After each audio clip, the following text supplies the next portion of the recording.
Good afternoon, and good afternoon again. And I apologise to all those who are hearing or listening this. We've had a technical problem, so I'm going to start from the beginning because I believe no one could hear it from about 4 minutes on. So apologies, this has been a technical problem. Thank you. And good afternoon and welcome to this remote meeting of the Lewis District Council Planning Applications Committee on 21st April 2021. I am Councillor Davey, Chair of the committee. This meeting is being held remotely in accordance with the recently published government regulations. For those participating in the meeting or watching on the live stream, please bear with us if you have any technical difficulties, and clearly we have. I will now take agenda items 1, 2 and 3 together: introductions, attendance and substitutes and declarations of interest. Can I now ask my fellow committee members to introduce themselves to listeners via a roll call? This is to be done in alphabetical order, and I will ask that each confirms their name, if they are acting as a substitute, and whether they wish to make a declaration of interest in any item on the agenda and the nature of that interest. Before I do so, I confirm we have had apologies from Councillor Tom Jones, and I believe Councillor Jim Lord is substituting for him. Also, I have no interest to declare on any of the items on this agenda. And the roll call. Councillor Graham Amy, please. Councillor Graham Amy, no interest to declare on matters on the agenda, Chair. Thank you. Thank you. Councillor Linda Duhigg, please.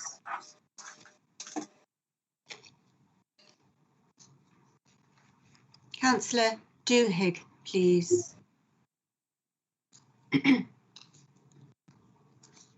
We'll just go on and come back to Councillor Duhigg. Councillor Jim Lord, please. Good afternoon, Chair. Councillor Jim Lord. I'm substituting for Councillor Jones. I've no declarations of interest in any item whatsoever on the agenda. Thank you. Thank you.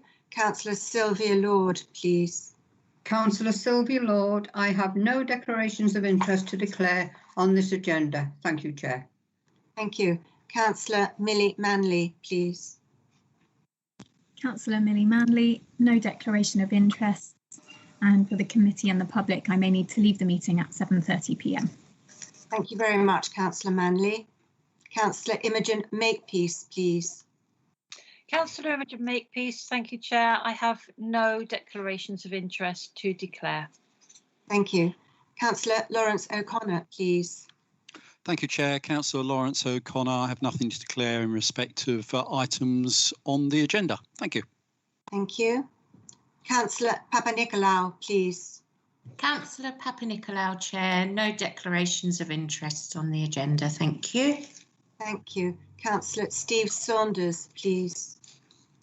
Good afternoon, Chair. Councillor Steve Saunders, Vice Chair of this committee, and no declarations of interest to declare on tonight's agenda. Thank you.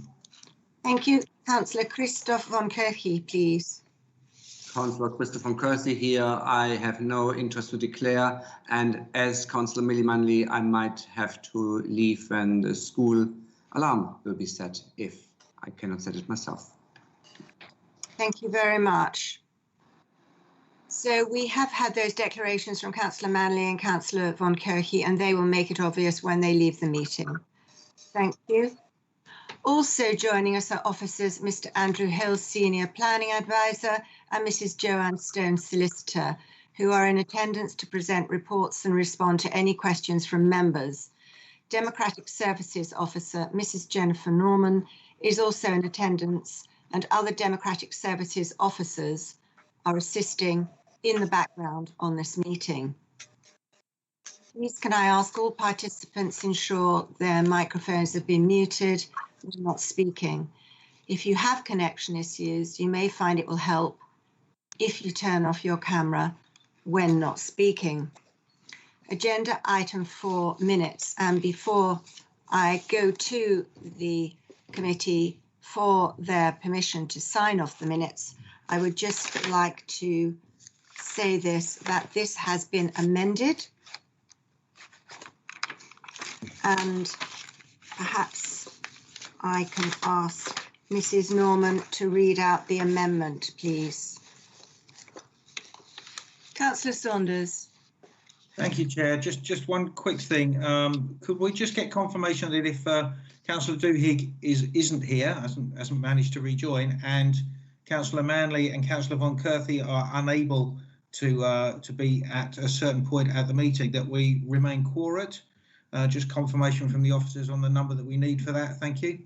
I think we are quorate. Even with those possible 3 omissions. Yeah, that's fine. Thank you. Quorum's 5. Thank you. We're fine. But actually, whilst you mentioned it, and it's a good point, I still haven't had Councillor Duhigg come back to me. And Mrs. Norman. Yes, Chair, thank you. It appears that Councillor Duhigg is just now rejoining us. So if we could just confirm that she is present. And thank you. Councillor Duhigg, can we go back to the roll call, please? Councillor Linda Duhigg, can you please announce yourself and whether you have any conflict of interest, please? Councillor Linda Duhigg, no interest to declare, Chair. My internet's down as well, or has been. Thank you very much. Just to confirm that Councillor Duhigg is here, we can see her and we can hear her. So I just like to go back to the minutes, which I have to say have been amended, and I'm going to read them out for the benefit of the general public. And I want to confirm that everyone on the committee has received this amendment.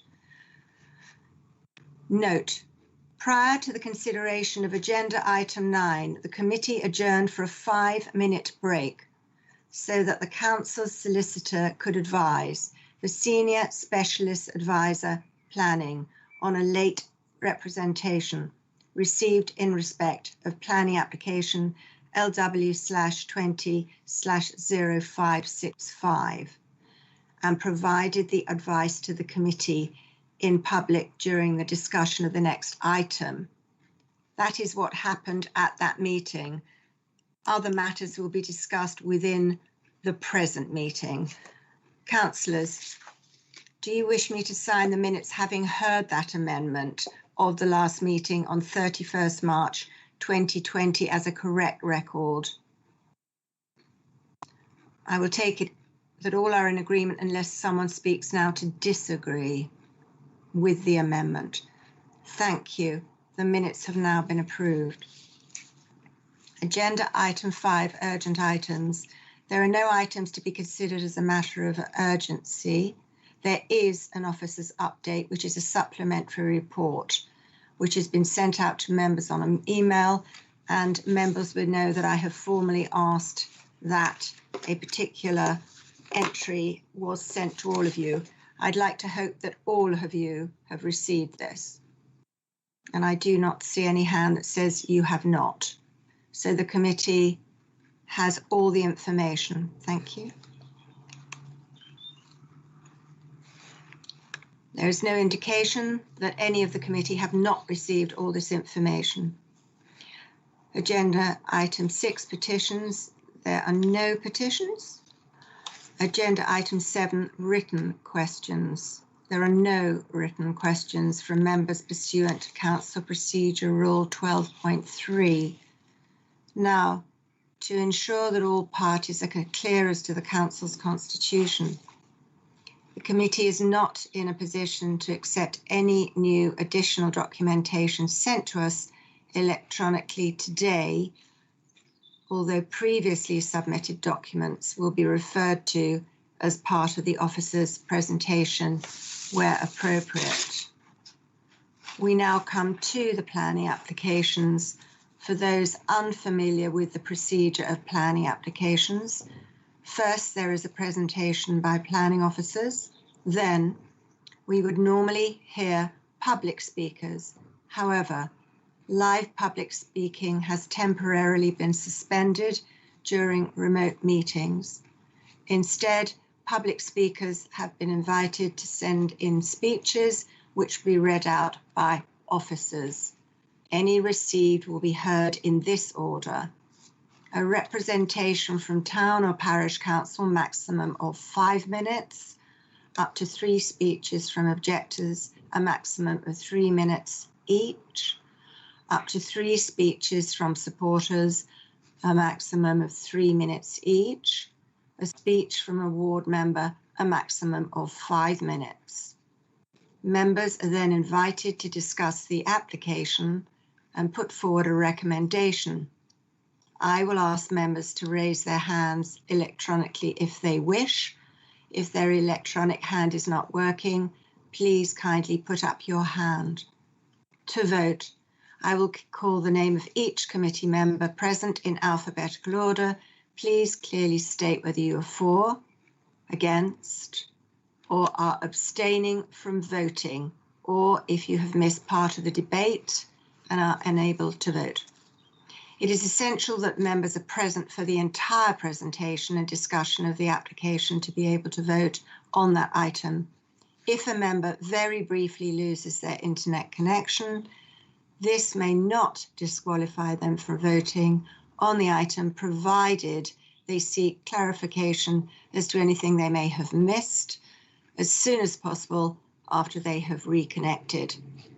Can all councillors, officers and participants please clearly state their name each time they speak so that it is clear to members of the public listening who is speaking?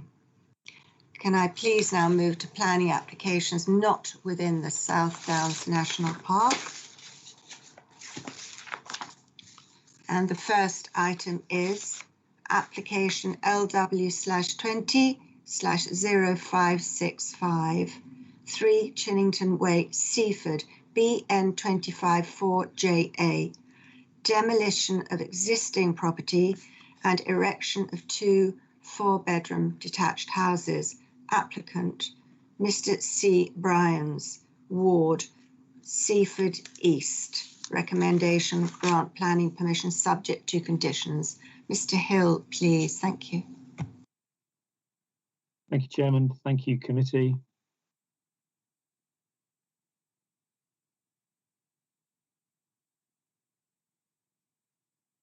First item on the agenda, number 3, Chennington Way, Seaford.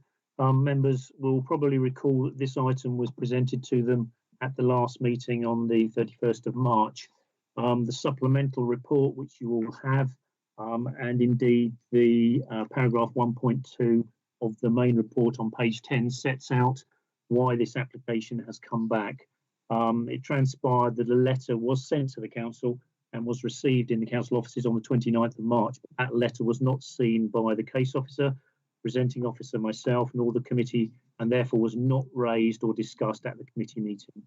It didn't appear in the supplemental report or referred to in any way, shape or form.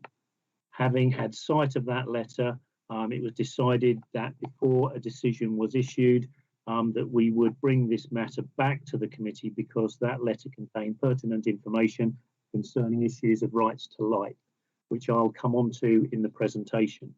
We have, as you can see from the report, paragraph 1.5, received additional information from a rights of light surveyor acting on behalf of the neighbouring property, the occupiers there, and in addition to that, information and photographs from within the property and the original floor plans of the property as well. So I'll come on to those in a minute. For all those members, I believe most of you were present at the last meeting, but for clarity, I'm going to go through the entire presentation again from the beginning, just to make sure that everybody has all available information to make a decision. So this is the site located on the northern side of Chennington Way, at its junction with the roundabout with Lullington Close. Corner plot, quite spacious and quite visible within the wider surroundings. The proposal is to demolish the existing bungalow dwelling on the plot, which is highlighted here in a dashed line, and to be replaced with 2 detached dwelling houses. Just one point of clarification before I go on, referring to the site plan, and just for information, the site plan, which appears in your reports and is at the prefix of every report we show, is only a means of identifying the location of the site. It doesn't show accurately the building on the plot, but gives you a rough approximation. Clarification here is some neighbours thought that the plan here was inaccurate in that it showed the garage abutting the boundary. That is not the case. There is a clear gap between the existing garage on the plot and the side boundary, approximately 1 metre. So that was just a point of clarification. On the proposed plan, as you can see with the two dwelling houses, again, that gap of approximately 1 metre, it's a person gate width wide, will be retained along that eastern boundary. Proposal itself involves two-storey pitched roof dwellings with car parking to the front of the properties, 2 car parking spaces on a driveway with a turning head for vehicles to allow them to exit the site in a forward gear, both onto Chennington Way and the roundabout over here.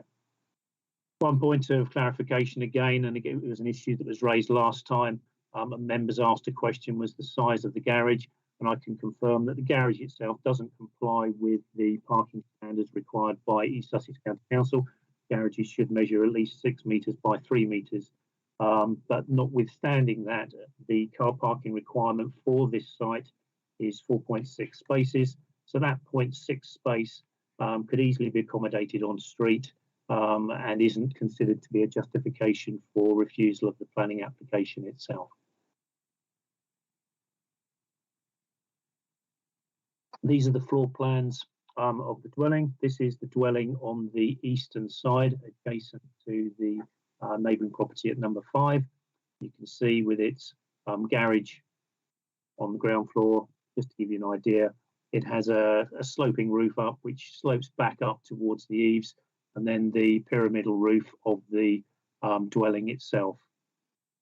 The other property on the western side is very similar in terms of its form and size, the only difference being that on the ground floor it doesn't have an integral garage. This is just a street scene which shows you the 2 dwellings in relation to the adjacent property at number 5, and the outline, dashed outline here of the existing bungalow on the site, the chimney stack here, and the dashed line of the garage which hips away from number 5 and attaches to the gable end of the main building here. There's good separation between, as I say, the nearest residential property and the neighbouring property. I'll come on to the issue and the relationships of those buildings a little bit later. Just some photographs of the site and the surroundings. This is just looking from the south, looking towards the application property and the neighbouring property. There is a clear gap down the side here, so there is a separation off the boundary at the side of the property. Bottom 2 photos here show a relatively recently constructed brick wall and fence which runs around that eastern side of the roundabout. And again, a couple of street scenes looking at the relationship to the adjacent property at number 5. And again, the thing to point out here, I think, is really the mix of dwellings, the mix of dwelling styles on all these photos actually, and certainly the predominance of detached 2-storey dwellings of, as I say, varying styles. Bottom 2 photographs are from the rear garden of the applications property, looking back towards that flank wall of number 5. Members may recall last time we mentioned the 2 upper floor windows, which serve bedrooms. Those bedrooms are also dual aspect, so they have a window at the rear, and the front bedroom has a window to the front. And these are 2 small side windows. What we missed and what was picked up by the rights to light surveyor was the presence of 2 further windows which are located either side of that chimney breast on the ground floor, and which serve the ground floor living room. And I'll come on to that in a moment. This is just from the rear garden, again looking out towards where the roundabout is, and that relatively recently constructed boundary treatment for the roundabout. A couple of street scenes now. This is the roundabout as you're coming south. And again, the thing to point out here, other than the relatively open aspect of the area, and that'll become evident in the next photograph, but it's one of the reasons for the establishment and defined within the area of established character. It's the open frontage, the spaciousness of the street itself. And the other thing to point out here is the similarity of properties on the other side of the road. So you can see where the current proposal got its inspiration from in terms of its overall form and size. They're very similar to some of the smaller properties on the other side of the road. This is from the southern side of the roundabout, again, looking down Chennington Way, again, the application property. This is a little bit older photograph, and this tree has actually been removed. As you can see in the bottom photograph here, this tree here is this one. This one has been since removed. But again, you can see the tree-lined avenue, the open aspect of the gardens. Again, those are the defining characteristics of the area of established character. And this is just a shot looking along Chennington Way towards the front of the property. And again, you can see that gap, which I mentioned earlier, between the two properties here, and the sloping garage roof, which slopes away from that boundary. And again, the access, which I'll just jump back, sorry for this, which is the access on for property here. On the western side, access is onto the roundabout, and the property on the right will access straight onto Chennington Way. Approximate location of a tree is here, and there's another one round the front. And it's not considered that the presence of those and the existing wall, which is shown here, would impact detrimentally on sight lines for vehicles that egress the site in a forward gear from either one of the two drives. And similarly, the East Sussex County Council's highways have not raised an objection to the location of either of the driveways themselves.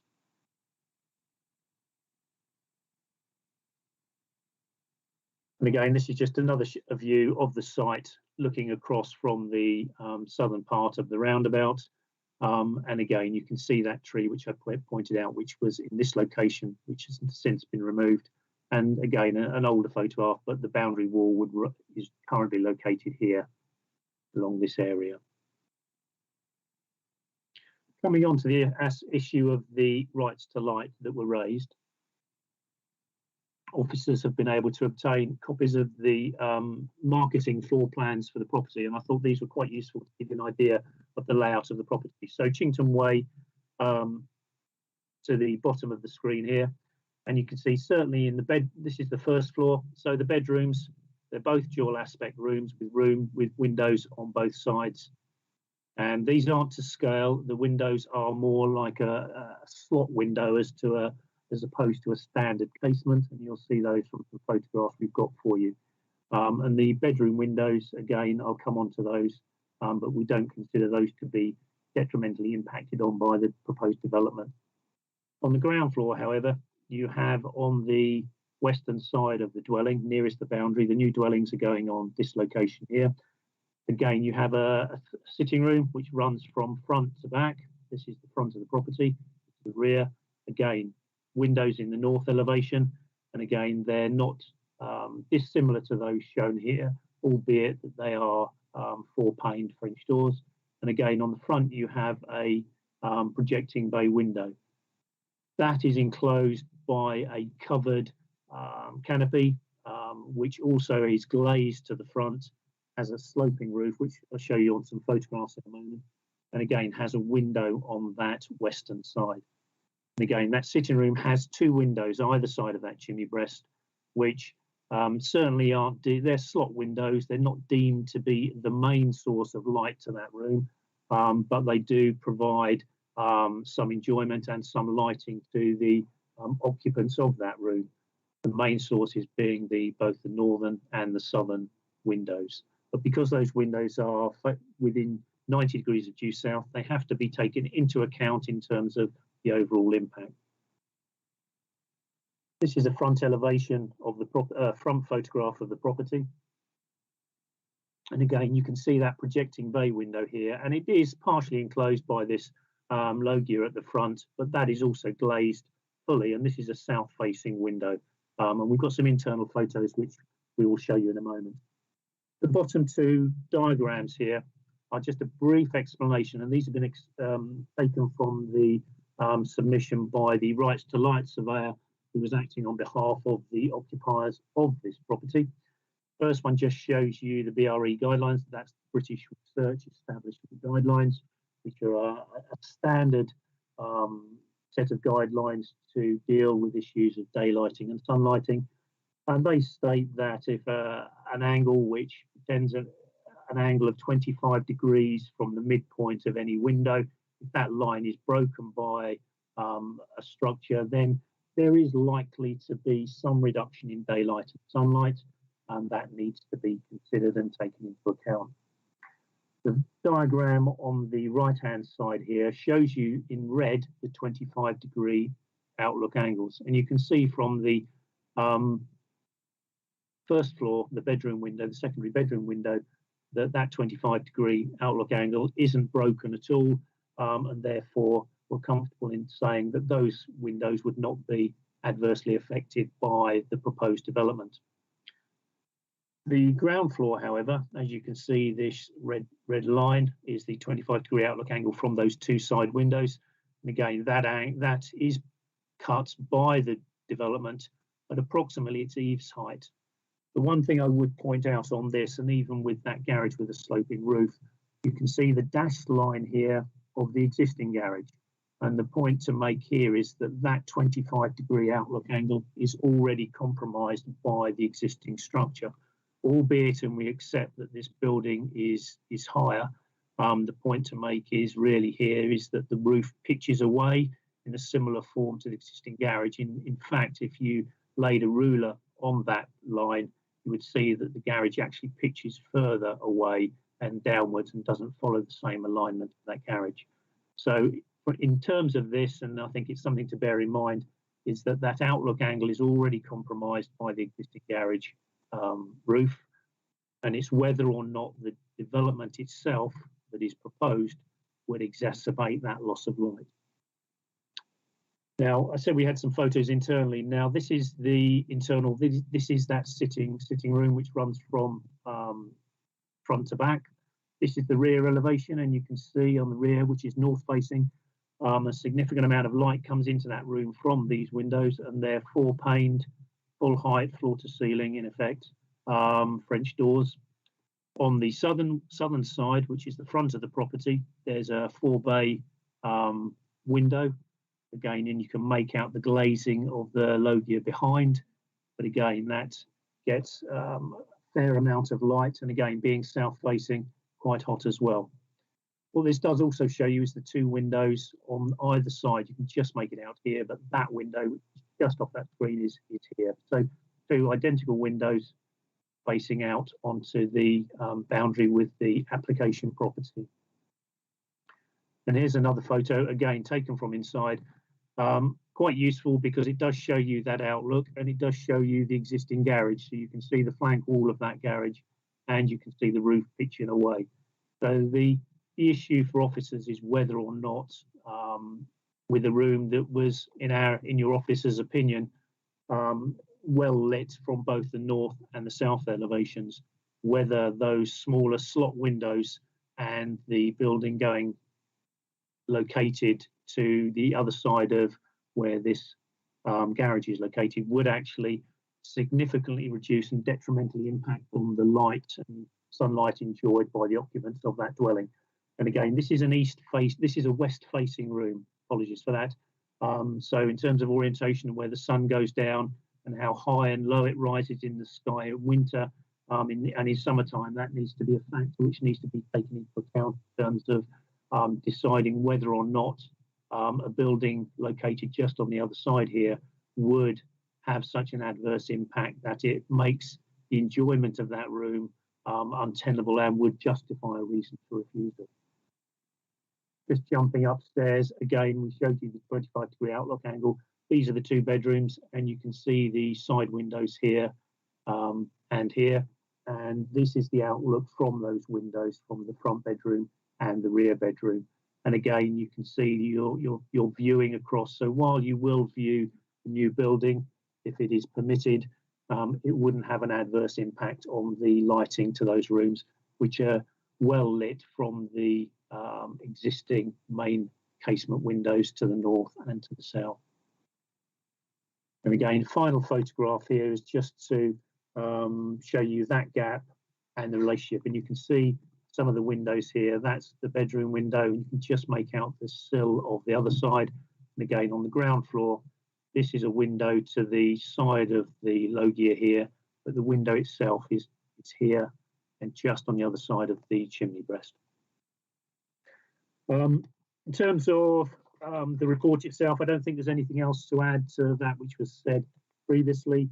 There is a significant supplemental report which members have all got. I hope you've read that. So there's nothing more that I wish to add on that. So it's back to the committee. Thank you, Chair. Thank you, Mr. Hill. We're now going to go over to officers, Mrs. Norman or Mr. Palmer, to read out the public speeches. Mrs. Norman, is it? You're reading these ones. Thank you. Thank you. Yes, thank you, Chair. Jennifer Norman and Democratic Services. And thank you to Mr. Hill for his presentation of the application.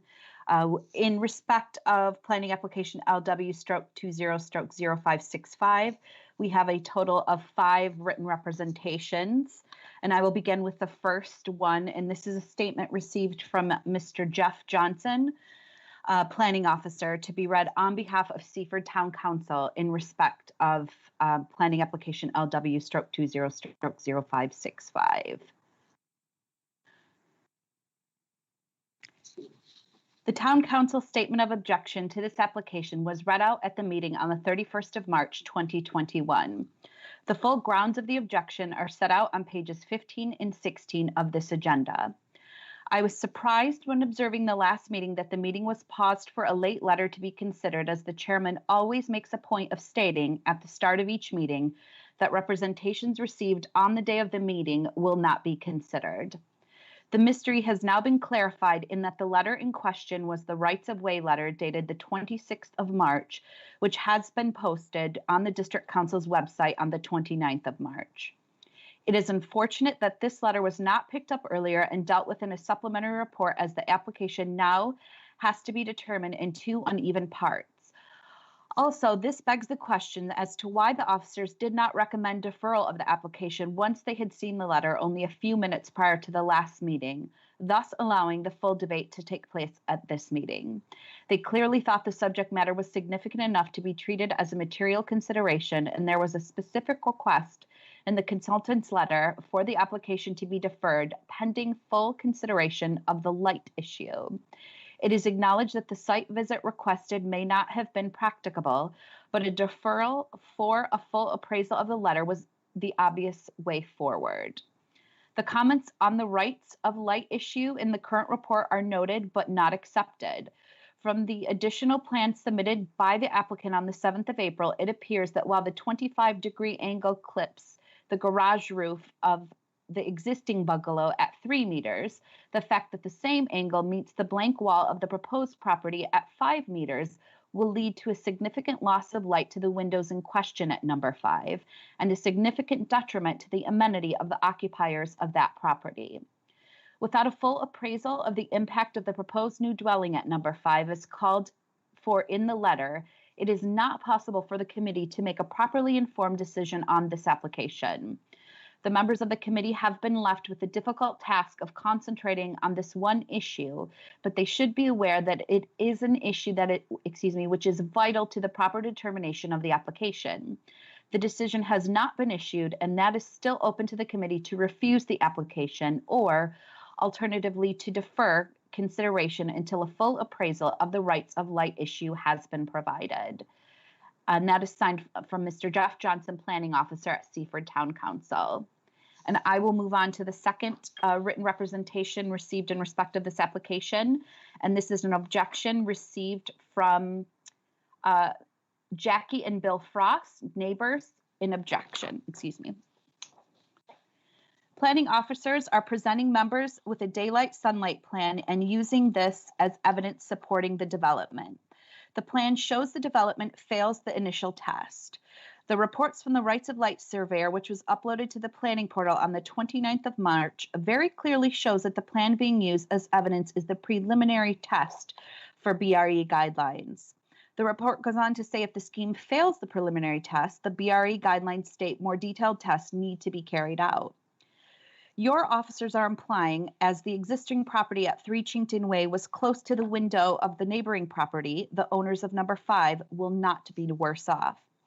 How can they compare a 1-story property to a 2-story property? Where is the computer model showing the calculations of loss of light that should have been carried out? There is no information available to enable your planning officers to recommend approval on the basis of the information they are presenting to you. The daylight sunlight assessment is incomplete. You should not be asked to give approval on this application at this stage. A decision should only be made when all of the information is available. The report also pleads ignorance to the loss of light to the rear living area at number 5. The owner of number 5, Reverend McMichael, reported this via the planning portal on the 28th of October, stating, would decrease the light exposure we have in the living area and the patio area of the downstairs of our house. This was not the only occasion he attempted to bring this to your officer's attention. This development goes against section DM25 of the local plan, which states a development must comply as follows. 1, it's citing layout, density, orientation, and landscape treatment responds sympathetically to the characteristics of the development site, its relationship with its immediate surroundings, and, where appropriate, views into, over, or out of the site. 5, adequate consideration has been given to the spaces between and around buildings to ensure that they are appropriate to their function, character, capacity, and local climatic conditions. 7, there will be no unacceptable adverse impact on the amenities of neighboring properties in terms of privacy, outlook, daylight, sunlight, noise, odor, light intrusion, or activity levels. So to conclude, this application is being recommended for approval despite it, 1, not having a detailed daylight sunlight assessment, 2, having a garage that fails to meet the minimum standards set by East Sussex County Council and therefore fails the parking provision. 3, having a driveway emerging onto a busy roundabout next to a mature tree, despite this information not being shared by your planning officer. 4, overdevelopment cramming 2 properties onto a small plot in an area of established character. 5, contravenes local plans. 6, the neighborhood plan has statutory weight in the planning system, and this proposal fails to comply with the Seaford neighborhood plan in many respects. In view of the above, we urge you to vote against this proposal. Jackie and Bill Frost. And I will now move on to the second objection received in respect of this application. And it is from Reverend Paul McMichael, who is a neighbor. Reverend McMichael is an immediate neighbor. As a minister of religion, I think it is important to live life with honesty and clarity. Unfortunately, I feel that this whole planning process is lacking in both. I believe the structure in which it is decided whether to grant planning is not only flawed, it requires a complete overhaul and an investigation into how it has been conducted to date. And we asked once this is completed, it be produced for the public domain. The reason for this is because I believe you're not conducting matters in the correct way, nor following your own organization's policies and procedures. It seems to me that the planning department are not fit for purpose. As I have sent several emails in regards to a survey in regards to right to light and daylight and sunlight, which is recognized by BRE Guide, as mentioned in my previous objection on the 31st of March, which the committee members clearly ignored and still passed this planning. Please also explain why it took to after the meeting on the 31st of March to reply to my right to light consultant when this report was clearly received in time. We are shocked at the fact that the planning was passed even though it contradicts a letter received by Dr. Alan Latham from the Ministry of Housing, Communities, and Local Government. This states why we believe your process is flawed. All other local authorities in England, including Lewis, should see no change compared to the previous methods, so will in effect continue to calculate their local housing need in the same way they have been previously. Neighborhood plans continue to have real statutory weight in the planning system. And once past referendum, neighborhood plans become part of the development plan and therefore starting point for decisions. The National Planning Policy Framework, the NPPF, is clear that where a planning application conflicts with an up-to-date neighborhood plan as part of the development plan, permission should not usually be granted. The NPPF also includes important protections for neighborhood plans where speculative applications are submitted that conflict with the plan. I would also like to raise our concerns on the attitude and lack of professionalism of some of the councillors in support of the application within the public meeting on the 31st of March. Comments such as the residents of Chennington Way clearly don't like change are unnecessary, patronizing, and factually incorrect and should not have been said at all. The same councillor was noted to cross his arms, mouth a comment, and shake his head as the idea of a bat survey was mentioned, showing his disdain and disagreement so visible it was remarkable and to a valid and necessary request and requirement. Again, this notable unprofessional behavior by him and some of the other supporting councillors further questions my confidence in this process and of their ability to remain professional and open to the full facts of the case at all times. And that concludes the second objection received in respect of planning application LW/20/0565. We will move on to the third objection received, and this is going to be read on behalf of Mr. Hakan Panish, and he is a neighbor, and this is his objection, excuse me. Dear elected council members, builders will always desire to take a plot of land and build more units on them as that helps their bottom line. The reason why England is not overbuilt like other emerging markets are decision makers like yourselves who need to protect areas of special character. If you grant this precedence, then more houses will follow. Over time, this area will not have a special character to protect. Previous applications to build in gardens have been flatly refused by Lewis as overdevelopment and an unacceptable precedent, for example, at number 2 and number 14 Chennington Way. Why has this application to build 2 large houses squeezed onto a bungalow-sized plot been suddenly deemed acceptable? Maria Caulfield MP has asked this same question. If the constituents of this committee have substantially changed since the last meeting, then the entirety of the application should be heard. This is at the very least an ethical question. Is it sufficient to focus on one agenda item with so many new members? Most pertinent is that this proposal is in direct conflict with the local plan as stated by Seaford Town Council in their decision to deny the proposal.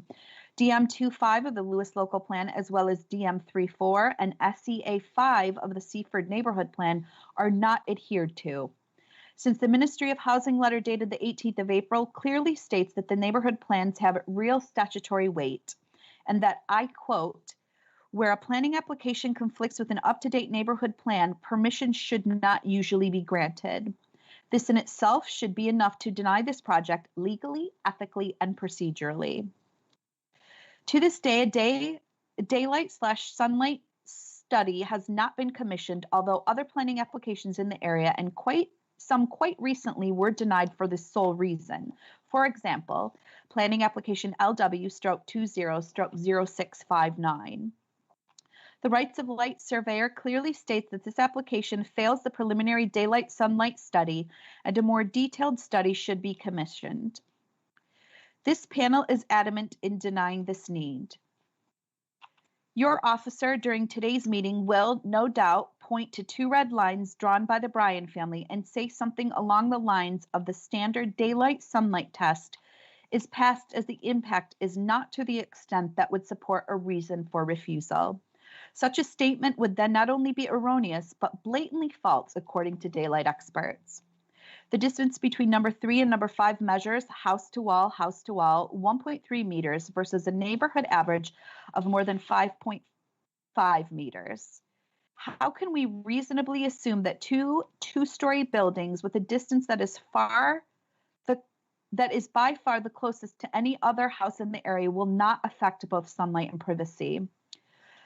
There are many more items that beg questions. As I read the transcripts of the last meeting, including garage size, misleading photographs, road access, and leadings, as well as false statements by some council members, not to mention the more than 40 households who objected to this proposal.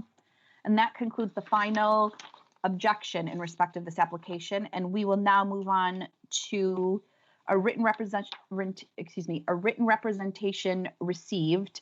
And this is a statement to be read on behalf of Councillor Julian Peterson by Councillor Sam Adejaniji in their capacity as the Lewis District Ward Councillors. I am Councillor Sam Adeniji, and I am speaking tonight on behalf of the Ward Councillor for Seaford East, who is currently indisposed. Right or light report overlooking. This is a material planning consideration. As stated in my representation to the meeting held on the 31st of March, the proposed application would decrease light exposure for the residents of number 5 Chennington Way, and it will have in the living area and patio area of the downstairs of their house. Despite our raising this as a concern, the application was approved without a daylight or sunlight study to establish the impact of the proposed development at 5 Chennington Way. The letter from the Rights of Light Surveyor is a significant development, as this demonstrates that the planning application fails the preliminary daylight sunlight test in accordance with the Building Research Establishment BRE guidelines. The letter from the Rights of Light Surveyor shows that the information on daylight/sunlight is still incomplete, and therefore no considered decision can be made until further tests are carried out. The letter requested that further investigations were carried as required by BRE guidelines and that no decision should be made by the committee until further investigations have been concluded. If the committee proceeds with the approval of the application today, it will be in defiance of the recommendation of the Rights of Light Surveyor that no decision is made by the committee members in favor of the application until the applicant assess the impact of their proposal upon number 5 Chennington Way. Whilst I do not doubt the experience of the planning officers in determining the daylight sunlight assessment of this planning application, councillors should not forget that one of the essence of this open planning application decision process is to demonstrate whether a fair-minded and informed observer, having considered the facts, would conclude that it is fair to ignore the specific recommendation from a surveyor for a daylight or sunlight study to be carried out to establish the impact of this application on a neighboring property. In summary, I urge members to delay making a decision on this new submitted information and to ask the applicant to conduct a daylight or sunlight study to establish the impact of the proposed application upon the property at 5 Chennington Way. Thank you, Lewis District Ward Councillor Sam Adeniji.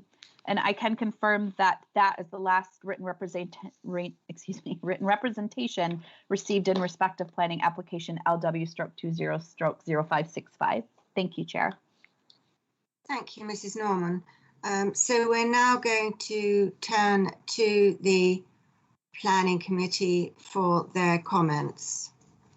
And the first hand I see here is Councillor O'Connor, then, excuse me, Councillor Saunders. Thank you. Councillor O'Connor. Thank you, Chair. And first of all, I'd like to thank, sorry, Mrs. Norman's got a hand up, I think. Sorry, thank you, Councillor O'Connor. Chair, I believe Mrs. Stone, the council solicitor, was trying to come in just a moment ago. You might not have seen her. Well, I was going to wait for Mrs. Stone, actually. Let me wait, please. Let's wait a little, shall we? Councillor O'Connor, then after that, we'll go over to Mrs. Stone. Thank you. OK, Chair. I'd just like to say thank you to all of the local residents who've kindly put lots of emails to all of us as councillors, and I'm sure we've all read them and gone through them. It's very useful to have all those views, and I'd just like to assure them that I have read them, and I've read the previous objections, the current objections, and the emails. and would like to say that I have considered them carefully. Now, as councillors, we are legally obliged to consider the planning regulations and also have to bear in mind the rights of the owners of the property who are applying for this planning permission, and of course we consider the wider public interest. Hence, in my view, my previous stance at the meeting on the 31st of March, I'm aware of that, obviously, and I'm mindful of the new right to light issue that has been brought to our attention. And bearing that in mind, I will decide how I vote based on this new information. So it's therefore whether the loss of light, which is said will occur, is sufficient for me to say that this application should be refused.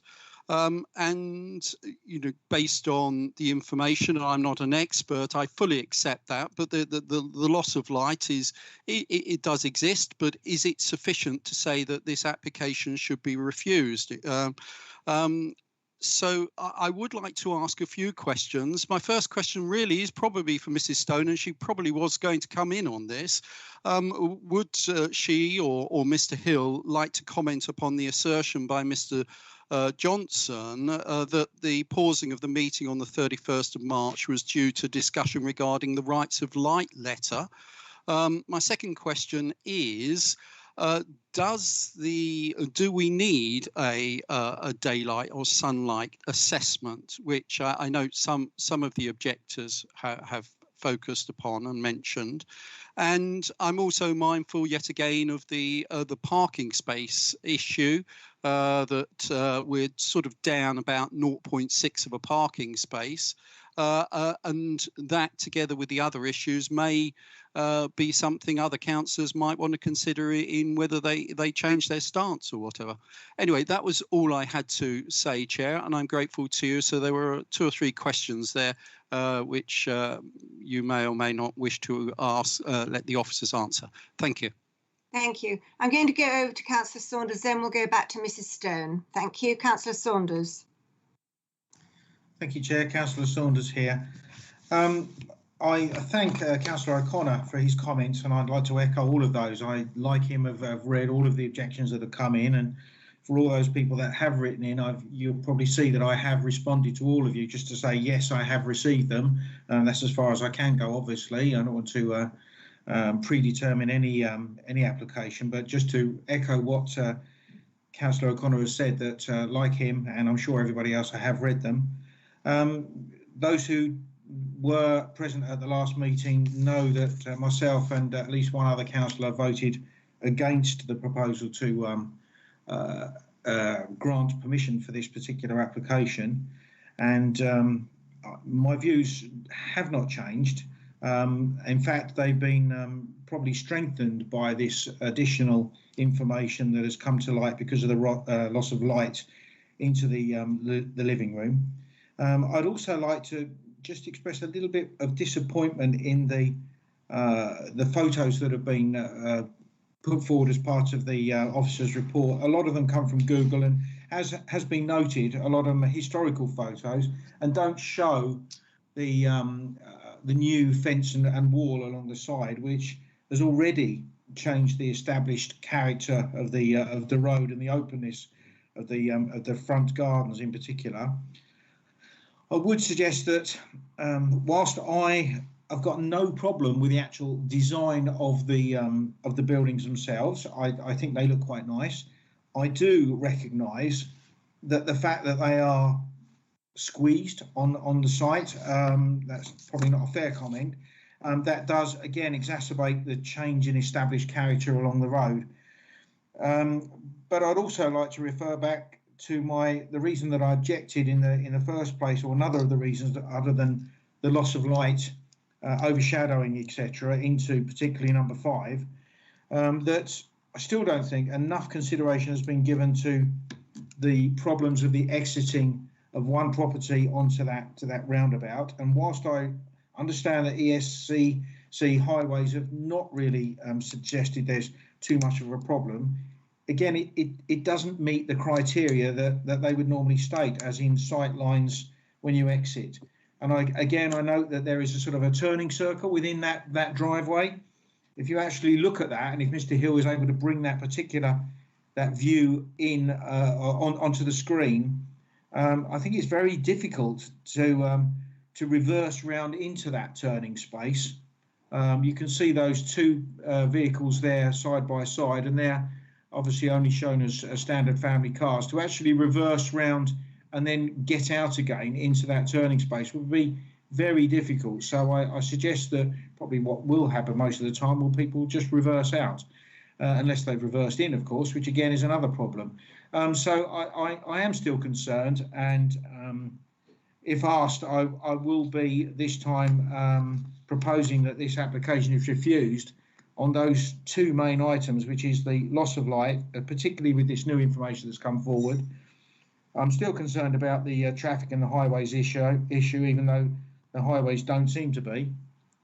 And probably this change of established character, whilst I recognise and appreciate the design is in keeping of the individual. If you look at the buildings individually, I think they do look like the established character of the remainder of the buildings in the road. The fact that they are close together is not as the neighbourhood plan, which has been referred to, would like to see, which is to continue that established character of the road. So those effectively three objections as part of my objection to this application, and I would like to propose that. Thank you, Chair.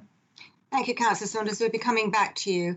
And now we're going over to Mrs. Stone, who is Lewes District Planning Solicitor. Thank you. Thank you, Chair. I'm Joanne Stone, Solicitor. Yes, I did want to point out that the representation made on behalf of Seaford Town Council, the assertion made is incorrect. Myself and Mr. Hill were not aware of the right of light surveyors representation prior to the committee, and that explains why you weren't told about it, and the reason why we're back here considering it tonight. It was brought to my attention by one of the committee members after the meeting, and we considered it the following day and decided not to issue the decision notice. Also, to reiterate what you can take into account when considering this application this evening, I just wanted to confirm that the members of the committee, I think all but one who was on the original committee, must look at whether this new material consideration would have changed your decision. But in reaching that conclusion, you must take into account all material considerations that have been raised in the officer's presentation, in the speeches and in the debates. You're not restricted to considering a narrow issue in this case. So it's a matter for you and a matter for you of the weight you attach to each item, as always, when you reach your decision.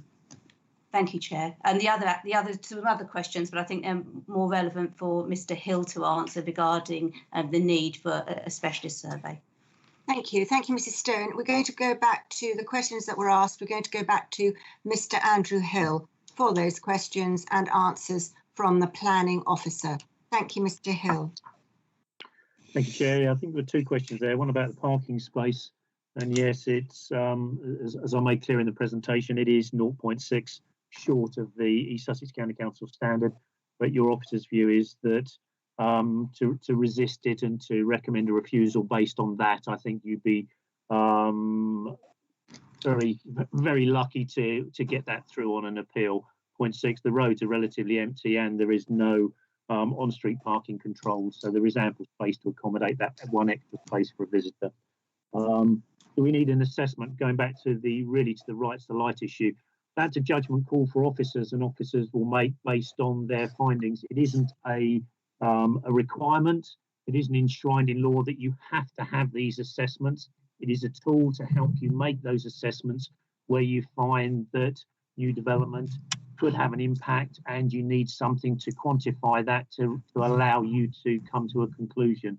In this case, your officers have looked at that room, they've looked at the surroundings, they've looked at the fact that it is serviced by two large windows, both to the north and the south, and looked at the orientation of the windows on the flank, their size, their location, and come to the conclusion that whilst we do accept that there will be an impact, your officers do not consider that that impact would be so great as to justify a refusal on the basis of detrimental impact to the amenity enjoyed by those occupiers. So, as I say, in short, the assessment is there. It is a tool to be used if your officers, if you feel that it is necessary. In this case, officers did not. We were mindful of the BRE guidelines, and we've come to that conclusion, and that is our recommendation to the committee. Thank you. I can see Councillor Amy's hand. Councillor Amy, please. Yes, I wonder if Mr. Hill can help me. I might have misheard, but is the garage space too small for a normal size car? I might have misheard what he said. It concerns me because too many houses these days are being built and seem to be able to get round planning conditions by having a garage, and then they're either used as tool sheds or, in the case where I live, that they become almost a flatlet on their own basis, And I think that, if they start putting windows in, completely alters the look of the building. Thank you. Yes, the County Council parking standard for internal dimensions for a garage is 6 metres by 3 metres. This garage doesn't meet those requirements, and we do accept that, yes, you'd be hard pushed to get all but the smallest vehicle in there if you wanted to get out of the car. But notwithstanding that, the requirement for the site for parking is 4.6 spaces. It provides 4 spaces on the parking turning area associated with each property, 2 on each property, sorry, and therefore you're short 0.6 of a car parking space. And from our perspective, we feel that that wouldn't be sufficient grounds to resist planning permission. Okay, thank you. Thank you. I would like to speak tonight, please. And I want to make my intentions clear. I should be voting on this particular item. This morning, I drove down to the seaside to Seaford, and I walked the streets, and I did not meet any residents, obviously not. I walked up and down, I stood there at the roundabout. I looked at the particular dwellings, the one to be demolished, and obviously the neighbours. Clearly, like most of us, we know this area because it's probably where we go to walk, and we take our visitors from all over the world. I know I do.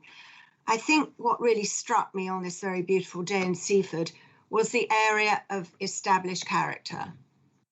And as I walked up and down, it has Seaford's area established character, which is our policy of DM 3.4. It's a feeling of spaciousness. And this particular bungalow, and it's subjective, of course, I think it has its own charm because it is on this particular gateway site in this area of established character.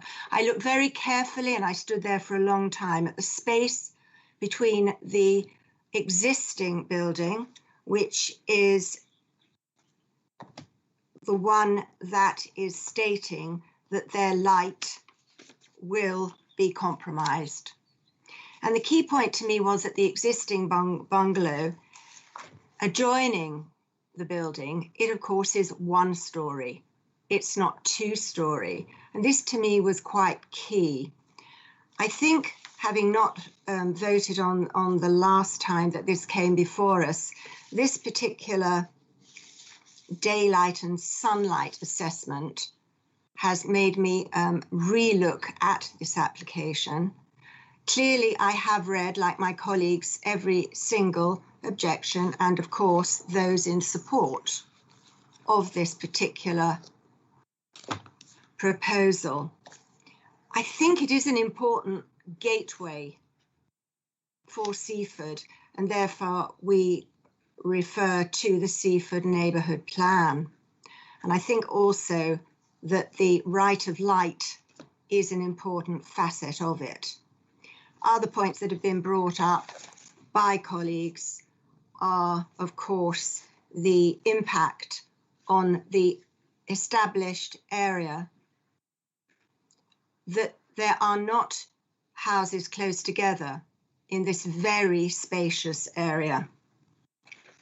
And I very much respect the amount of work that our officers have put into the reports, but on this occasion, I'm afraid I can't support this recommendation, so I must make my intention clear. I shall be voting.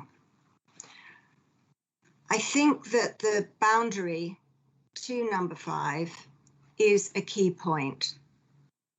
And much as though I agree with Councillor Saunders as far as the actual design, I think it is attractive.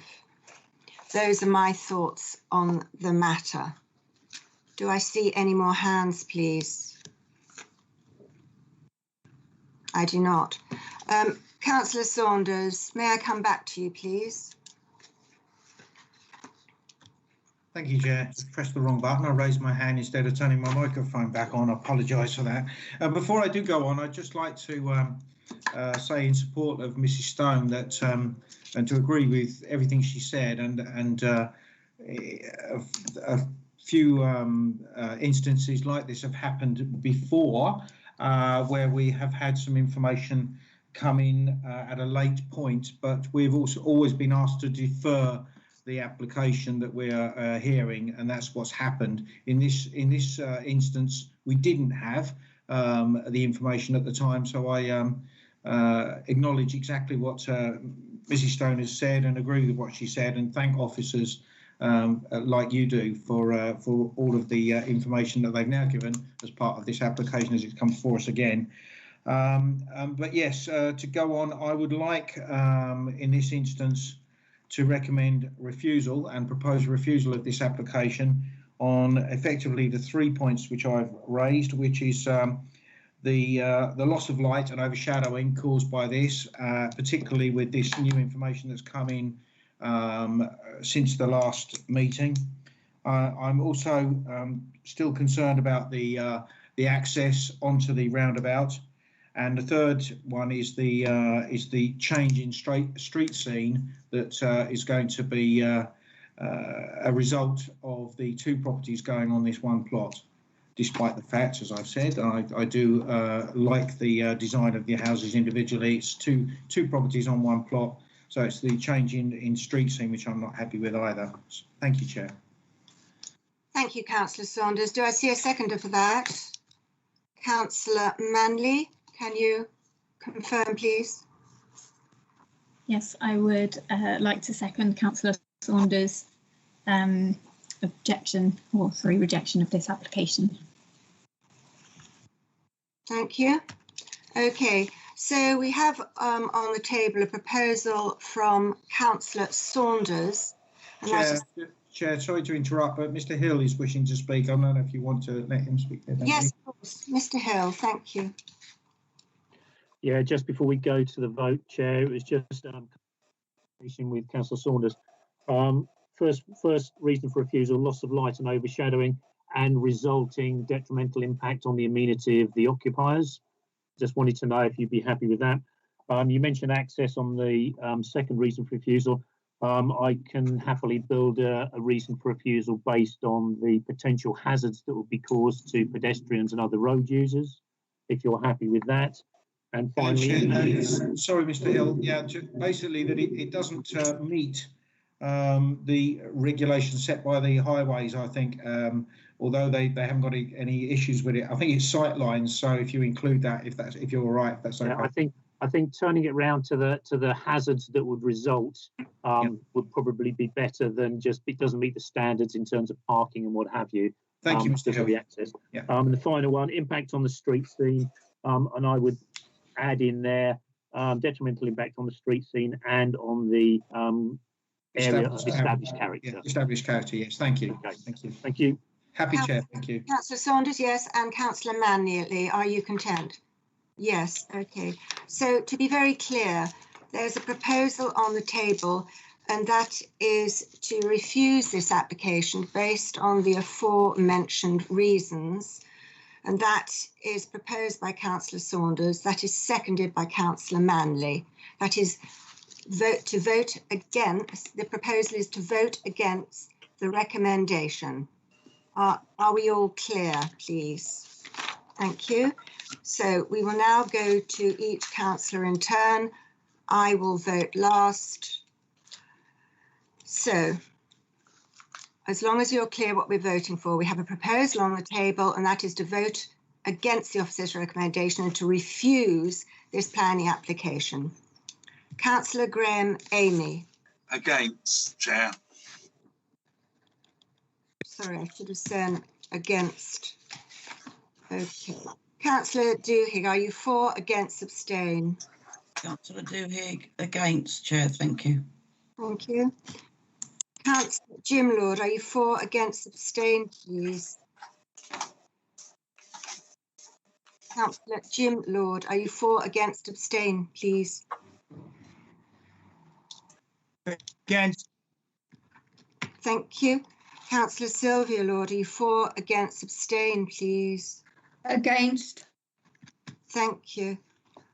Councillor Imogen Makepeace, are you for, against, abstain, please? For. Thank you. Councillor Manley, are you for, against, abstain, please? I'm for the recommendation to refuse the application. Thank you. Councillor O'Connor, are you for, against, abstain? This proposal. For, Chair. Thank you. Councillor Papanicolaou, are you for, against, abstain this proposal? For the recommendation to refuse, Chair. Thank you. Councillor Saunders, are you for, against, abstain your proposal? I'm for my proposal, Chair. Thank you. Thank you. Councillor Von Kirche, are you for, against, or abstain for this proposal? I'm for the proposal. Thank you. Councillor Sharon Davey, am I for, against, abstain this proposal? I am for this proposal. Thank you. Can I go to Mrs. Stone to ask her for the result of the vote, please? Thank you. Thank you, Chair. Joanne Stone, Solicitor. The vote to refuse Planning Commission has been carried. Thank you, Mrs. Stone. So that is application number LW/20/0565, location 3 Chennington Way, Seaford, BN 254JA. Proposal: demolition of existing property and erection of 2 4-bedroom detached houses. Applicant Mr. C. Bryans, Ward, Seaford East. Planning permission has been refused. Thank you.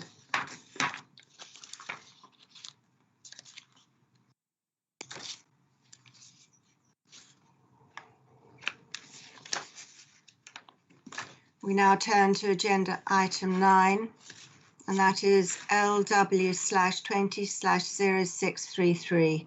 Location: land north of High Street, Barcombe, East Sussex. Proposal: outline permission for the erection of up to 26 dwellings together with associated development and site access, with all other matters reserved. Ward: Cheney, Barcombe and Hamsey. Applicant: Ryden Homes Limited.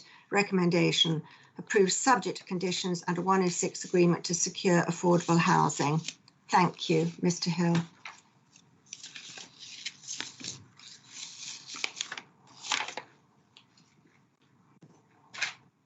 Thank you, committee. Land at High Street, Barcombe Cross. This is the location of the site, located at the southwest side of Barcombe. It's surrounded by 2 other sites, which I'll show you in a moment, which are also allocated sites within the Lewes District local plan. It's located on the northern side of the High Street and a hill going up into the centre of the village. This is the site, just an aerial photograph here, just to show you the vegetation. It's pretty much a paddock. It's just all grassland with some trees to the south, which are on the adjacent site, and hedgerows around the periphery. I mentioned at the very beginning there the 3 sites. These are the 3 sites that are identified BA1, 2 and 3 within the Lewes District local plan. This site is BA2, so here it is. It's the green dashed line is the location of the conservation area. So you can see the site is outside the conservation area, but abutting that area. This is the allocation for up to approximately 25 net additional dwellings on the site, and the proposal gives you details about issues that need to be taken into account. For example, access, which should include access for pedestrians and cyclists to be provided from the high street. So the description and the guidelines here are quite prescriptive in terms of what has to be considered and taken into account. It also includes ecology, flood risk assessment, which I'll come on to in a minute. This application is an outline application. That means that the committee are really dealing with just the principle. Is the principle of developing this site on an allocated site in the local plan for the quantum of development that they're proposing acceptable in principle? If you agree with that, the only matter that you are being asked to consider tonight is the access itself. The layout, the building design, the landscaping, etc., are all matters which will come back if members are go with an approval tonight. They will come back for determination at a later date, in addition to the conditions that are attached to the report set out in the agenda. But the layout plan, which is usually submitted with these outline applications, gives officers an indication as to the layout and the ability of the site to accommodate the quantum of development that the applicant is proposing. So in this case, a quick cursory look over it, with the 26 units that are proposed, your officers would look at orientation, they would look at good garden sizes, access to all those properties, car parking, etc. This also gives you some indication of a landscaping approach, and with the separation of the dwellings, there is no reason why a good quality biodiversity net gain landscaping scheme could not be achieved on this site. The site also shows the location of a play space in this corner here, and again, this isn't cast in stone, it's literally just to show you that the site can accommodate all that it is required to accommodate in order to bring about a positive development. It also shows an attenuation basin, which would be linked to the drainage strategy for the site. It also shows a pumping station as well in this corner. And again, point to mention is none of this is cast in stone. It is there to give you an indication and to give your officers an indication that the site can accommodate the quantum of development that they are proposing. And therefore, in terms of the broad allocation within the Lewis District Local Plan, BAO2, it complies with the requirements there. It has a single point of access, and I'll come on to that in a minute, and that access does include acceptable means of providing safe pedestrian access to the site, so footpaths on both sides. It also has visibility splay issues, which again I will come on to in a minute. But this is giving an indication that the site can accommodate the quantum of development that is being proposed. In order to take the access into the site as required by the guidelines in the local plan, it requires a single point of access from the road here. And again, this is just giving you a blown up area just to show you the access, that the radius, the cut sweep into the site can be accommodated, and that the visibility splay, which would also be required for vehicles coming out of that junction, meets the requirements of the Highway Authority. So going on to that visibility splay, this is an indication of the level of vegetation that would have to be removed within the site. There's a couple of trees at the back which are indicated, and it's not good to see the tree loss, but it's good to see that the applicants have included those in this plan. But the focus here is really the entrance to the site, which, when you see the photos in a minute, is a bank going up and an open hedgerow. Let's describe it like that. There's a hedgerow here, and to provide that access, a length of that hedgerow, the tune of probably between 8 and 9 metres, I would guess, will have to be removed, and a further small bit down here where this red triangle is, in order to gain the adequate sight lines. And again, I'll show you some photos which will illuminate that in a moment. In terms of access, again, 2 other factors associated with access are the ability of the site to accommodate refuse vehicles, to allow them to come in and to turn safely and to come out of the site, and also for fire appliances, so those bigger vehicles.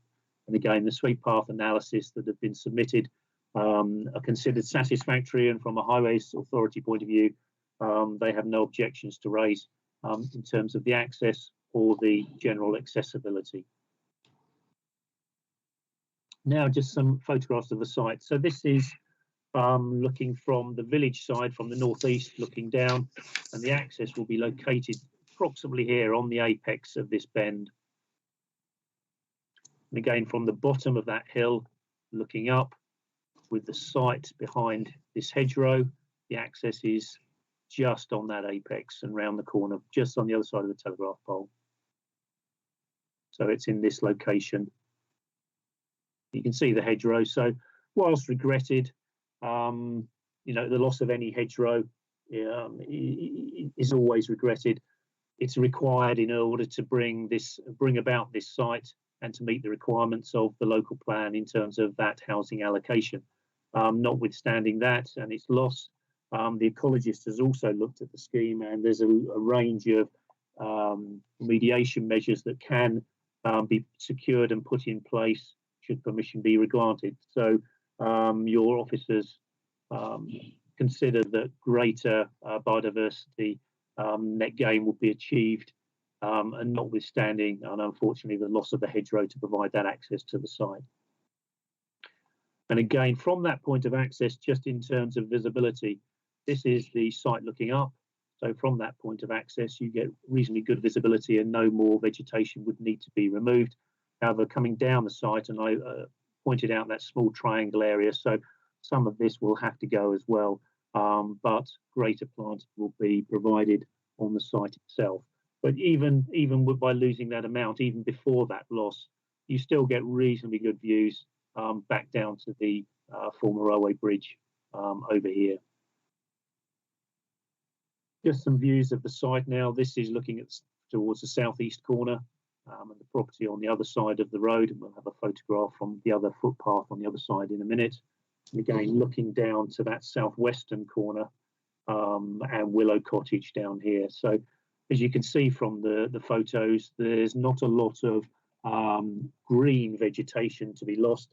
That's not to say that there wouldn't be wildlife around the periphery of the site, or even utilising the grassland itself.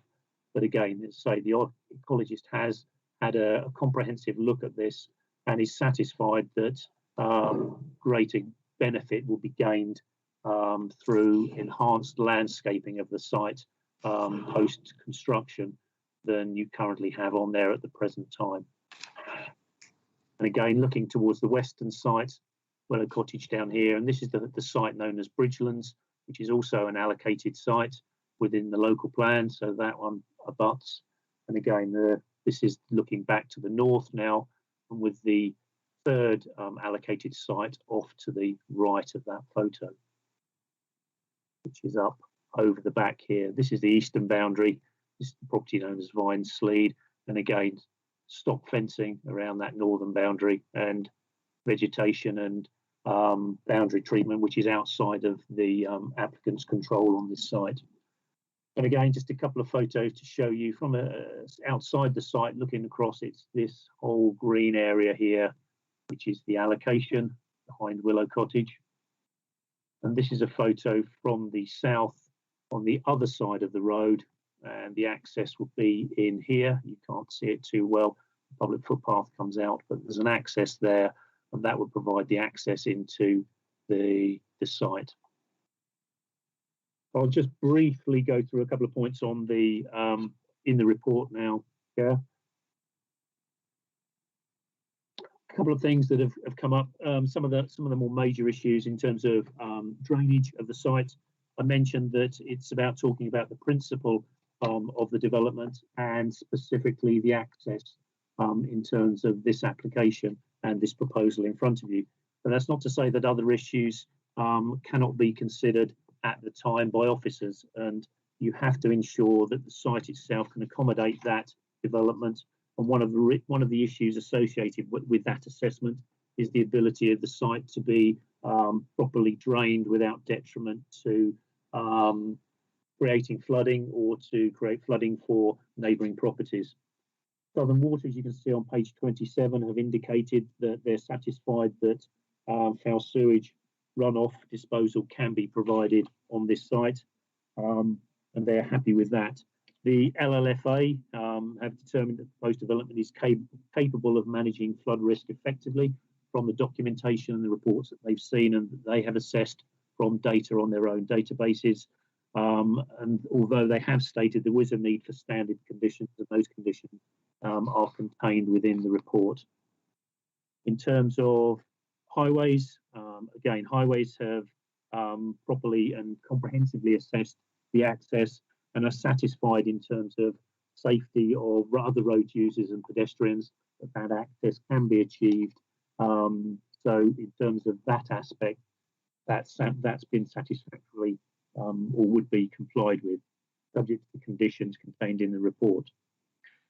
The allocation, BA02 in local plan part 2 for approximately 25 dwellings. Well, this is 26, and there's no reason why 26 dwellings could not be safely accommodated on the site itself, meeting all the other requirements in terms of parking, amenity space, etc.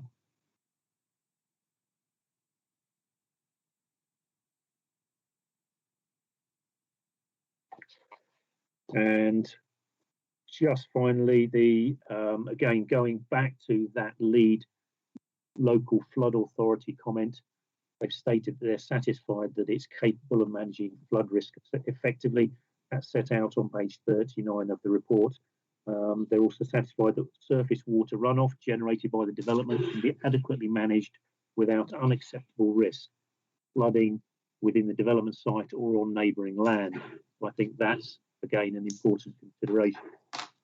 On page 40, we've summarised the ecologist comments, where she says she's satisfied that suitable mitigation measures have been identified in order to address unacceptable harm to the wildlife habitat, and the site offers opportunities for biodiversity net gain. And some of those enhancements that have been listed set out on page 40, paragraph 8.8.4. So with that in mind, I'm sure members have looked at and read the supplemental report, where there's a couple of changes to some committees and some comments on the data-led representations that have been received since the report was published.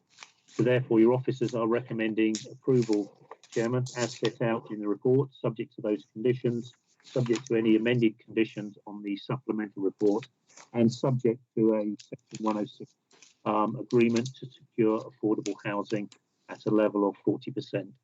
Thank you, Chair. Thank you, Mr. Hill. We're now over to Mrs. Norman or Mr. Palmer to read the public speeches. Thank you. Thank you, Chair. Jennifer Norman in Democratic Services, and thank you to Mr. Hill for his presentation of the application. I will be reading out the written representations this evening received in respect of planning application LW/20/0633. We have received a total of 6 written representations, 1 from the Parish Council, 3 in objection, 1 in support, and 1 from the Lewis District Ward member. So I will begin with the Parish Council's written representation.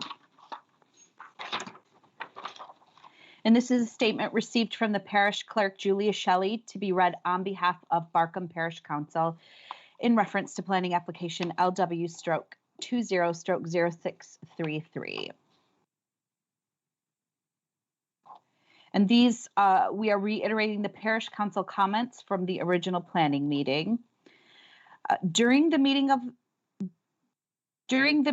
the chair of the planning committee consolidated the concerns raised in the letters and the emails 11 received by the Parish Council. See below. The Parish Council has also recommended that individuals write to Lewis District Council with their concerns. In the view of the Parish Council, the mix of housing proposed, which includes 10 affordable houses and no 5-bedroom houses, in some ways reflects the response received in the Barcombe Housing Survey in 2015. The survey in principle accepted the need for more housing in Barcombe to allow first-time home buyers to stay in the village and to allow downsizing from the larger houses surrounding the village. The type of accommodation would keep the school, shop, pub, fire station, and buses alive and flourishing. The main issues that have been highlighted in the correspondence received by the Parish Council are the safety of the access, the issue of flooding, and the impact on the ecosystem. Access. The safety audit from Taylor Bowie clearly states that the access route is inadequate and risks pull-out collisions. They have reported that to avoid this, the visibility splay should increase from 60 to 70 meters to the village and 47 to 54 meters to the bridge. Their recommendation is that the hedge needs to be cut to a height of 0.6 meters, approximately 2 feet. This, in effect, rips out the whole hedge as the underlying part is scrawny and the green growth is above that. Those increased splay lengths have been adopted by Ryden in their submission. The road volume survey was conducted in an unrealistic lockdown situation when normally the road is a rat run to avoid congestion in Lewis. Although it is a 30-mile-per-hour zone, local experience will testify to higher speeds. The Parish Council will engage with East Sussex County Council to obtain further information about the road safety aspects of the application and explore traffic calming options. The Parish Council are concerned that the proposed residential development at Bridgelands, some 100 meters from the hillside site, which will also increase traffic flows and road danger.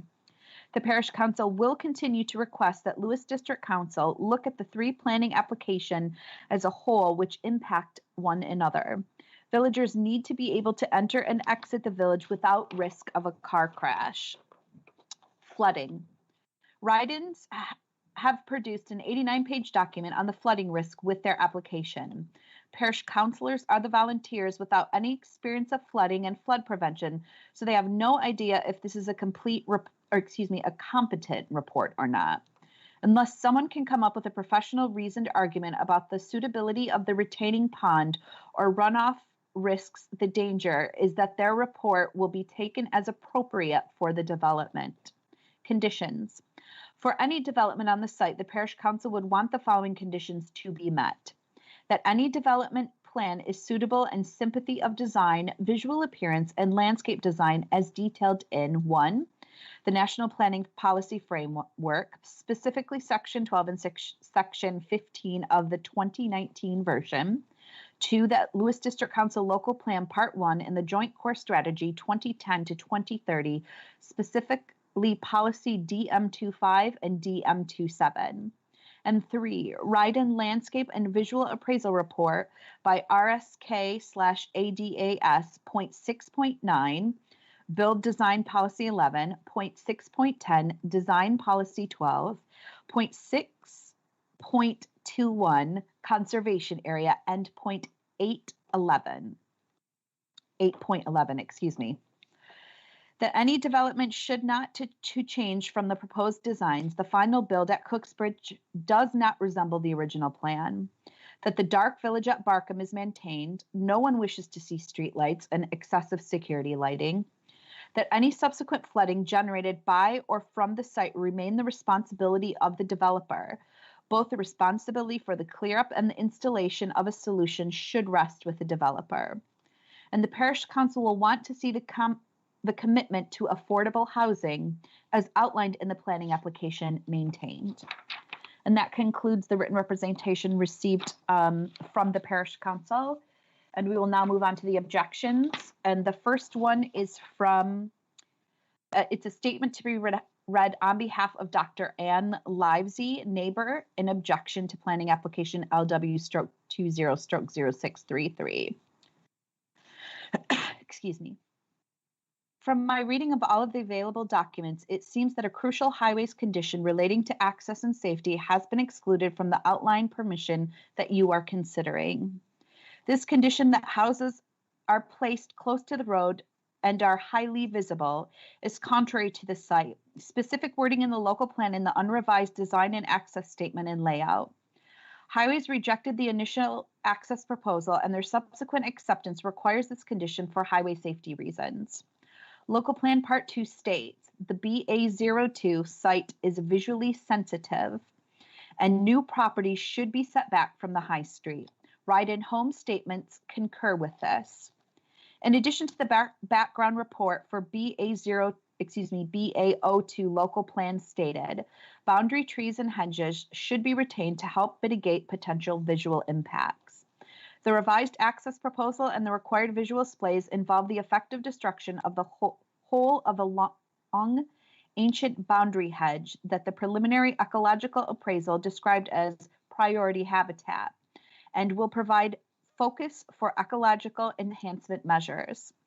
This boundary hedge is recorded in the TIF maps, Victorian painting, and Edwardian photos. It forms part of the conservation area and is a striking feature on entry to the village. The proposal from the officer for another hedge to screen the site runs counter to the highway's conditions and the building heights. The officer says that the development would provide environmental gains by introducing new habitat as part of the site landscaping scheme and reducing pressure to develop surrounding greenfield sites. This statement refers to the preliminary ecological appraisal before the proposal to remove the hedge. The East Sussex ecologist states that the development is likely to have an impact on biodiversity.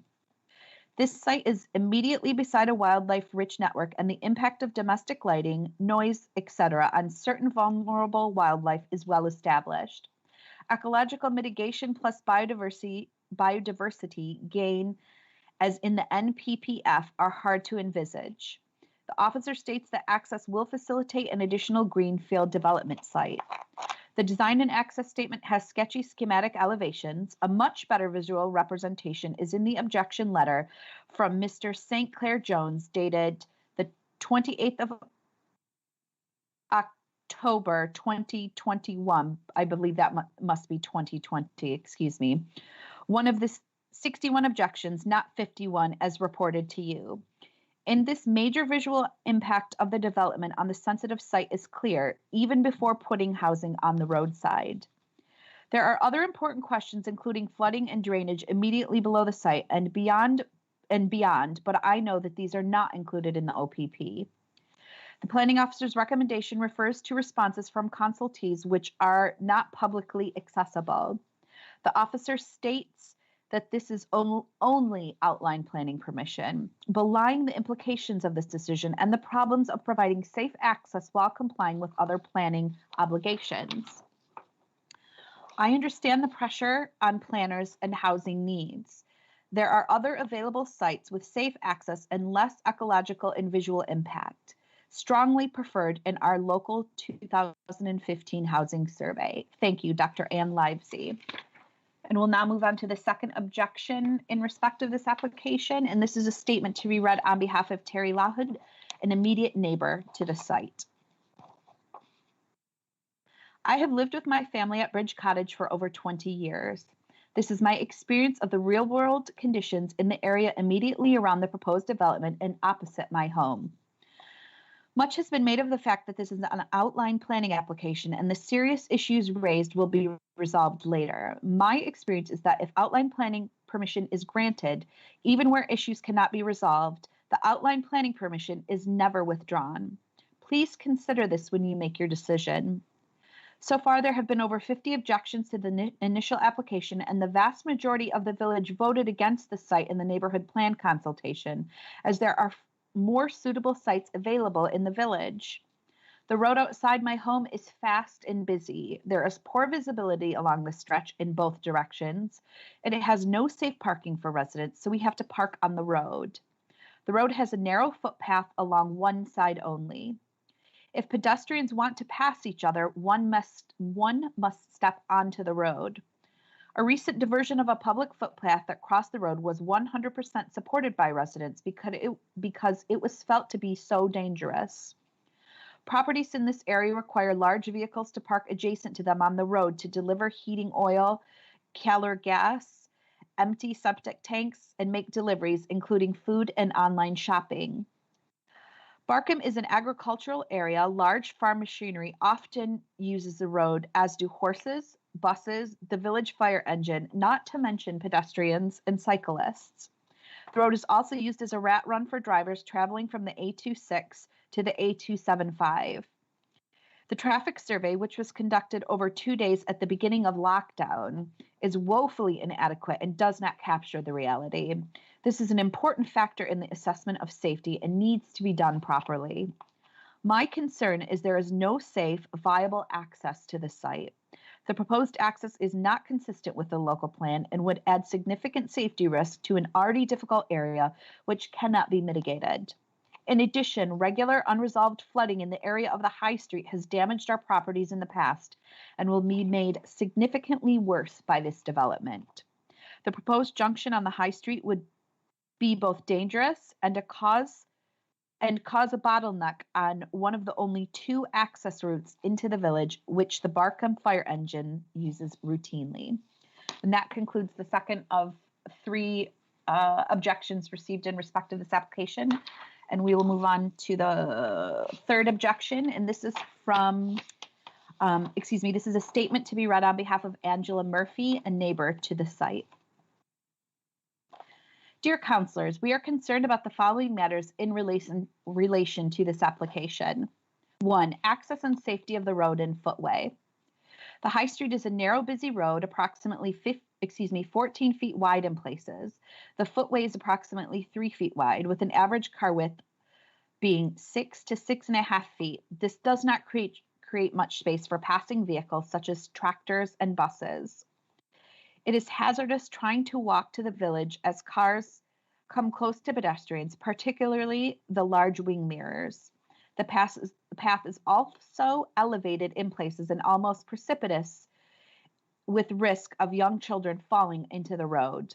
The footway cannot be expanded from the edge of Bridgelands to the application site as it bounds the local curtilage of Willow Cottage. Currently, pushing a buggy and meeting another pedestrian is a difficult maneuver, particularly when vehicles are passing.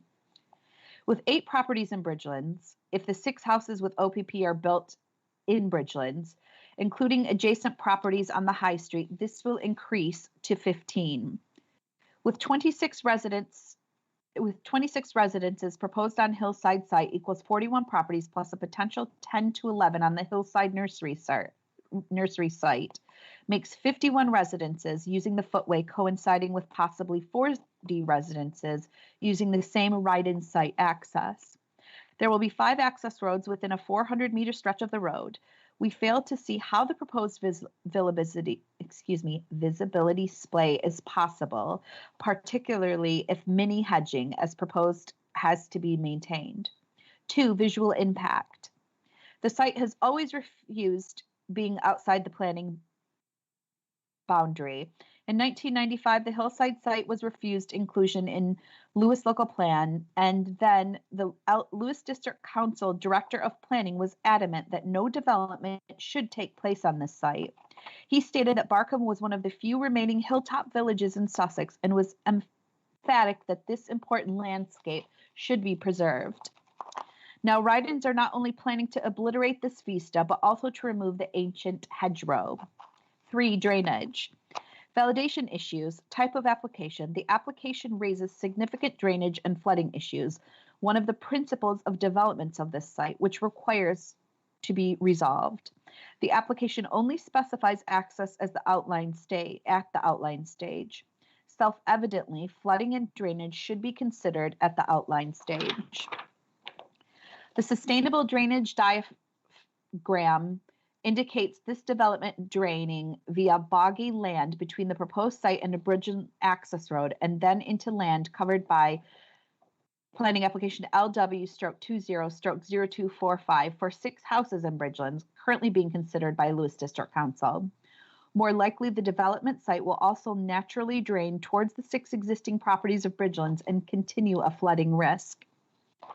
For well over 2 years, Bridgelands homes have been put at threat by planning applications and permissions which have singularly failed to propose an acceptable solution to ensure no risk of flooding. We urge you to refuse this application. Signed, the residents of Bridgelands. And I'll now move on to the written representation received in support of the application. And this is a speech on behalf of the applicants Ride Homes Limited in support of their outline planning application reference LW/20/0633 for the erection of up to 26 dwellings on land north of High Street, Barcombe. Good afternoon, members, and thank you for the opportunity to contribute to your consideration of this planning application. Ride Homes Limited acquired an interest in this land as a result of its allocation in the Lewis District Local Plan Part 2 for the residential development under Policy BA02. They have aimed to comply with all of the criteria set out in that policy. In particular, the proposed housing will be high quality, no more than 2 stories, and the illustrative layout avoids blocks of development. The houses are also set back from the high street to help retain a sense of transition into the village from the surrounding rural area.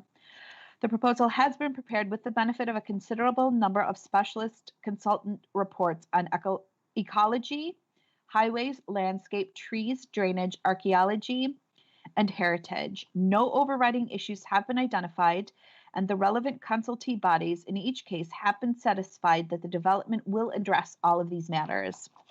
The scheme will provide 10 new affordable housing units, 70% affordable rent, and 30% shared ownership. A financial contribution to off-site provision equivalent to 1.5% will make up the full 40% affordable housing contributions from this site.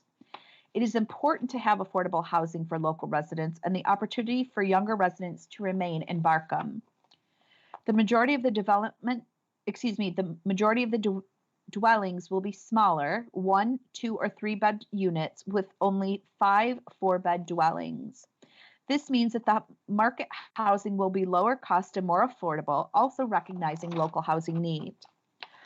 Although this is only an outline planning application at this stage, the design and access statement and illustrative layout plan show how the development can respect the setting of the adjoining conservation area and that key architectural features from the local area can be satisfactorily incorporated into the detailed designs to be submitted at the reserved matters stage.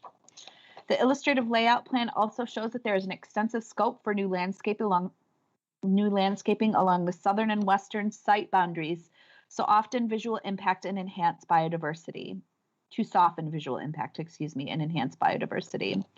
Anecdotal evidence of a localized flooding event in High Street in November of 2019 suggests that a robust drainage solution is required. The detailed drainage strategy for the site has yet to be finalized, and this information will be taken into account, secured by condition. However, the fundamental principle is that the new surface water runoff rate from the site will not exceed the current runoff rates, and therefore any existing flooding outside the site will not be exacerbated. This is a sustainable development located close to the village center and with nothing to prevent the prompt delivery of much needed housing, both for the village and to support the housing land supply across the district. The officer's report is thorough and recommends that planning consent should be granted. Members are respectfully requested to accept that recommendation and to grant planning consent subject to conditions and the Section 106 agreement. And I will now move on to the final written representation received in respect of planning application LW/20/0633. And this is from the Lewis District Ward Councillor, and it is a statement to be read on behalf of Councillor Isabel Linnington in her capacity as the Lewis District Ward Councillor. I am speaking on behalf of the many residents who have objected to this application and also representing my own views. It is ironic that this meeting is being held 22 years to the day that I moved to Barcombe. In those 22 years, there has never been an application for such a large development in the village on such a sensitive site.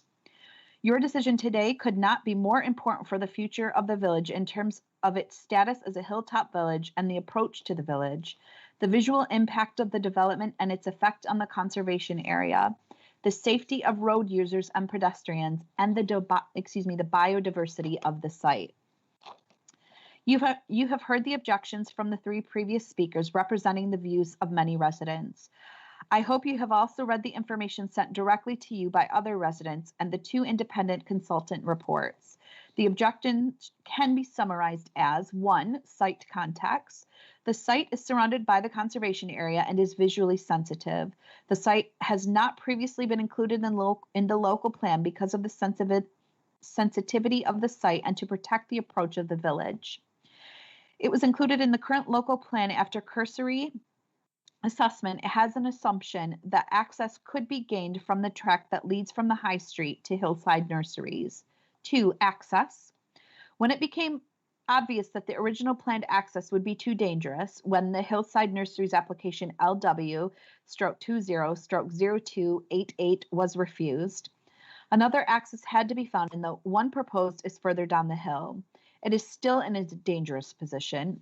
Highways insist that the only way to obtain the necessary visibility splays is to remove most of the ancient hedge. However, this will not reduce the speed of cars coming down the hill.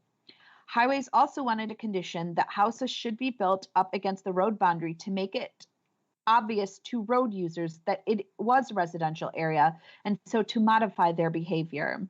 This has not been included in the proposed conditions because it would contradict the mitigation for the loss of the ancient hedge and biodiversity, and also contradicts the council's own policies that, as part of any development, new properties should be set back from the High Street to help retain a sense of transition into the village from the surrounding rural area. You are, therefore, being asked to approve the access where there are clear contradictions about safety.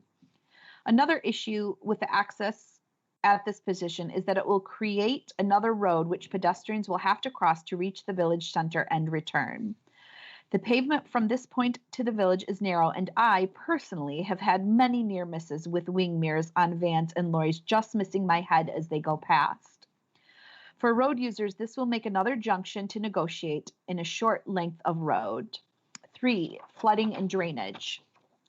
There have been 2 independent reports prepared on behalf of residents, both of which raised doubts about the solving of the flooding and drainage problems on the site and the neighboring Bridgeland site. Ryden admit that they have not been able to access the site where the water will drain to, nor have any investigations been done on the complex drainage arrangements under number 2 Bridgelands.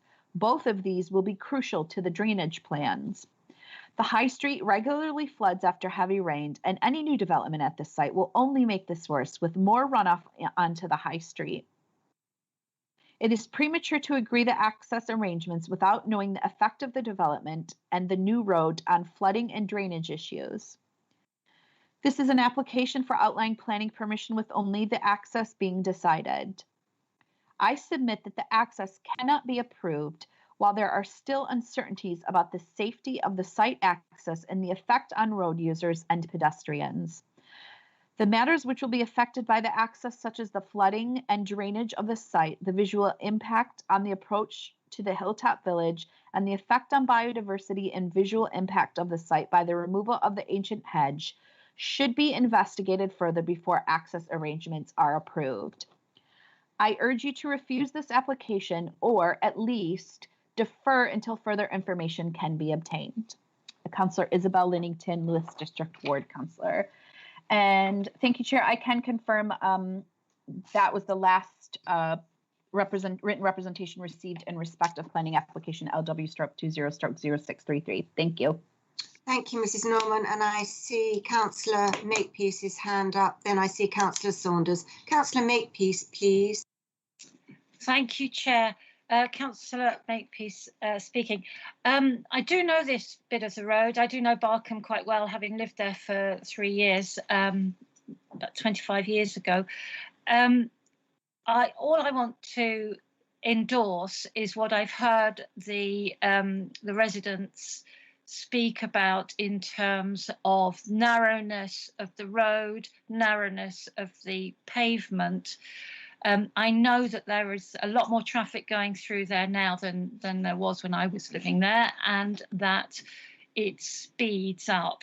Now, that curve on the road, not only is it very difficult to see round a curve when you're in a car, but it's also, there's an embankment. It also rises up slightly. So having to cut down what is an ancient hedge is going to make the visibility, even a hedge that is kept trimmed at whatever, I think they said 60 centimetres, is going to create visibility difficulties at all times.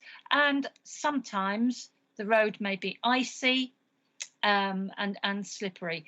I am very uncomfortable about this particular access. I think it cannot work. I do not think that taking out the ancient hedge is the way to do it. I would like to propose that we refuse this application.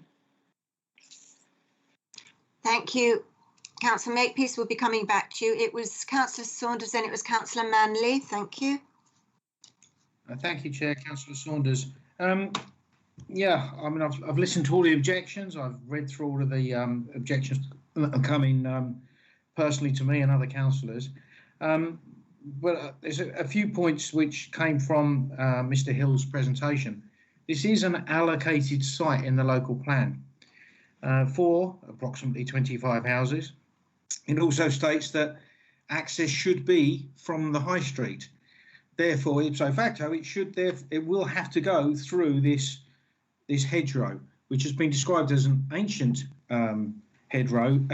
But I think the point has been made that I believe the county ecologist has noted that although it's an ancient hedgerow, it's not really containing any specific species, or there shouldn't be too much impact from that perspective. I was surprised that Barcombe hasn't got a neighbourhood plan, and when I spoke to the local district councillor, I understand that the neighbourhood plan was started but then abandoned, and I think the absence of that doesn't really help the local community in this instance, and it's a good example of why we should have one. I am concerned about the drainage issues. Like Councillor Makepeace, I do know the area very well, as I know most of the areas within the district, because I used to, a few years ago now, used to work in and around the whole district as the contracts manager for the maintenance contractor at the time. So I do know it very well, and I am aware that there are drainage issues.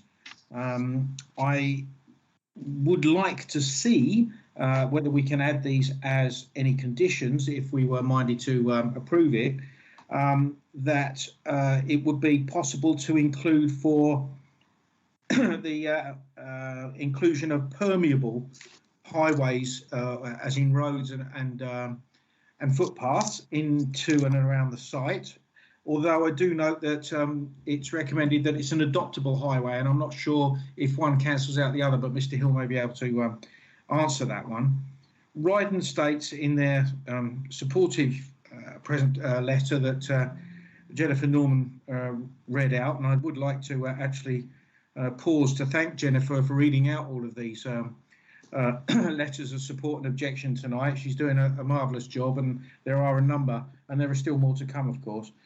But they mention that they don't expect any exacerbation of existing flooding issues, but I would have liked to have seen, and possibly yet another recommendation to be added, would be to improve the problems that there are, known problems, maybe with installing catch pits. And I know that my colleague, Councillor Graham Amy, used to work for Southern Water, and he may be able to give you some more information on that.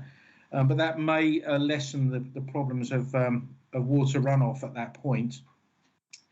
I would also like to see, possibly not in this because this is an outline application, but in future to try and ensure that the allocation of the affordable houses on this site is possibly reserved for people with local connections, and that I'd like to see that added.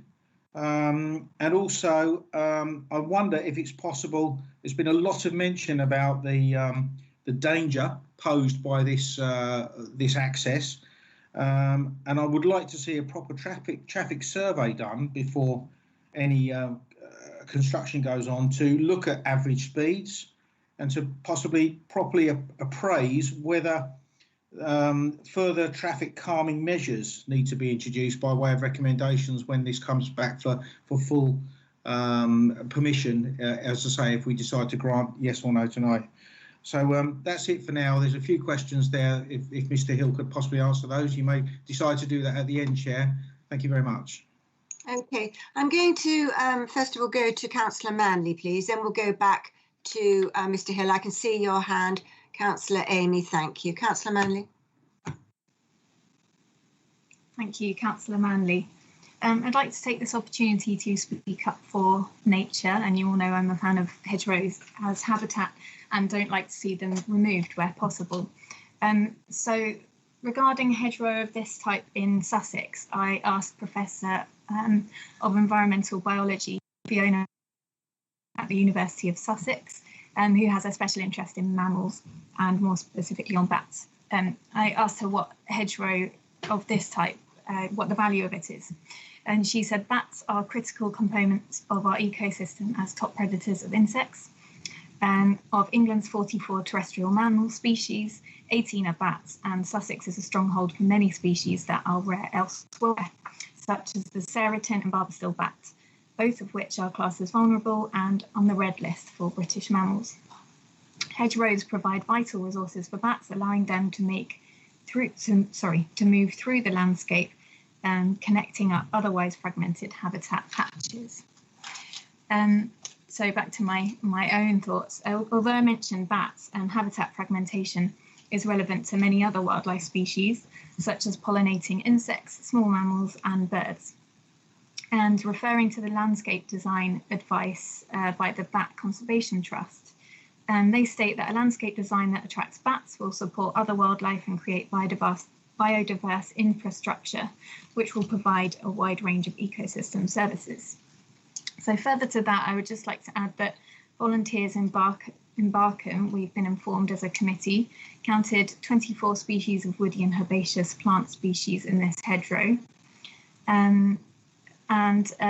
Up until just recently, 104 people have signed a petition to save Barcombe's historic hedgerow. This application shows that more than 18 metres would be lost. So my view is that this site would benefit the existing community better if it was enhanced as an area for wildlife through schemes such as tree planting, rewilding, or as an outdoor space for young people to play and learn. But I have two questions. One, which is, as I believe it's an allocated site, will this site eventually be built on regardless of our decision here this evening? And two, is there no way that the access to the site could happen without losing the ancient hedgerow? So in grounds of nature conservation, I would support a refusal to this application. Thank you. Thank you, Councillor Manley. And before the other speakers, I'm going to go over to Mr. Hill for some of the questions or recommendations, and also as far as going back to the access and, of course, the subject of hedgerows. Thank you, Mr. Hill. Thank you, Chair. Yeah, a couple of issues there from Councillor Manley. In terms of building on the site, we're making a recommendation to the committee. It's in the committee's powers to grant permission or to refuse permission. Depending on that decision and whether there's a further appeal, who can say? If I had a crystal ball, I'd be a very wealthy man and wouldn't be presenting cases to you tonight. So unfortunately, no one knows the answer to that. In terms of access, I showed you the plan. It's pretty much landlocked, and there is no real alternative as to where an access could be taken. It just doesn't. You can't take it to the north. You can't take it to the west with Bridgelands. If you go northwards, you've got the adjacent site, which is also allocated, and that doesn't have any road access. The only road access to this site is from the high street.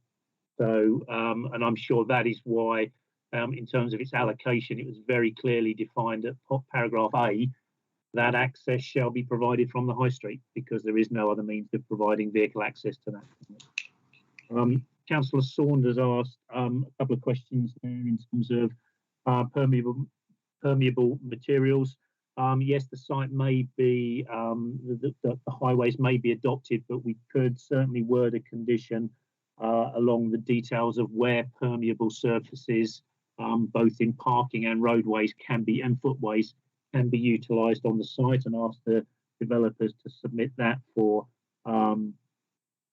approval. Traffic survey for traffic calming in the area.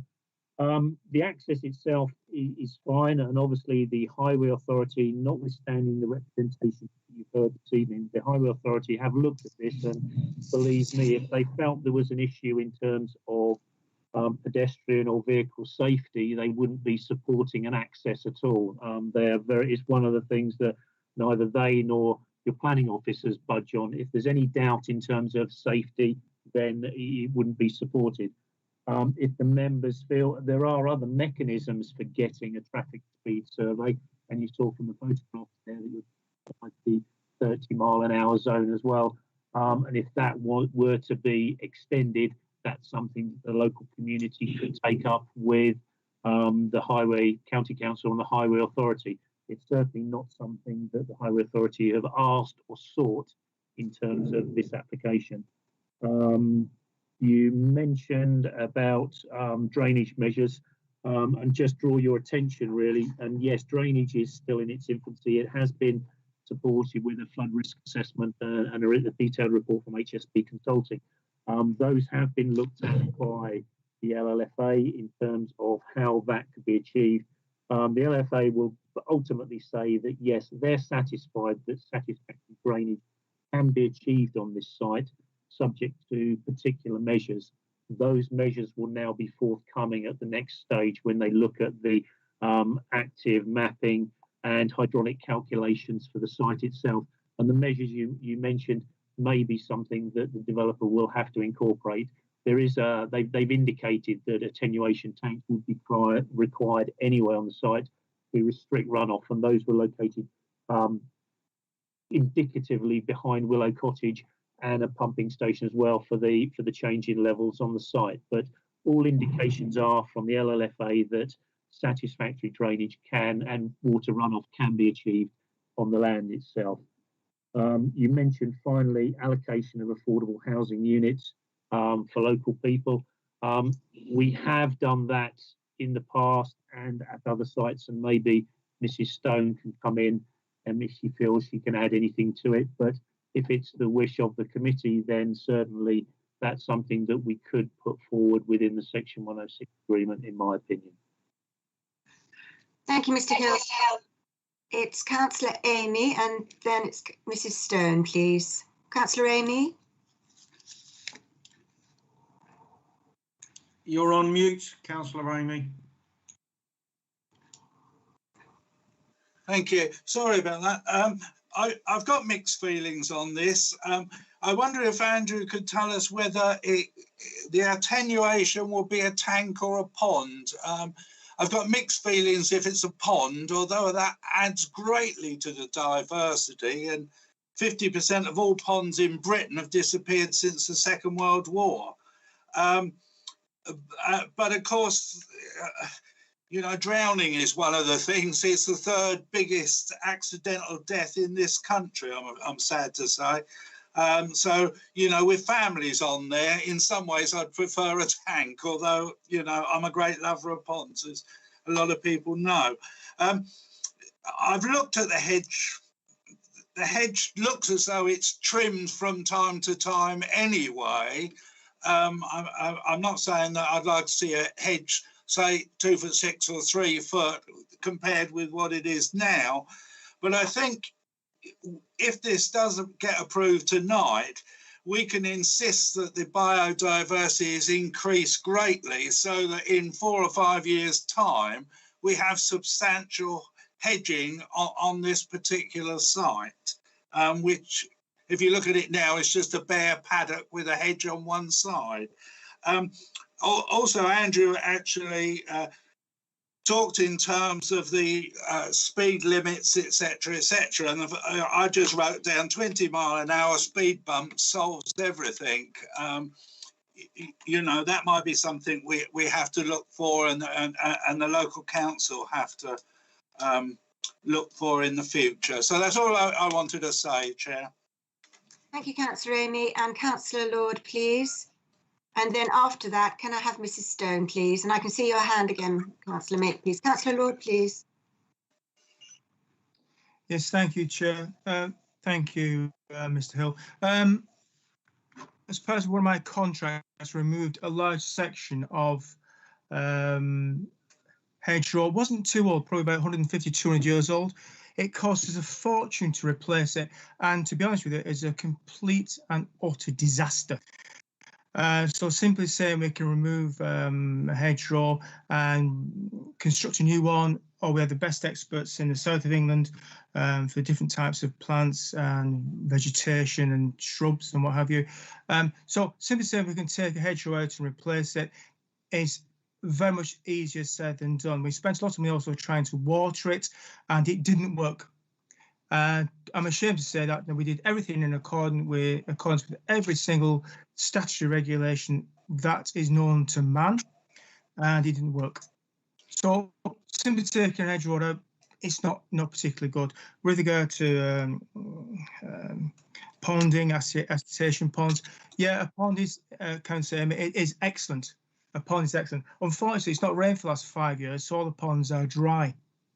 So we've got a big problem there. I've actually, by chance, driven down the road, so I know the road which you're talking about. I'd forgotten about it actually until I saw the photograph.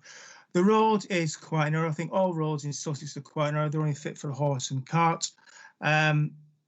If we don't get running, am I correct in saying this, Chair? This is for approval of the entrance exit, not the outline planning application. Is that correct? Or we're voting the application as well as the entrance or exit? I'm not too sure what we're voting on, because I thought it was the entrance and exit to the site, and we've been talking about the outline planning application. So I need to be clear what we're voting on.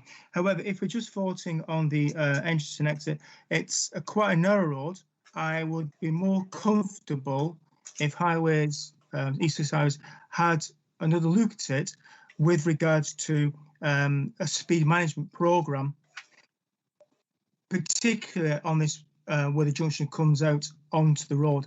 It is quite tight, and I'd be uncomfortable at putting, well, I know it's landlocked. I understand what Mr. Hill's saying. It is a landlocked site. It's something which we need to take into consideration when we vote on this. It's a landlocked site, which, okay, as Section 106 notice, it will breathe new members of the public and families into the area. However, we have taken a decision now, as I understand it, onto the entrance and exit to the site. I will reserve my judgment, but I think something very careful we need to consider with regards to just slicing out the hedge and promises of putting in new green features. I'm speaking of experience from this. I've put in new green features on new developments across Sussex, and I'll be honest with you, Mr. Hill, and also Chair, and also in particular to Councillor Manley, who I do share lots of green opinions with her. They've cost lots of money, and to be honest with you, they've not worked. Okay, thank you, Chair. Thank you. I'm going to go swiftly over to Mrs. Stone and then to Mr. Hill. And yes, I can see your hand, Councillor Makepeace. Thank you, Chair. Joanne Stone, solicitor. I'm in relation to the question on affordable housing and the request that it be for the residents of Barcombe. That would conflict with the council's allocation policy in relation to the socially rented properties, which the council are required to allocate with regards to the greatest need. And they do take into account local connection, but they're talking about the district of Lewes. In relation to the intermediate housing, the part buy, part rent type housing, there is a separate provision under the allocation policy, which would allow local connection to be taken into account on those houses. But it's contrary really to our housing policies to just give first priority to the residents of Barcombe, which may not be those people greatest in need in our district. Thank you, Mrs. Stone. Over to Mr. Hill.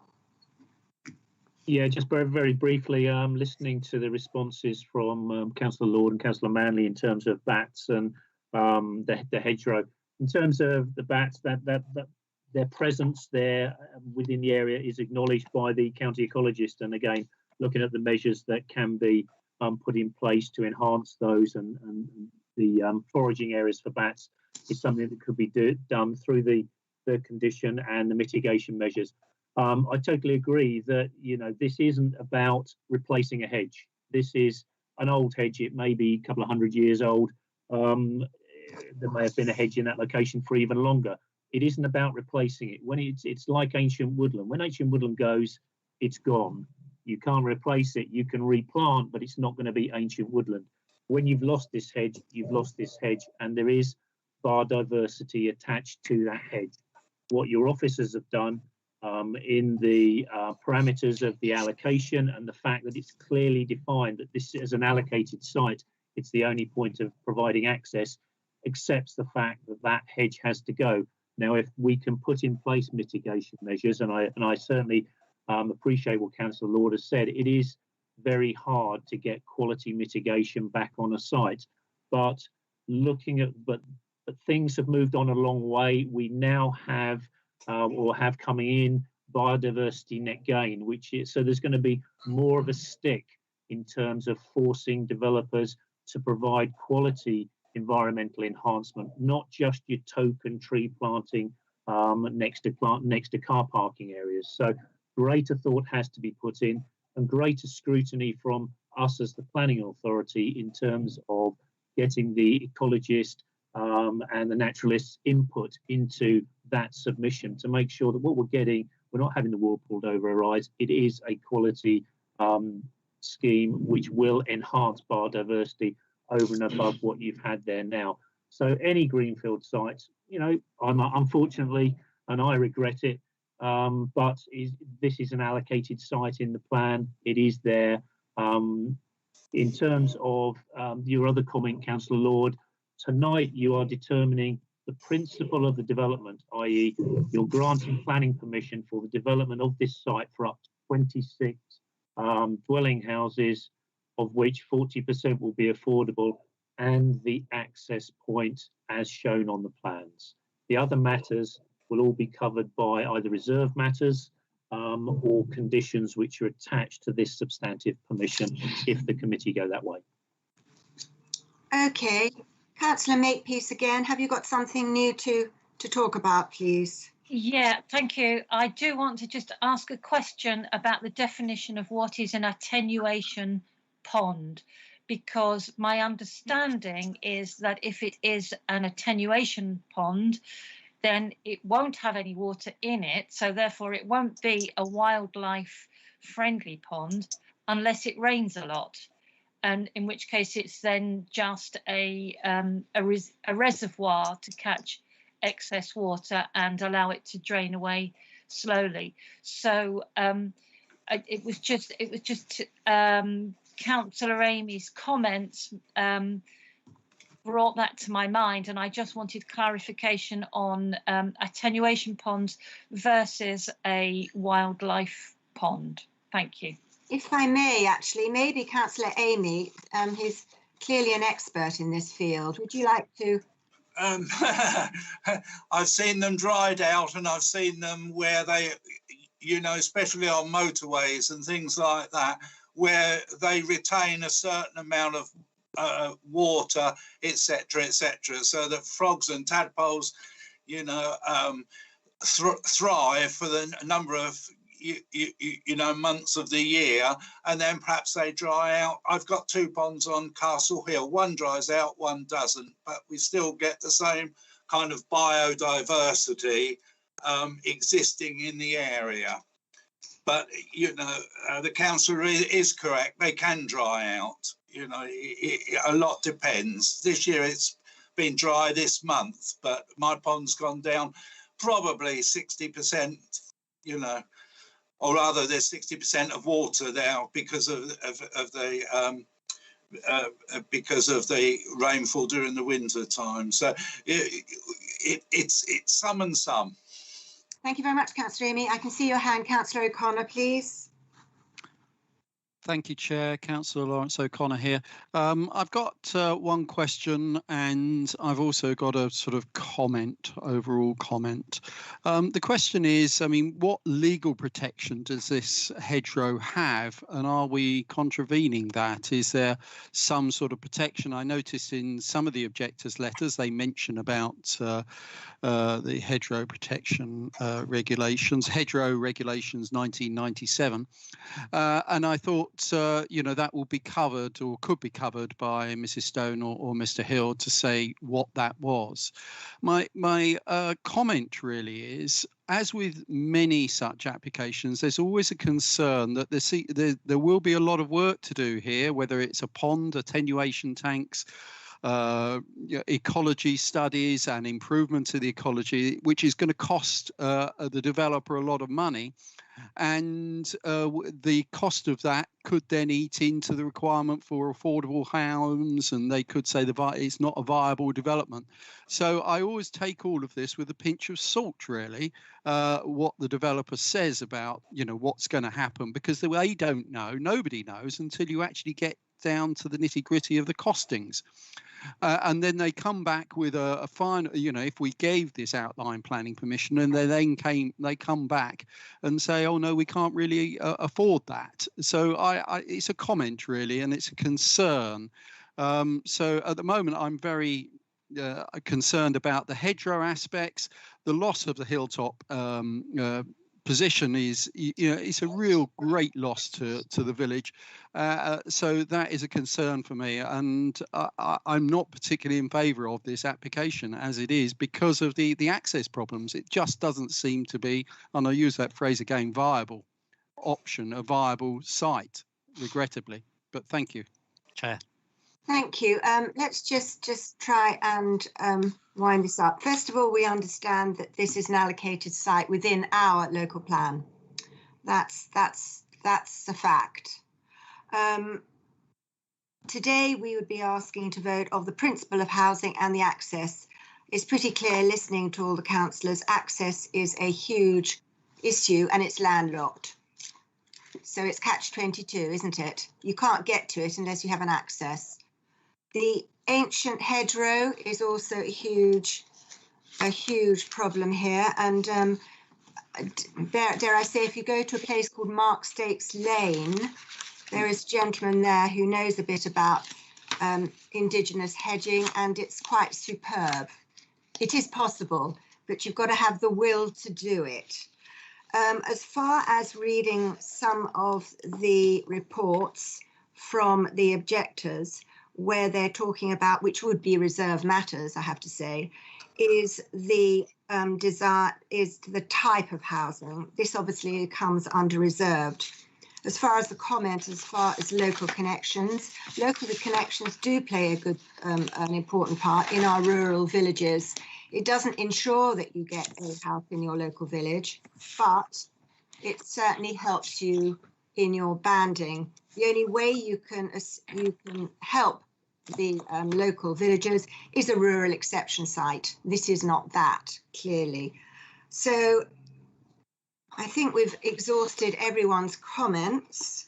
Also noted Councillor O'Connor's comments as far as the expense of the developers and coming back again. Again, it's a mystery, that one.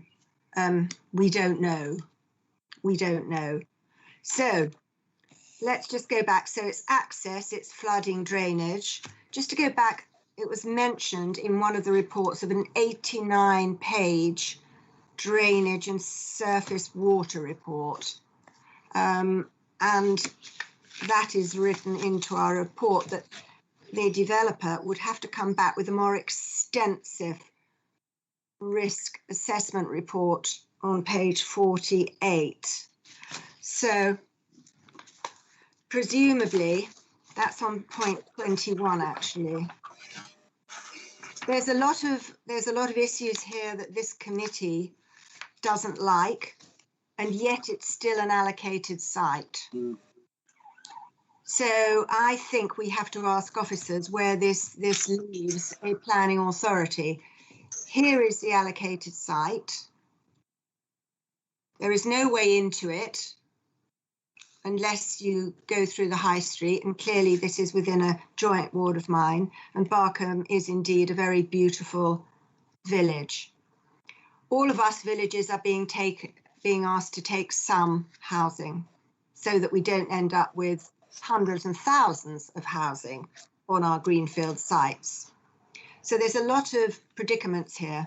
So I'm going to go back to Mr. Hill for him to wind it up as far as the discussion, please.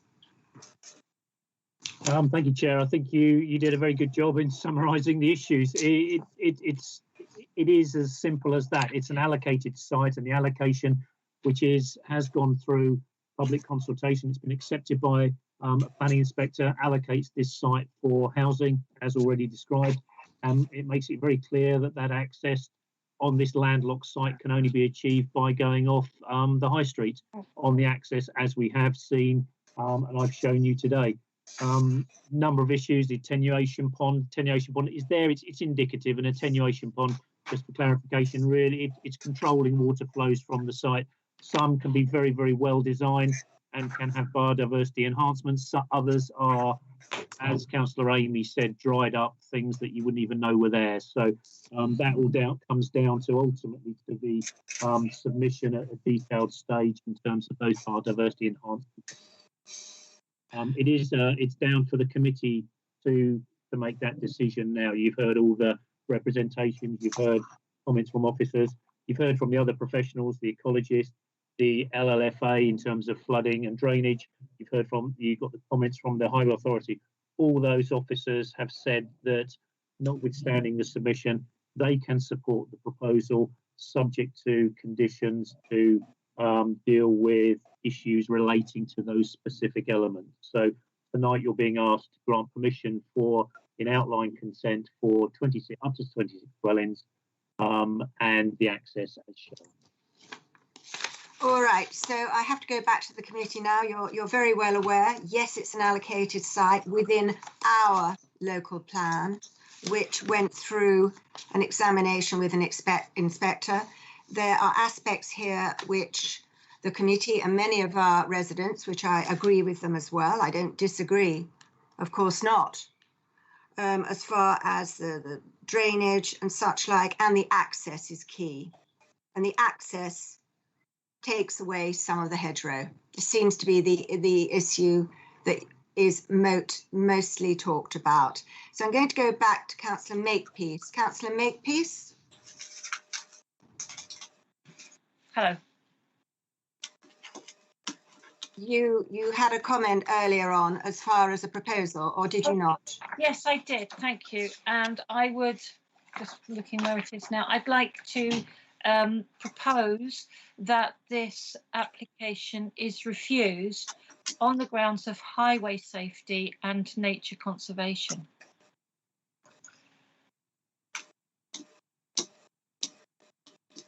Okay, so I have a proposal on the table from Councillor Makepeace, and she's basing her refusal grounds on highway safety and nature conservation. Is that correct? It's correct. Thank you. And do I have a seconder? Councillor Manley? Okay. All right. So we have a proposal on the table from Councillor Makepeace. She's basing her grounds of refusal on highway safety and nature conservation. This has been seconded by Councillor Manley. I'm going to go to the vote now and ask councillors. Yeah. Mr. Hill, Mrs. Stone.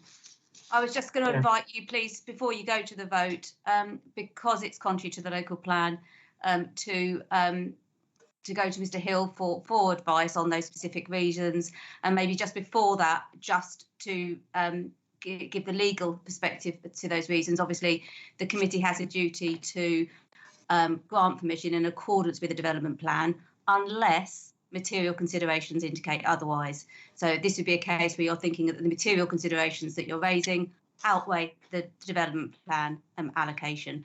But in relation to specific material considerations that you raise, I think it's worth considering taking the professional opinion of Mr. Hill first before you go to the vote. I agree. Thank you. Mr. Hill. Thank you. Yes, just very briefly on those two grounds, highway safety and nature conservation. I'll be very brief.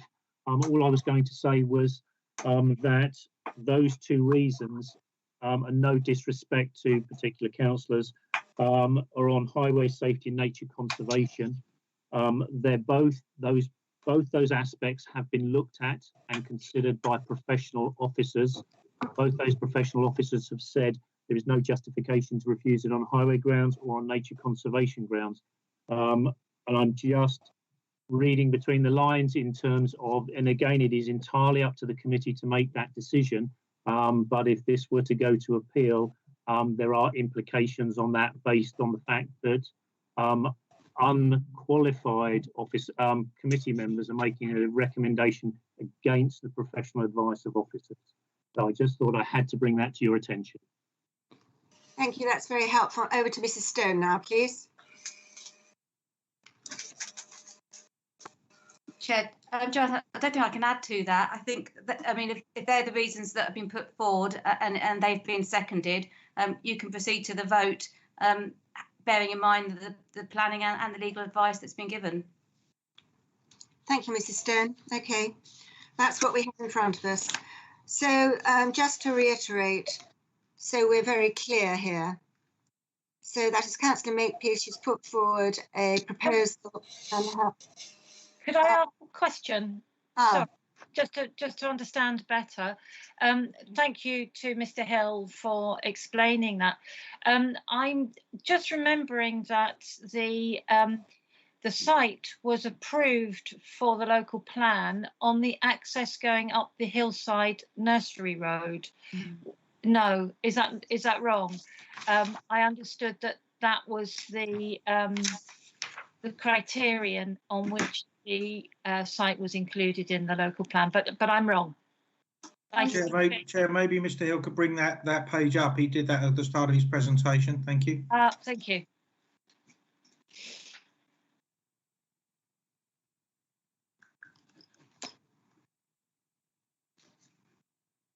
Yes, this is the allocation. That's Hill Road there. So this is the allocation. It's very clear. This is the allocation within the local plan that was approved by the inspector and considered sound. And just taking you back, that's Hillside, and Hillside is located at the top and quite narrow. You wouldn't get the vehicle access in there as it is, and this was the point at which they accepted that satisfactory access could be achieved for the site. Sorry, Chair, if the previous slide there, Mr. Hill, actually states in A, access provided from the high street. Thank you. Are we clear? Okay, thank you. I had read it, but I must have misunderstood it. Okay. All right, so we're now clear. So let's reiterate, so we are all clear, please. So proposal from Councillor Makepeace, and that is to refuse planning permission. And her reasons are, the grounds are safety and nature conservation. So I'm going to go to the roll call.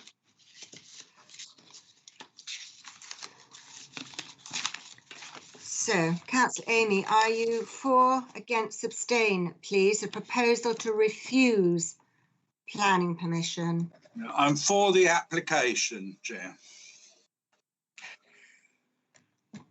Thank you. So that's against the proposal. Against the proposal, yes. Sorry. Thank you. So, Councillor Dewhig, are you for, against or abstaining against the proposal to refuse planning permission? Councillor Linda Dewhig, for. Thank you. Councillor Jim Lord, are you for, against or abstain for the proposal to refuse planning permission?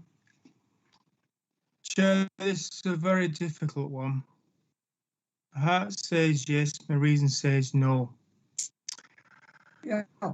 I think I'm going to abstain, to be honest with you, Chair. I don't like abstaining, but on this particular occasion, I'm going to abstain. I do apologise. Thank you.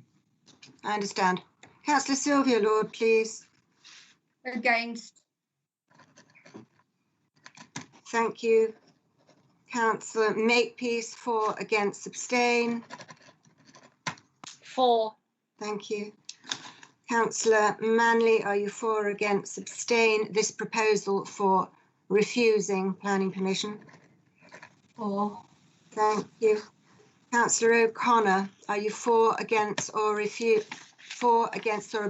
for refusing the planning permission? Thank you, Chair. Councillor O'Connor, for refusing the application. Thank you. Councillor Papanicolaou, are you for, against, or abstaining for the proposal to refuse planning permission? Councillor Papanicolaou, I'm for the refusal of planning permission. Thank you, Chair. Thank you. Yep. Councillor Saunders, are you for, against, or abstaining for refusing planning permission? Against, Chair. Thank you. Councillor Von Kerthy, are you for, against, or abstaining for refusing granting planning permission? I'm sorry, but I'm like Councillor Lord. I abstain. Thank you very much. I'll go to Mrs. Stone for the result of the vote, please. Thank you, Chair. The vote to refuse planning permission has been carried by 5 votes to 3 with 2 abstentions.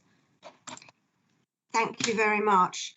So that is application number LW/20/0633, location land north of High Street, Barcombe, East Sussex. Proposal outline permission for the erection of up to 26 dwellings together with associated development and site access with all other matters reserved. Ward, Cheney, Barcombe, Hamsey. Applicant, Ryden Homes Limited. And planning permission has been refused. May I just say at this moment to the general public and councillors, would this be an appropriate moment to have a break? Yes? Officers, are you happy with that? Content? So for the benefit of those listening or watching, we are going to have a break. Five minutes, Chair. Is that all? Yeah. I think 5 minutes is more than enough. Would you agree? So 5 minutes, officers. Thank you.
Good evening again, everyone. We've just returned from our break.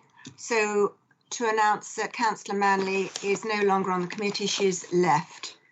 So we're going straight on to agenda item 10, which is application number LW/20/0690, location, land behind 3 and 4 Dymchurch Close, Seaford, BN25 3JX, proposal, planning application for construction of 3-number detached 3-bedroom houses with associated access and landscaping works.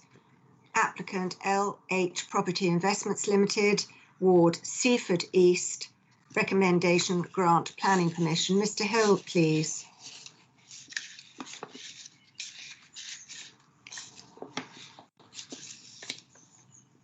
Application land between and behind numbers 3 and 4 Dymchurch Close.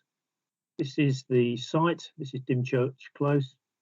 Just one thing to point out, which is mentioned in the report, of a very similar scheme, which was constructed and approved and constructed on the other side of the close here, with a pair of semi-detached properties going in a very similar arrangement with a new access off the turning head to provide for 2 dwellings in the rear gardens. As you can see from the layout here, the garden sizes are fairly large. The proposal is to put a new road in between, or an access drive in between the 2 dwellings, taking off part of the land, and to erect 3 detached dwellings in that rear garden shed between number 3 and number 4. Just giving you an aerial photo. These are the 2 that have already been built previously, historically, extending that turning head to provide the access in. So the access will be between the 2 dwellings here. The gardens will each be relaid out and fenced off.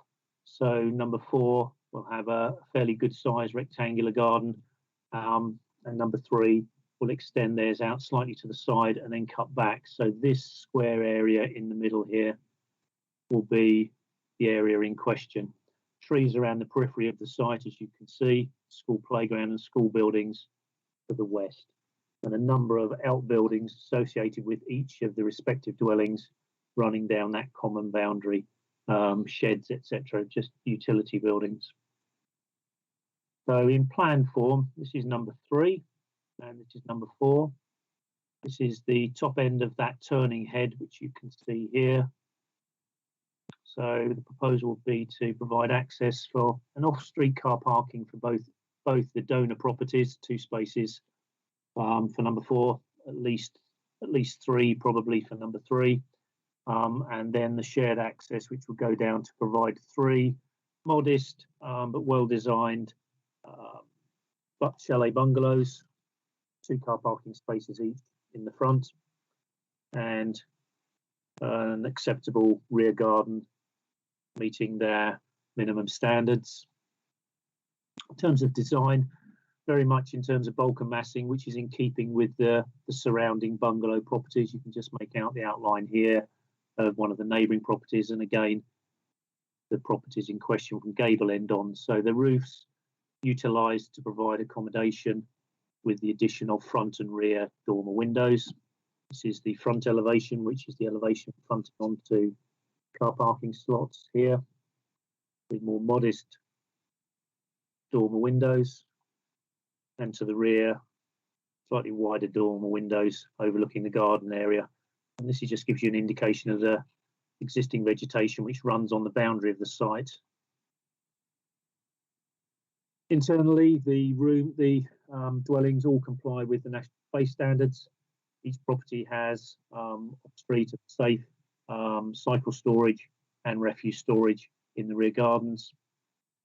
And again, from the plans, you can see that there is rear access to each of the rear gardens, so there's not a difficulty in getting bikes and refuse stored into the rear. Just some photos to put some flesh on the site itself. So number 3 here and number 4 here, which is, as you can see, is a semi-detached, both semi-detached properties. So the access would be through the middle, roughly where this low dwarf wall is located. Just zooming in, so obviously necessitate the loss of both garages to provide that access, and then the properties to be built much further back in the rear garden. These are just some photos of the rear garden. Number 3, which has the greater number of outbuildings down the boundary. These are taken from largely from the southern side looking back up. And again, garden number 4, which is more open, less vegetation there. And again, showing you the boundary fence that would enclose the area. And just make out the school behind as well. So that's the application. I don't think there's a lot to add at this stage, Chairman, to the report. As I say, other than a scheme of similar nature has been approved and constructed on the other end of the close. It's close over here, but albeit that was a pair which faced onto, and this is 3 dwellings which faced due north, sideways onto the close itself. Thank you, Chairman. Thank you, Mr. Hill. And we're going over to Mrs. Norman or Mr. Palmer to read the speeches, please. Thank you. Thank you, Chair Jennifer Norman and Democratic Services, and thank you to Mr. Hill for his presentation of the application. Just to clarify, I will be reading the written representations received in respect of planning application LW/20/0690, and then I will be passing it over to my colleague, the head of planning, Mr. Palmer, to read the remaining written representations for the meeting. And we have received 3 written representations in respect of this application, 1 from the town council and 2 in objection. So I will begin with the first representation, and this is a statement received from Mr. Jeff Johnson, Planning Officer, to be read on behalf of Seaford Town Council in reference to planning application LW/20/0690. The Town Council's Planning and Highways Committee considered this application at its meeting on the 29th of October 2020 and resolved to object on the grounds that the erection of 3 two-story detached houses on this restricted plot would adversely affect the existing character of the close and would be an overdevelopment which would have a significant adverse impact on neighboring properties and other properties in the close due to general disturbance, overlooking, and loss of privacy, and congestion arising from overflow parking. The committee was aware of the large numbers of objections submitted and considered that there were compelling reasons for supporting them. Dymchurch Close is a small close of attractive red brick bungalows, mostly in the same style. As with many small closes, it suffers from severe parking problems with parked cars often obstructing the road and accesses. The proposal to demolish 2 existing semi-detached bungalows and replace them with a line of 3 small detached chalet bungalows will alter the existing character of the close and not for the better. The fact that the existing gardens of numbers 3 and 4 are slightly larger than average is unfortunately seen as a reasonable excuse for demolishing 2 perfectly presentable properties and replacing them with a row of 3 unremarkable chalet bungalow boxes in a completely different alignment to other properties in the close. The developer's interest is simply to extract maximum value from the site and move on to leave the residents with the consequences. That is, in this case, increased traffic flow on a narrow carriageway, congestion and parking problems, and the original layout of the close disrupted by the intrusion of a completely alien row of 3 new properties crammed into a corner. It is not accepted that the carriageway is of sufficient width for 2 cars to pass. It is also clear from the Highway Authority's comments that absorbing the additional parking will be a problem, and it is unlikely that it requires existing residents in the close to park on Hillside Avenue. The purpose of good planning should be to conserve and, if possible, improve the amenity and environment of residents. This should mean that slightly larger than average size gardens should not automatically be regarded as suitable redevelopment sites if the consequence is detriment to the quality of amenity of existing residents. The committee should therefore refuse this application and on the grounds resolved by the Town Council and failure to comply with policy DM25. Jeff Johnson, Planning Officer, Seaford Town Council. I'll now move on to the second of the 3 written representations received in respect of this application. And the next one is a statement to be read on behalf of Emma Lowe, an immediate neighbor to the site, in objection to planning application LW/20/0690. As a resident of Dymechurch Close, I'm extremely concerned about the implications of this proposal and strongly oppose the plans. The proposed houses would create a huge loss of privacy for my house and does not mirror the previous development in the opposite corner of the close, 7A and B, as we were all led to believe. As owner of number 5 with 2 small children, I'm directly affected by this and would not be happy with 3 houses facing into my garden. When we moved here, one of my main attractions was the privacy we had, and this will be completely compromised by these plans. This was meant to be our forever home, and now I face the possibility that our peaceful garden will be overlooked by 3 houses. I can't tell you how anxious and upset this has made us. 2 bungalows in comparison to 3 houses is a massive difference and will have a negative effect on the current homeowners. This is not what we were expecting and goes against everything discussed. Dymechurch Close is a quiet area with only a very narrow road leading to the close, which is constantly in a state of disrepair, as there is not enough room for 2 cars to pass, and so one must mount the curb to get past, causing constant damage to pavements, which will not only be added to by the excess vehicles from the new residents and any visitors they may have. 3 detached houses with space for 6 cars, but no visitor spaces will also mean any visitors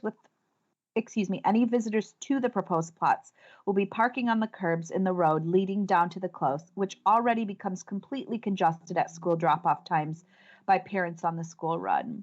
There are several families with young children living here, and lack of pavement space due to cars parked on the pavements will increase and become a safety issue, something which is a great deal of concern to many of us. One of the many appeals of living in Dymechurch Close is that it is not a busy road with too much traffic, and this development will cause an awful amount of upset and concern to all of the homeowners.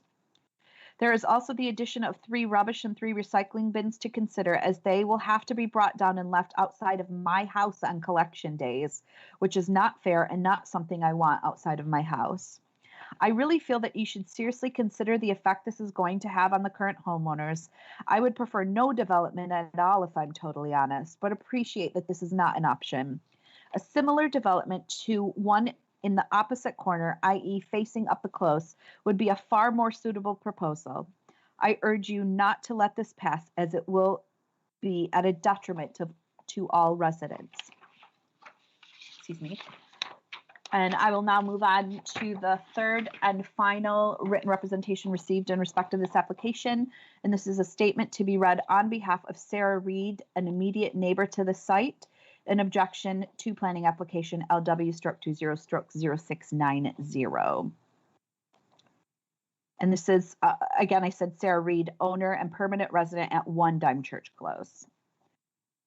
Further to my objections previously submitted against planning application LW/20/0690, and in response to the report by the case officer supporting the application, I hope Planning Applications Committee members will give my response below full and serious due consideration. Number 1, I feel the application does not comply with the CP 11, 9, and 8, and the proposal simply did not meet the requirements of this core policy. Excuse me, I'm just going to start that over, I'm sorry. Number 1, I feel the application does not comply with CP 11, 4, and 8. The proposal simply did not meet the requirements of this core policy and do not fit with the surrounding area in terms of context, access, or functionality. 1.1, the planning application is for 3 new detached houses, not 3 detached chalet-style bungalows, and therefore I do not believe precedence, as stated, has been set. 1.2, the layout of the new houses does not mirror the development of 7 and 7A as stated by the architect in the design and access statement or implied by in the report. 1.3, these existing properties are semi-detached chalet bungalows. They do not stand out adversely in design and neither stands higher than existing properties in Dymechurch Close. The fronts face out and up towards the cul-de-sac rather than across facing neighboring gardens as the planning application is proposing with the new development. 1.4, there is much wider there is a much wider turning area at the bottom of the access road in front of these properties for service and emergency vehicles. 1.5, the new properties do not have any turning space, and therefore any service or emergency vehicle will have to reverse up the new access road, thereby wasting invaluable time for emergency vehicles. 2, while I strongly oppose the building developments of this type within any established residential back garden and the outdoor space they provide to residents, rather than have 3 detached houses, and in the interest of Dime Church Close residents, I ask the Planning Applications Committee to review this planning application and request a revised plan that do mirror the properties of 7 and 7A Dime Church Close. However, should the Planning Applications Committee decide to approve the application as it stands, please note the following points. 3.1, the detached garage at number 4 has already been demolished and clearing works in the garden has been undertaken. Work has been carried out on occasions at weekends and 2 large separate fires lit, resulting in large amounts of black smoke billowing across neighboring properties. 3.2, no advance notification or consideration was given to the neighbors, one of whom who suffers with asthma and as a result had to leave their home to escape the smoke. 3.3, in respect of this, I ask that the Planning Applications Committee take strong, robust measures to ensure that CEMP, the developer, etc., takes serious heed of the conditions set out in the report and fully engages with residents. Thank you for listening to my points. Sarah Reed. And that concludes the written representations received in respect of planning application LW/20/0690. Thank you, Chair. Thank you very much, Mrs. Norman. So we're over to the committee now for their comments, please.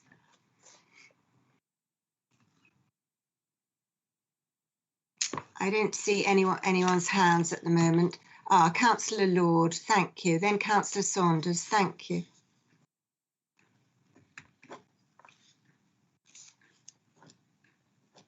Sorry, Councillor Lord, could you unmute? Thank you. Très compliqué. Do beg your pardon. Thank you, Chair. Thank you, Mr. Hill. Yeah, this application, we had a look at it on Seaford Town Council. In actual fact, the development is a little bit too large for what we think it is, albeit there's 2 very large gardens, which I wouldn't thank you for a large garden.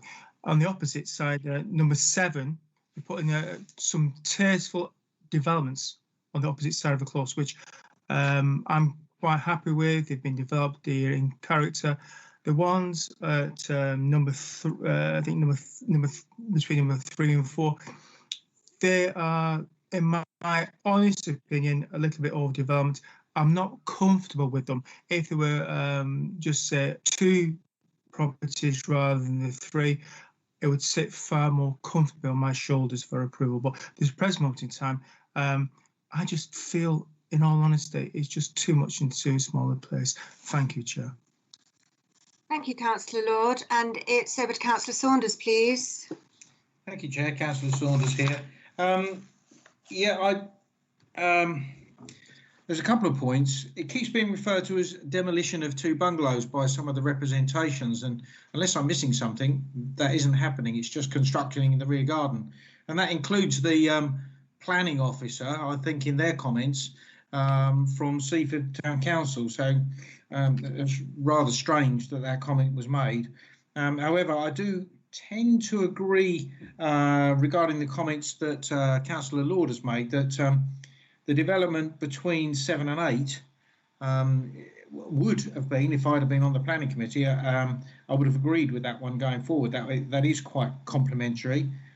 I am a little concerned about the massing and overdevelopment, if you like, on that site and the way it's being laid out.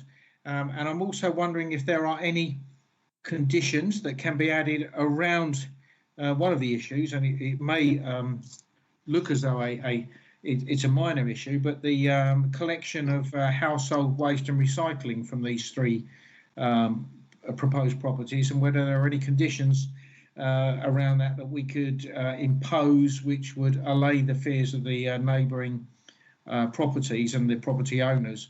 Those are my comments at the moment, Chair. and if Mr. Hill could suggest something there, I don't know. But that's it for the moment. Thank you, Chair. Thank you, Councillor Saunders. Mr. Hill, please. Yeah, there's ample space on the site to accommodate the council's wheel bins for both, for refuse and recycling. So yeah, there's no reason why they couldn't be provided and wheeled out on collection days to the end of the close. It's not ideal, but it's one day every 2 weeks, so I think that could be accommodated. It's every week for household waste, isn't it, Chair? And every 2 weeks for recycling. So yeah, it would be every week for the household waste. So that would have to be wheeled out. There's not really a lot we can do, and we can't ask the household waste team to actually walk down, can we? Really now, it wouldn't be pertinent to anyway. But thank you, Mr. Hill, for that, clearing that up. Thank you, Councillor O'Connor, please.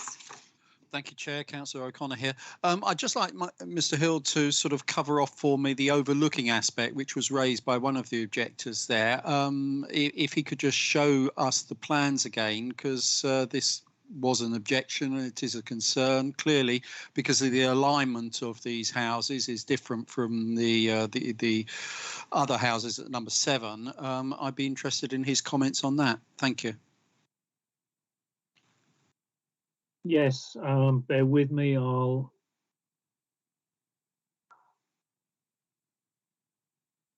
Just for information, these are the properties in Millburg Road to the rear. So you've got at least 10-metre gardens plus from back to back. So allowing for the back-to-back views here is perfectly within the acceptable levels for a built-up area. A particular reference was made to the occupier of number 5, which is this property here. I'll just go to. So number 5 is this one.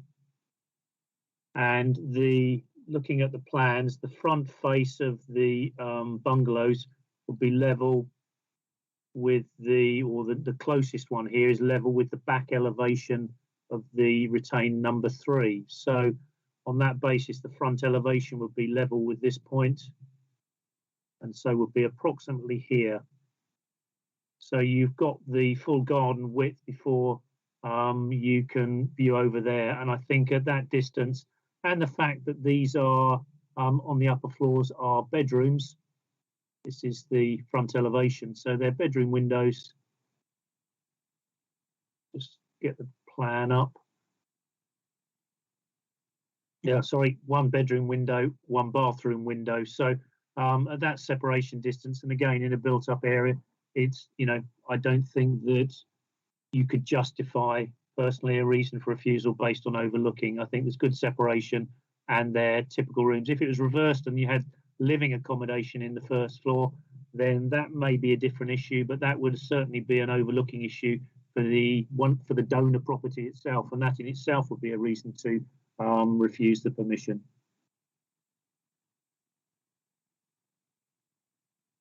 Thank you, Mr. Hill.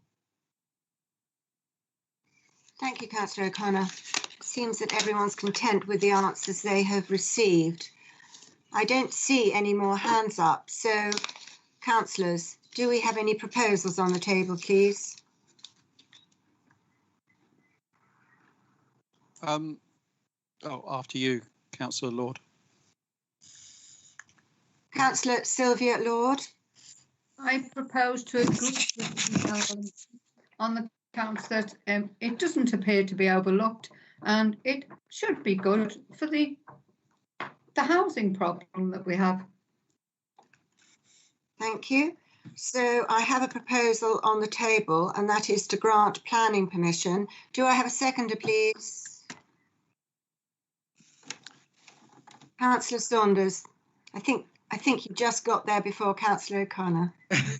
I'm happy to defer to Councillor O'Connor if he wanted to second. I'm conscious that I've proposed and seconded already this evening. If Councillor O'Connor wants to do so, I'm more than happy to defer, Chair.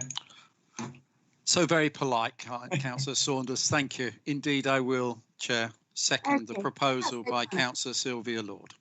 Thank you. And that's the seconder. Okay, I don't see any more hands. So we have a proposal on the table, and that is to grant planning permission. And that is proposed by Councillor Sylvia Lord, and that is seconded by Councillor O'Connor. So without further ado, we shall go to the vote. I will call the councillors in turn. So, proposal on the table to grant planning permission. Councillor Amy, for, against or abstain, please. For. Thank you. Councillor Doohig, for, against, abstain, please. Councillor Linda Doohig, for, Chair. Thank you. Councillor Jim Lord, are you for, against or abstain, please? Chair, I am actually for this application. Thank you. Thank you. Councillor Sylvia Lord, for, against, abstain, please. For the application, Chair. Thank you. Councillor Makepeace, are you for, against or abstain, please? Councillor Makepeace, I'm for. Thank you. Councillor Manley has left the room. Councillor O'Connor, for, against or abstain, please. Councillor O'Connor, for. Thank you. Councillor Papanicolaou, are you for, against or abstain, please? Councillor Papanicolaou, for. Thank you. Councillor Saunders, are you for, against or abstain? Sorry, Chair, to interrupt. Yes, Councillor Saunders, I'm for. Thank you. Thank you. Councillor von Kirchie, are you for, against or abstain, please? Councillor von Kirchie, for. Thank you. I'll turn to Mrs Stone for the result of the vote, please. Mrs Stone, thank you. Yes, the vote to approve planning permission has been carried. Thank you. So that is LW/20/0690, location land behind 3 and 4 Dymchurch Close, Seaford, BN25 3JX. Proposal, planning application for construction of 3-number detached 3-bedroom houses with associated access and landscaping work. Applicant, LH Property Investments Limited, Ward, Seaford East, and planning permission has been granted. Thank you. We now turn to application number LW/20/0849, location 6 Beacon Drive, Seaford. Could I just quickly say, because the next application might be long as well, and I most likely have to leave at 8, I would like to wish everyone a good night. Thank you. That's Councillor von Kirchie. He's leaving the committee. Thank you. Bye. Thank you. I'll just go back, if I may. So that was application number LW/20/0849, location 6 Beacon Drive, Seaford, BN25 2JY. Proposal, change of use from a C3 dwelling house to C2 residential institution to accommodate 5 children. Applicant, Lewis Wichlow Ellis, Ward, Seaford Central. Recommendation to grant planning permission. Mr Hill, thank you.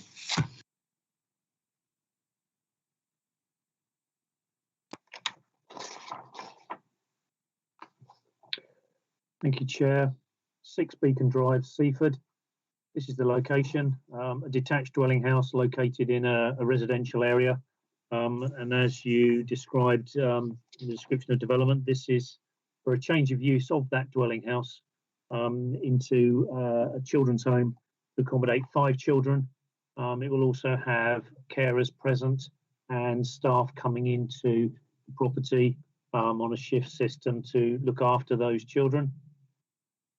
This is the property, corner plot with off-street car parking to the front and a reasonable garden area associated with the property. Quite a large property, as you can see. This is a corner plot, so and you can see there's rooms in the roof as well, so sufficient space to accommodate 5 children in their own bedrooms, plus sleeping accommodation for staff who sleep over in the premises. And again, from the front elevation, again, the thing to note, just the spaciousness of the plot, off-street car parking available, and on-street parking as well for staff should they require that, but certainly more than enough space on off-street in association with the curtilage of the property.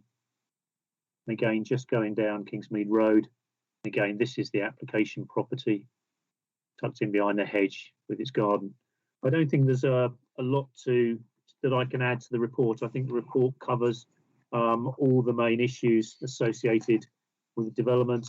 As I say, it's classed as a C2 use because of the comings and goings and the need for care to be provided and to look after children that would be residing there. I would just briefly draw attention to the supplemental report. There's a representation received from a neighbour. In addition to that, the council has received further comment from East Sussex County Council Looked After Children's Services. They have put a statement in support of and the need for that type of accommodation in the locality. Thank you, Chair.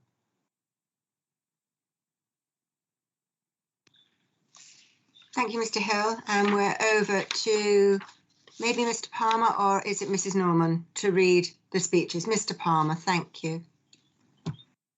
Thank you, Chair. Kicking off, we have a representation on behalf of Mrs. Penny and Mr. Roger Jones, immediate neighbours to the site, in objection to this application. This is a quiet residential area with a higher than average population of retired people. There are a number of vulnerable older people living in the community who suffer from ill health, both physically and mentally. The application has generated a huge amount of upset and concern, as shown by the 45 household letters of objection. Research and first-hand accounts give us reason to believe that we will suffer an increase in noise and disturbance. Indeed, one of the adjoining properties contains persons recently moved there because of disturbance at a children's home in nearby Denton. They have described how the police call-outs, alarms ringing, shouting and verbal abuse meant that they could no longer live in their home. Research has also highlighted a large number of missing incidents in East Sussex. Young people are particularly vulnerable when they go missing. Seaford police are not equipped to deal with an increase in call-outs and have very limited cover. The intended property is closely overlooked on three sides. This means that there is no privacy within the garden or parts of the house for vulnerable children who will be living there. The property to the left is so close to the house wall of number 6 actually sits on the boundary. A children's home operates 7 days a week, 24 hours a day, and 365 days a year, meaning a far more intensive use than the property that is housed by a single family. For those living in close proximity, this would mean a marked deprivation in their peaceful enjoyment of their homes, with all the comings and goings at unsocial hours, coupled with the mental anguish of worrying about disturbance. It does not feel as though the human rights considerations have been fully taken into account, particularly as fears and concerns have been dismissed as conjecture and anecdotal. The staff and visitors necessary to support the home will need to bring their own vehicles. Unless the staff are coming from Brighton direction, they will not have a bus early enough to get to work on time. And one of the Brighton Eastbourne routes doesn't stop at Beacon Road bus stop. The bus route via Beacon Drive only serves a little local bus, which again does not suit working hours and does not run on a Sunday. This will cause much disturbance and pollution to the neighbours, particularly those at number 8. It will also exacerbate the parking problems and safety concerns already existing in the neighbouring roads. A travel plan gives no guarantee that it will be enforced or mitigate any problems. Issues raised in relation to traffic and parking have not been covered in the report. The report covers Beacon Drive with traffic flows taken during lockdown, so are not representative. However, letters of objection describe the congestion and safety problems on Kingsmead. This is a recognised problem road with parking issues, a cut through from the A259, blind corners and near misses on a regular basis. That concludes the speech in objection from Mrs. Penny and Mr. Roger Jones. Moving to the next one is a speech on behalf of Bruce Munro Smith, neighbour, in objection to this application. Children's home regulations stipulate that residential childcare should provide a safe and stimulating environment in high quality buildings with spaces that support, nurture and allow privacy, as well as common spaces and spaces to be active. Number 6 Beacon Drive does not provide this space. It is situated on a busy junction, has limited outside space and is in close proximity to other houses. Neighbouring properties have extensive views into the garden and views into the house, with only one reception room and a kitchen diner with conservatory. The layout does not provide capacity for the needs as as a quiet consulting room or private space. There are no recreational or social activities for children in the locality. By contrast, the applicant's children's home in Herne Bay for 5 children has 3 reception rooms, 2 offices, 2 kitchens, a laundry room, a log cabin in a large garden. It backs onto playing fields and is flanked by a school and rented accommodation, both set away from the home. A previous change of use granted by LDC for a property in Denton for 5 children is a substantial property set back and private from the road and neighbouring houses, with 4 reception rooms, a kitchen plus boot room, plant room and workshop. Number 6 Beacon Drive is not suitable for 5 children, 5 carers and professional visitors, as it does not provide sufficient internal and external space, meaning the quality of therapeutic care for these vulnerable children will be compromised. This is a very quiet residential area with the average age of 61. CPS Legal Guidance 2020 states, children and young people who live in children's homes are at high risk of offending behaviour.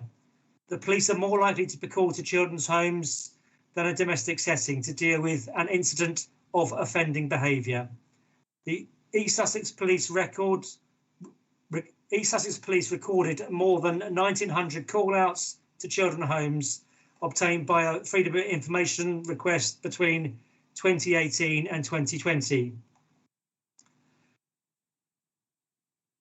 177 for violent crimes and 193 for drug-related crimes and 1,093 missing incidents. Ofsted reports for the applicant's current children's homes 2017 to 2019 detailed leadership and management shortfalls leading to safeguarding issues, recruitment issues, including having no manager for months at a time, inadequate record keeping for incident and physical intervention, and poor maintenance of the house and garden. Also described are problems with placement intake, being at risk of using weapons and another for assaulting staff. The reports talk about several missing children incidents at the home. The applicant has not been able to provide any reassurance that our quality of life will not be adversely impacted. Ofsted reports suggest it will be adversely impacted. All of the facts and evidence above provide sound reasons for fear of crime, and that an increase in noise and disturbance levels are highly likely. Whilst procedures can be put in place, many potential issues can only be dealt with post-incident and post-impact on the community. There are sound grounds to object to the application. That concludes the representation on behalf of Bruce Munro Smith. Moving to the next one, on behalf of Mr. and Mrs. Saunders, neighbours to the application, and this is a speech in objection. We acknowledge the need for the housing requirement of all sections of the community to be met. However, surely you need to ensure that the needs are met in the right way, in the right location, with council objectives of high quality, safe, secure and sustainable environments in mind. Despite pre-application advice provided to the applicant, most of the nearby residents were not consulted in any way by the applicant before the formal planning application was submitted. Paragraph: inadequate amenities and proximity to required services. As described in another speech, the very limited recreational space at the property and the lack of amenities nearby leads us to believe that the children's social, recreational and other needs are not sustainable at and around the location. The high majority of older and elderly residents in the immediate community surely does not meet the applicant's objective of the children fitting in with their peers locally. Again, the East Sussex recorded incidents for call-outs to children's homes presents stark evidence of the noise, fear and disruption caused to the residents around such properties. There is also much evidence that the children's homes are being targeted by organised crime for recruits as young as 10 to 12 as drug peddlers. These unfortunate children are allegedly the only ones the police can arrest for fear of what would happen to individual police officers, families, properties, etc. Surely we are a mainly retired community deserve the amenity of a quiet and safe environment. Paragraph, parking, traffic generation and highway safety issues. 18 full-time equivalents or possibly 36 part-time staff or job share staff will be employed, plus visits by multi-agency professionals and trade people. The claim that staff will be incentivised to use public transport for a 24-hour operation or public car parks is unrealistic. How will the applicant enforce her staff walking 20 minutes at 10 past 7 and at 11:30 at night? Highway safety is already a problem on Kingsmead outside 6 Beacon Drive due to the number of cars parked on the road, and it has been a blind corner junction with Beacon Drive. The issue will be greatly exacerbated when lockdown ends. Paragraph, noise-related issues. We currently experience a low level of background noise. With the noise problems associated with this type of residential institution, coupled with shift changes at 7:30 and 11:30, the noise level will unquestionably rise. In summary, we and other neighbours have done a great deal of research into the whole subject, and we are extremely disappointed that the planner has dismissed many of our objections, fears and concerns as unfounded, and when there is so much evidence to the contrary on countless websites. No one really wins out of this. The property is insufficient in size and in the wrong locations, amenities, etc. For children's well-being, and the age profile of the surrounding residents does not lend itself to being able to cope well where the houses are so close together, with the noise, fear and disruption that comes with this type of institution. Chair, that concludes the representations on behalf of Mr. and Mrs. Saunders. Moving on to the next is a letter of support on behalf of Esme Rowland, who is the applicant for the proposal. My partner and I bought 6 Beacon Drive in 2015 to live there in as a blended family. Between us, we have 5 children who at the time of the purchase were 5, 9, 12, 15 and 16 years old. Consequently, the house has already been a home for 5 children. We have frequently been visited by family and friends who live close by, as well as having family and friends from further away to stay at weekends during holiday times. Beacon Drive and surrounding streets provide ample, safe and legitimate parking. We feel the property has the potential to provide a safe space that vulnerable young people could call home, which is all most parents want to provide for their children. This home is spacious inside and outside and is wheelchair accessible, so is already fit for purpose. It suits the application of providing vulnerable young children the equal opportunity of a secure, comfortable, home-style residential dwelling with positive experiences, which could be life-changing for them. The different ages of our children mean that on occasions there have been many of their friends visiting, often at the same time. We have had 13 girls to stay over at a 13th birthday party, 30 30 friends for a 16th birthday celebration, and at Christmas and Easter times have often had more than 20 people over for dinner. Currently, three of our 5 children are now young adults, old enough to drive and own cars, and when added to their parents, who stay frequently, could easily make it at least 6+ car household. To the front of the house, there is a paved driveway area with space for 3 to 4 cars and a stone-covered area that could easily accommodate additional cars before needing to use any on-street parking near to the property. Importantly for this proposal, the local residential area would be considered safe for young children. Additionally, it offers many facilities such as schools, parks, a leisure centre, swimming pools, a beach, and a variety of sports and social clubs for young people. The Seaford Neighbourhood Plan 2017-30, which aligns with the Government National Planning Policy Framework, recognises that the planning system can play an important role in creating healthy, inclusive communities. This planning application provides the opportunity to include young people who have not had the experience of benefiting from an inclusive family situation. It also conforms to the Lewis District Local Plan Joint Core Strategy 2010-30, which states to ensure that the vulnerable children are appropriately accommodated. This proposal also offers employment opportunities, and anyone employed at the home could make the use of good local public transport links that are available. Chair, that concludes the speech on behalf of Esme Rowland, who is the applicant. Moving on to the next speech, again in support, is on behalf of Lewis Ellis, who is the owner and director of Rubicon Children's Homes.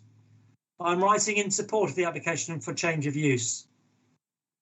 I'm the owner of Rubicon Homes. I inherited this company from my late husband, who set it up with a vision of providing the most vulnerable children in our society a safe, positive and therapeutic place in which to grow and live. I've worked hard to maintain and develop this ethos and to cultivate a service that I'm proud of and very committed to. I recognise that there have been some objections raised that I hope we have now addressed and mitigated. I will ensure that we provide bikes and scooters with secure storage in the garage for our children and employees. As an individual and an organisation, I'm committed to a sustainable and environmental friendly ethos, and this informs our travel plan, in addition to our operation within the home, such as minimising the use of plastic, growing some of our own food on an allotment, and sustainable purchasing. If change of use is granted, I'm committed to enforcing a travel plan that is completed in accordance with the latest guidance. I am planning to run number 6 as part of our organisational services for the long term. It has been suggested that initial planning should be awarded specifically to Rubicon Homes for a period of 3 years before becoming a general change to C2 usage. I would like to reiterate that I have no objection to this. It has been requested that we provide complaints procedure that is accessible to members of the local community. This will be in place should anyone wish to make a written complaint. However, we aim to build positive relationships with our neighbours and we hope that any issues could be resolved through open conversation.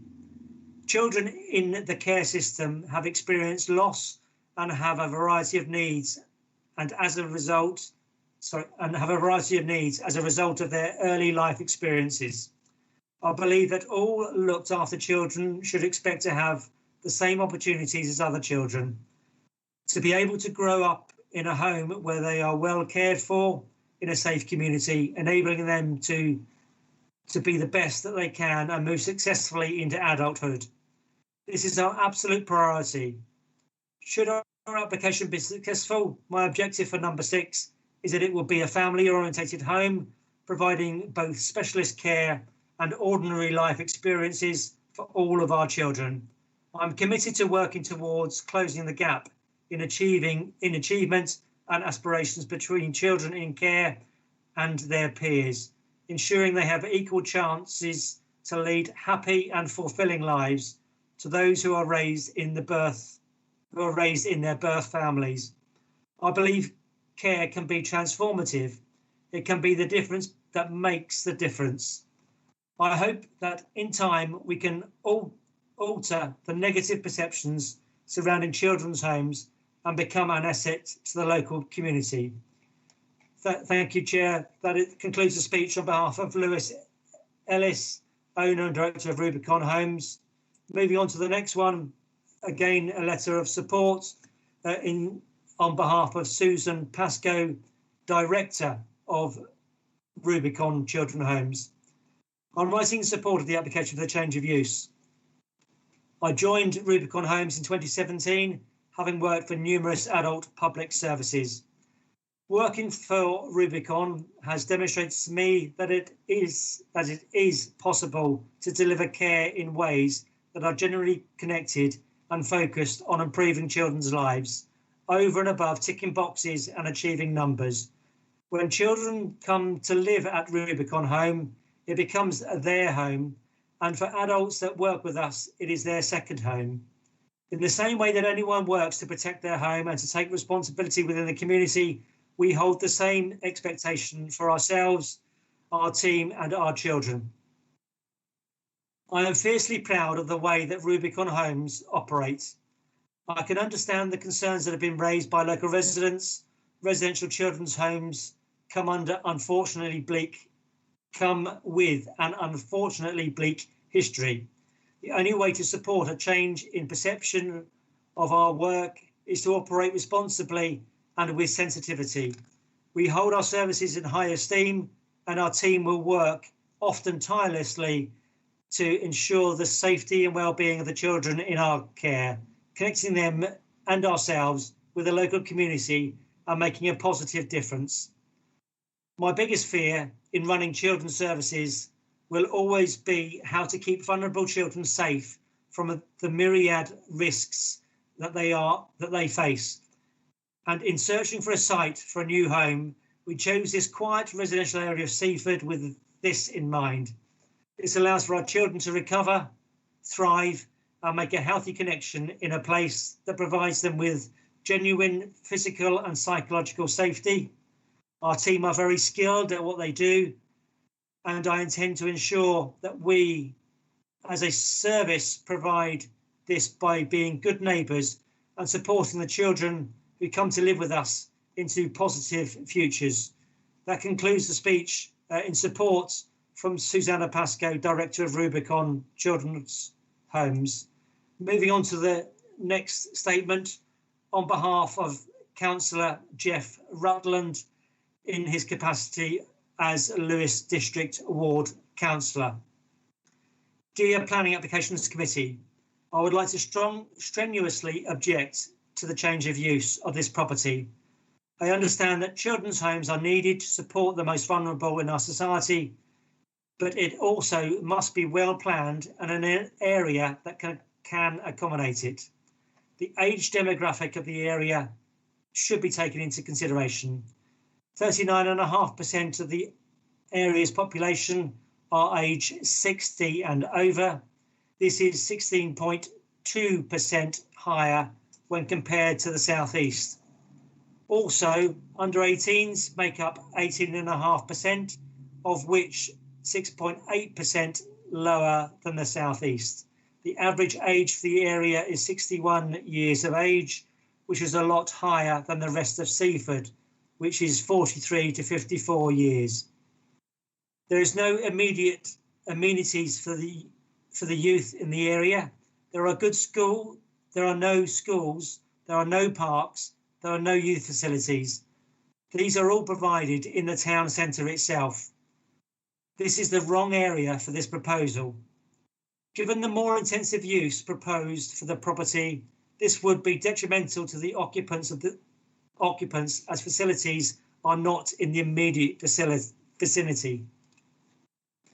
The need for staff parking and additional traffic movements likely to be generated by the proposed C2 use would worsen the existing traffic and parking problems in the area. There is no guarantee that the imposition of a travel plan would resolve these problems. The bus route mentioned is a 2-hour circular service into the town. As the property is on a corner, additional parking would be required further down the roads, disrupting the vision of people exiting and entering their properties. Kingsmead Road is used as a shortcut to avoid the town centre and has become a rat run. This was eased during lockdown, but started to get out of control again. The residential use proposed would be likely to be more intensive than normal. Use of single dwelling and use would be likely to, I'll start that again. The residential use proposed would be likely to be more intensive than the normal use of a single dwelling and likely to generate additional noise and disturbance, which would be detrimental to the enjoyment of the neighbouring properties. The nature of the proposed use could give rise to security concerns and additional police involvement with the property, which would be detrimental to the area. CPS legal guidance states children and young people who live in children's homes are at a high risk of offending behaviour. The police are more likely to be called to children's homes than a domestic setting to deal with offending behaviour. Sussex Police recorded over 1,900 call-outs to children's homes in 3 years, ending 2020, of which 180 were for violent crimes and 193 for drug-related crimes. This IS evidence relating to the fear of crime. Please object to this application. Please object to this application at this property. And that concludes the speech on behalf of Councillor Jeff Rutland, Ward Councillor for Lewes District Council. And Chair, that concludes the speeches in relation to this application. Thank you. Thank you very much, Mr. Palmer. So we now go over to the committee for their comments.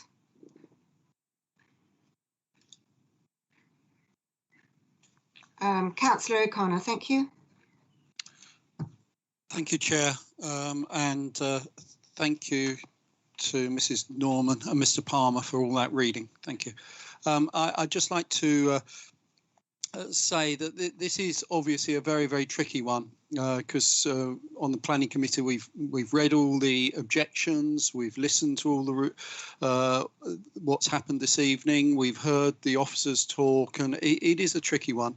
And obviously sympathise with the views of residents who effectively would have a change to the people in their area and have some concerns clearly about that.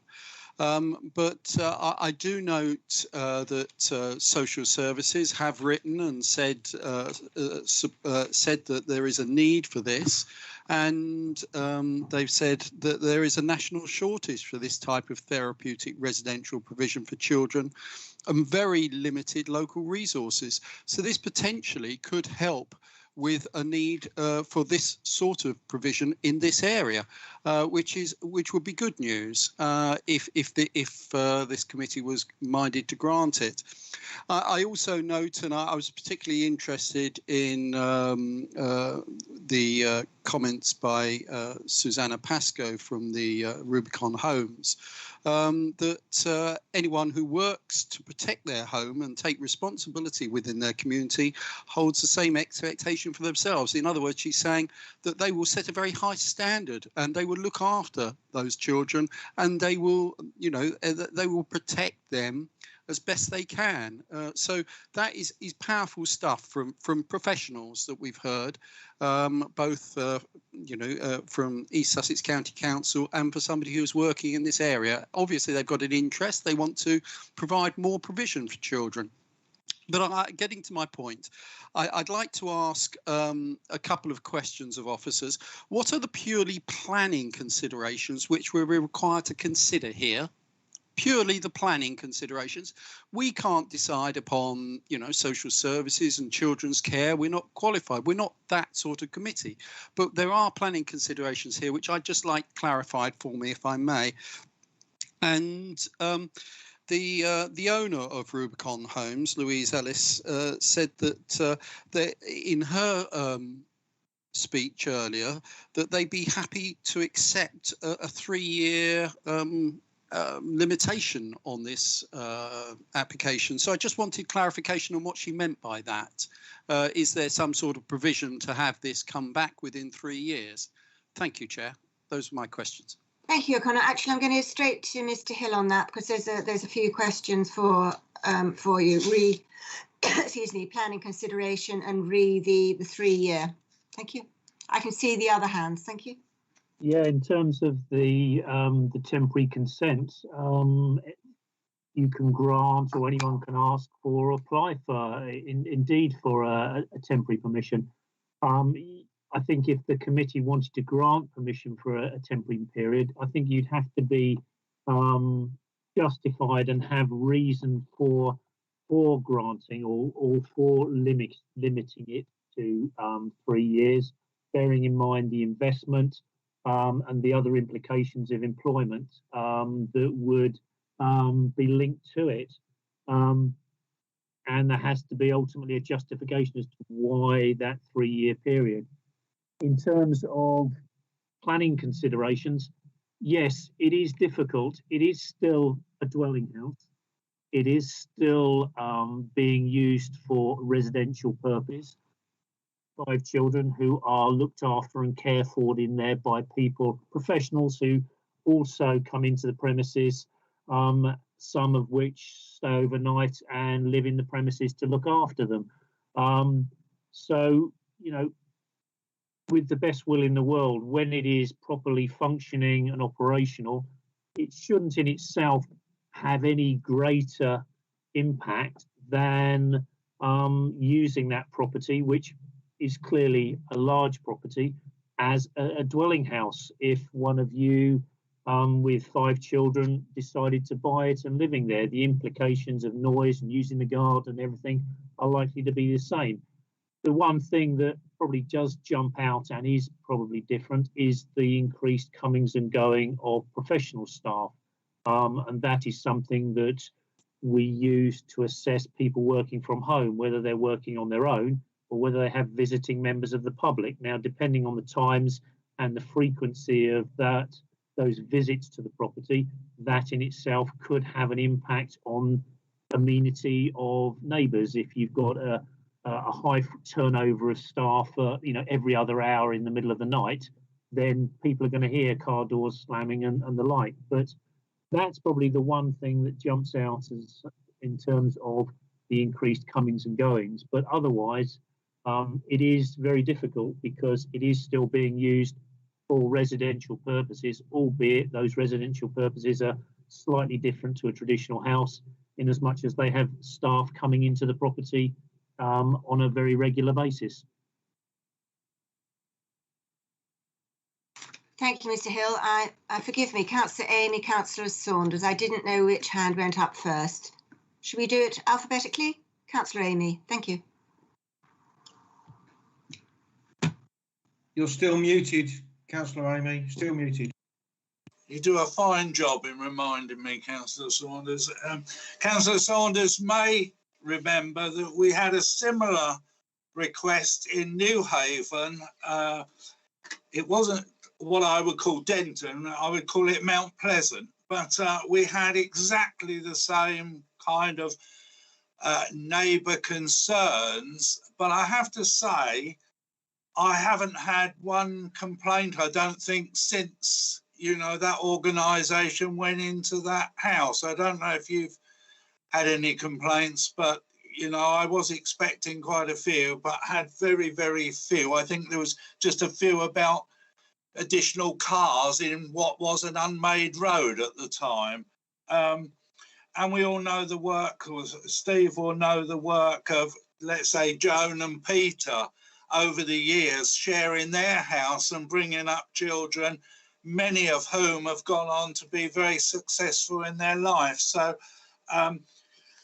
we have got one in the valley, one home in the valley where we do have problems from time to time, but they tend to be from older you know, adolescents, 18 plus.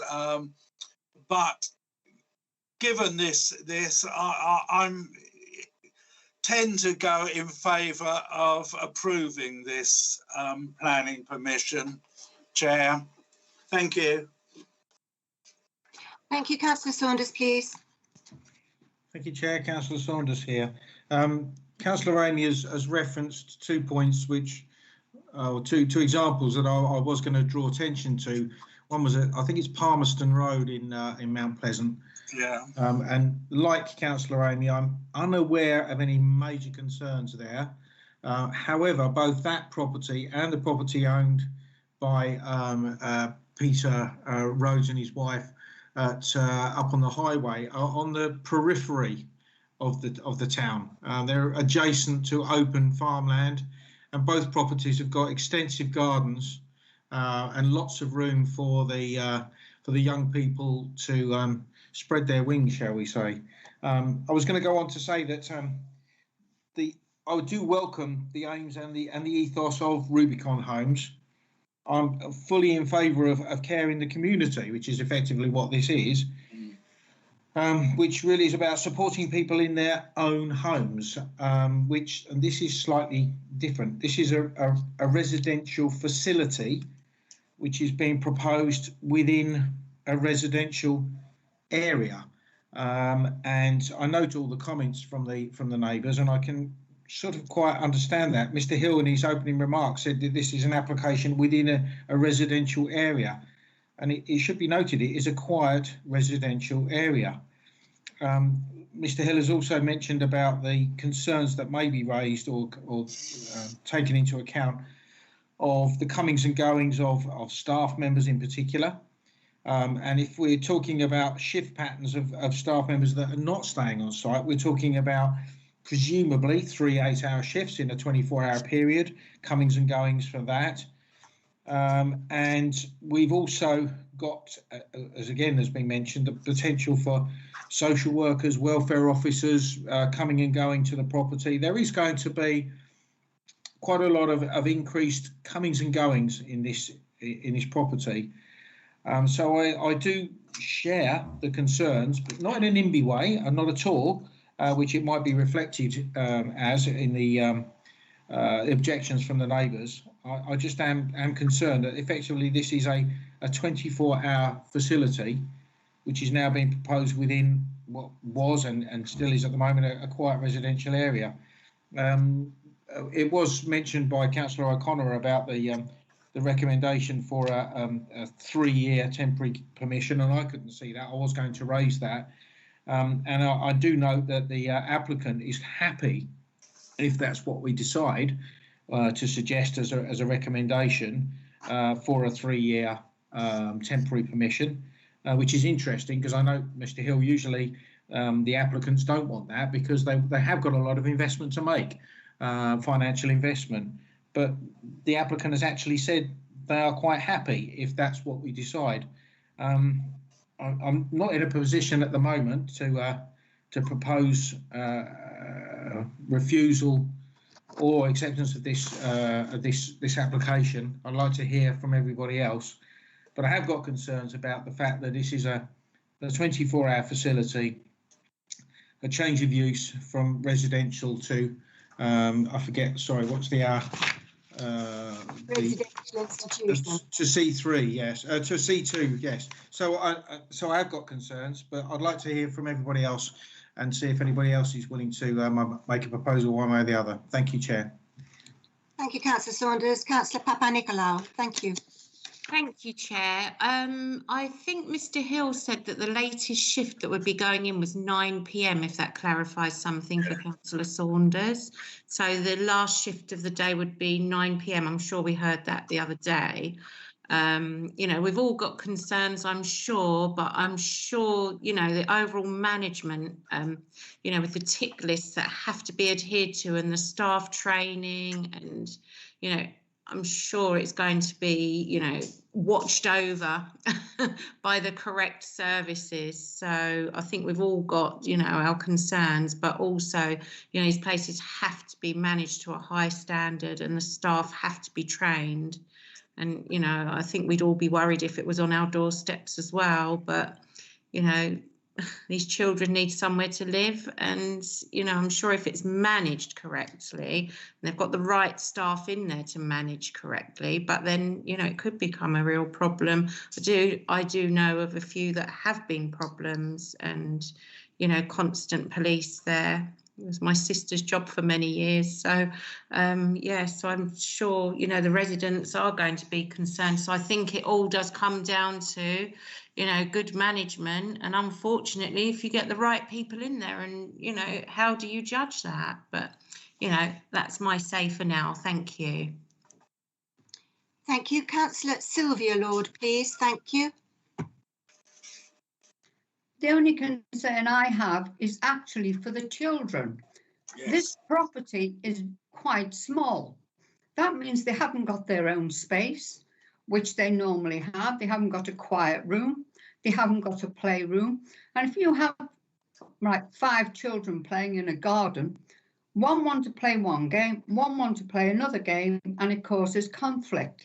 So my concern is the size of the property for the amount of children and the area inside the property and outside the property. Thank you. Thank you. Okay, well, on my trip to the seaside today, I also walked these streets for some time. I stood there. I parked my car at the beginning of it. I looked extensively at this house. Then I looked at the possible parking, and then I looked at this possible garden. It didn't look much like a garden to me. It looked like a yard, frankly. It's really small. The children would be aged 8 to 18. It states here. Well, children of teenage, they want space. This to me seems an incredibly small space. It's one thing if you, in my view, if you have 5 children, but these are in an institution. Very challenging work, as has been said, but the space is extremely small. It also backs onto the property in Kingsmead Road, and again, it's extraordinarily tight. There is a brand new custom-built facility in the parish of Cheney. It was an institution before, and it is the state of the art. It's very, very spacious indeed. Those were my observations today. I think that there will be problems as far as the overlooking. You've got some very energetic young people, age 8 to 18, in this tiny little yard, extremely small yard. I think there will be disturbance because it's such a small space. I don't think this particular location is compatible because it's such a small space. I think you would get cabin fever in there. And that's a worry for all who live around. And it's a completely different location to, for instance, a custom-built facility that I know that's in my own parish. I think it's a very worrying problem, and however wonderful the company is or the carers, it's the space. I think it's too small for the amount of people that are not only going to live there, 8 to 18, but also the amount of carers, which will be, and people, 365 days of the year. Those are my thoughts, and that's my observation today. Mr. Hill. Yeah, just very briefly on the space issue. It's been mentioned. This is the site plan. I think ultimately it would be for the owners to make their application based on the size of the property and whether that property can provide the accommodation that's necessary to meet the standards required by Ofsted and the care providers. I probably tend to, I'm afraid, disagree. I don't think it is a tiny property. It got the roof space converted. as well. So I think the number of bed spaces will meet the requirements of the applicant. In terms of the site plan, if you look here, yes, it does back onto the property in Kingsmead. Kingsmead is actually quite a more modest plot here, and most of its back garden is covered with extensions and a covered parking area, garage here.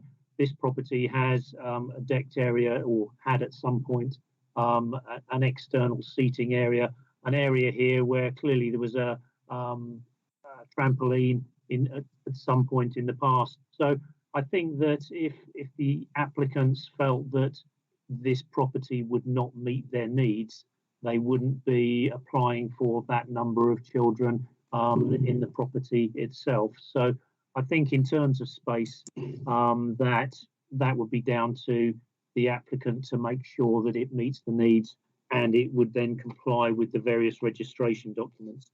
I would just add, though, for the committee as well, to note that in addition to the other conditions, the applicant has agreed to a condition which requires them to submit a management plan. Again, we've used these elsewhere.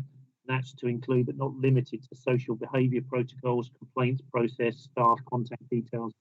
So I think the applicants have gone, some way to trying to make sure that this has some mileage in it in terms of providing the care and facilities that children need, without undue detriment to the surrounding occupiers, and with a management plan in place that is enforceable from a planning perspective. In terms of breach of condition, I think we have those tools there should anything go contrary to what we would like. Councillor O'Connor, and then I saw Councillor Saunders. Thank you. Thank you, Chair. Sorry, Chair. Councillor Doohig also had a hand up. Apologies, yeah. Councillor O'Connor. No, you're absolutely right. Yeah. Councillor Doohig, where are you? I can see everyone else in a large picture. Councillor Doohig, do come in because you haven't spoken yet. Thank you. Thank you, Chair. Yes, I would have thought that the applicant wouldn't have put in a application unless they thought that the building and surrounding area was acceptable and could accommodate 5 children, whether they be from 8 to 18 or any other age. Mr. Hill has actually comprehensively said what I was thinking. Yes, that there probably needs, there will be a management plan needed, etc. But do we really need to set a time limit on this to 3 years, bearing in mind the expense to set up this this facility for five children? I just wondered if it is necessary, and so I endorse what Mr. Hill has said, and I'm minded to vote in favour of this application for what I've read and what I've heard from Mr. Hill. Thank you. Thank you, Councillor Doohig. I think that's a proposal to grant planning permission. Councillor Doohig, is that correct?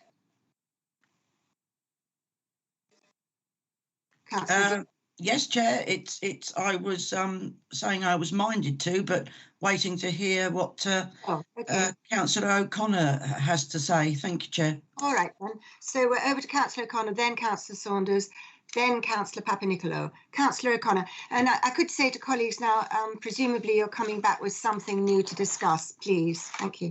Yeah, thank you, Chair. Yes, well, actually, it's in response to and to support what you said. But you were saying earlier, Chair, about the children, the age of the children. As I read the report, the children would be between 8 and 12, but it'd be registered for children up to 18. So thus allowing a child to stay beyond the age of 12 if they have been living there for some time. Now, is that something that could be conditioned so that, we didn't have children of 13 moving in there? I'm not sure if that's reasonable as a condition, or 13 or upwards moving in there, so that it suddenly morphs into a children's home for older children. So it's really building on what you said.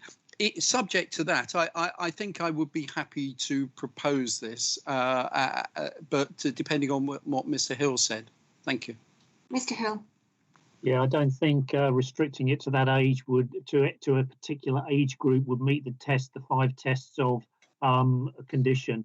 And you could have 5 18-year-olds in there who are as good as gold, or 5 13-year-olds who are something else. So I don't think it would be reasonable. I don't think it would be enforceable. And I don't think it meets those tests of the conditions the 5 tests set out. Thank you, Mr. Hill. Okay. Yeah, I'm content with that, and still to support it, because that's what is the proposal. So that's the understanding, isn't it? So it's best left like that. Thank you. Thank you, Councillor O'Connor. And I see the hands have gone down now. Councillor Saunders, Councillor Papanicolaou, you had your hands up.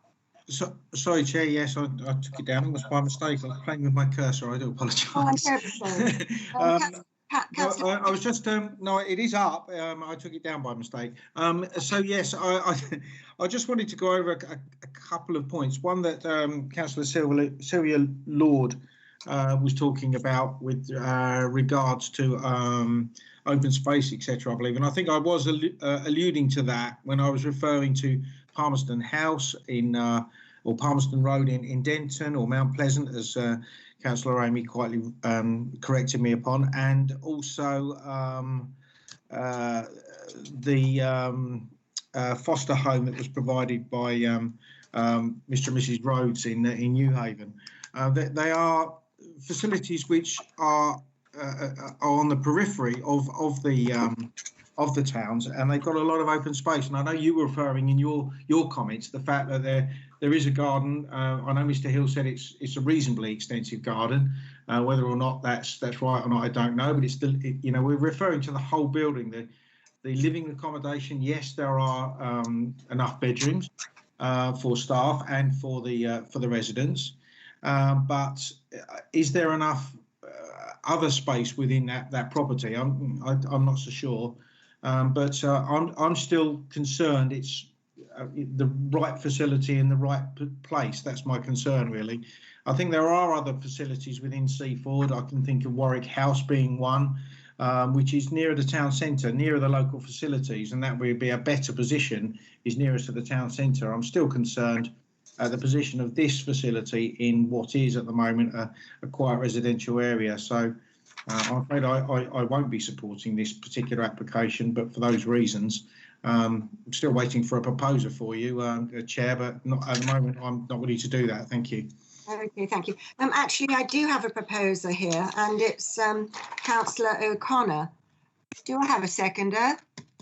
Actually, Councillor Papanicolaou, you had your hand up before anyone else. Yes, I'm happy to second. I do feel that it would be good if the correct people that were managing would, be integrating the children that go into this home to, be included into the vast activities that can go on in the town, the football, rugby, gymnastics. There's so many activities, and it would be great to think these children, would have the opportunity to take part. Seaford Head is a great school. And I know there are other children's homes that do have students that go there, that the students are thriving in that school. So I do know that school would fully support any of the children that live in that home in the school. And I'm sure the other infant and junior schools would too. They're great schools in the town.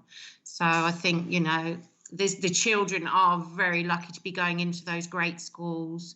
So I think that will help them along the way. So I'm happy to second Lawrence's proposal. Thank you, Councillor Papanicolaou, and Councillor Jim Lord, please. And then I think we have exhausted everyone's discussion. Yes, I thank you, Chair. I think we have exhausted everybody's conversation on this. We were discussing Palmerston House. We're not discussing Palmerston House. We're discussing a property in Seaford. And it's quite easy to say, oh, we have wonderful children. Supposing we have children who are not the best children in the world, and you are next door to them, and we're now talking from children to young adults, between 14 to 18. And we all know what teenagers are like, because I've been through and so have my children as well. And they want girlfriends, and they want boyfriends, and they want to stop out at night, and they want to smoke, and they want to do this. I know as well as everybody else does here, as an adult, as a parent, you've no way of enforcing it to say you've got to be at 10 o'clock, you go back to at 11 o'clock, and it comes to 12 o'clock and they're out all night. And of course, you can't smoke, you can't drink. Well, of course you can, because by association, that is what teenagers do. And when it's your own child and on your own doorstep, you can do something about it. And if it's your next door neighbour, you can say to them, well, in actual fact, you know, your Larry next door, it's out till 2 o'clock in the morning with his girlfriend. Lucky him, because I wish I was out till 2 o'clock in the morning with my girlfriend, but I'm not. However, when it comes down to a child which is in the care of the community or the care of the social services, and you go to the manager of that particular home, no matter how good the staff are, how are these rules imposed or enforced or regulated? No matter how the good staff are, it doesn't really happen. And you're set in a situation where your property is in the middle of a large residential area, albeit has a large garden, albeit has 5 bedrooms. The screaming, the noise, the carrying on. It's great if you're on the edge of the town when going onto farmland, where the children can, or the young adults can go and enjoy themselves. That's fine. I feel that there is a need for this particular type of environment for youngsters. Well, 4 to 14 to 18 young adults. There is. We've got to consider this evening, is it the right location in the middle of a residential area? That's what we've got to consider this evening. And members tonight must consider, yes, we need it. It's in the right location. And the second thing is, if it is in the right location, would you like to be a neighbour or a resident within? I think we're venturing off planning now. Thank you. I'll shut up, but that is what people have been saying. Thank you, Chair. Thank you. Mrs. Stone, and then I think we've heard everyone. Thank you. Yes, Chair. Through you, and thank you. I think as a result of some of the comments, I do need to draw councillors' attention to the report that says there are regulations and Ofsted and the Care Standards Act that all detail, in addition to the planning regime, how these homes are operated, and there are strict regulations and requirements, and that includes how they're seen in the community and the standards to which they have to adhere. So that's part and parcel of regulation, which is not part of the planning considerations we're to consider tonight. And I just wanted to confirm that for the committee. Thank you very much. And I think we've exhausted it. I'm going to make my position very clear. I should be voting on this item. So we have a proposal here, and that is proposed to grant planning permission. I don't believe anyone discussed at length about any of these conditions about 3 years. I don't believe that was considered from the proposer, and that was Councillor O'Connor, and that was seconded by Councillor Papanikolaou. So we're now going to the vote. So I will call each councillor in turn as normal. So we have a proposal again from Councillor O'Connor to grant planning permission, and that is seconded by Councillor Papanikolaou. Councillor Amy, are you for, against or abstain?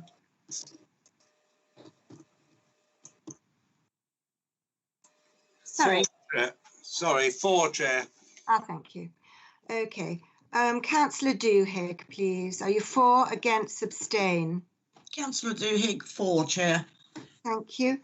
Councillor Jim Lord, are you for, against, abstain, please? Against, thank you, Chair. Thank you. Councillor Sylvia Lord, are you for, against, abstain, please? Against, thank you, Chair. Thank you. Councillor Makepeace, are you for, against, abstain, please? For, thank you. Thank you. Councillor Manley is not here. Councillor O'Connor, for, against, abstain, please. Councillor O'Connor, for. Thank you. Councillor Papanikolaou, for, against, abstain, please. Councillor Papanikolaou 4. Thank you, Chair. Thank you. Councillor Saunders, are you for, against, abstain, please? Councillor Saunders, against. Thank you. Councillor von Kirchhoff has left, and now it's my vote. Councillor Davey voting for, against, abstain. I vote against. Thank you. Over to Mrs. Stone for the vote result, please. Thank you. Thank you, Chair. The vote to approve planning permission has been carried 5 votes to 4.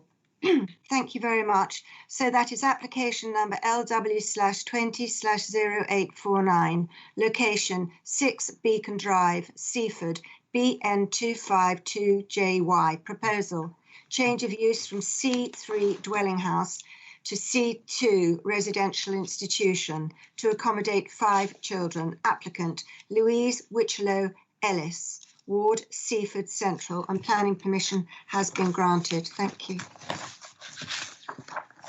We now turn to agenda item 12, and that is LW/20/0737. Location 10 Cheney Road, Peacehaven, BN10 8XG. Proposal: installation of boundary fence retrospective and new entrance gates together with raised patio partially on pre-existing embankment together with new retaining wall and new pergola structure.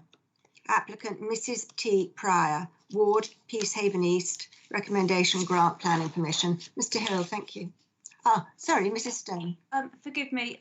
Before we go to this item, it's likely to take us more than 15 minutes, and we reached the 4.5-hour mark at 5 minutes to 9. So I'm wondering if you'd like to ask the committee to vote on whether we decide to plough through this item and the rest of the agenda to go beyond 8:55 p.m. Okay. My thought is this, colleagues, but I'm in your hands, is that we're almost at the end.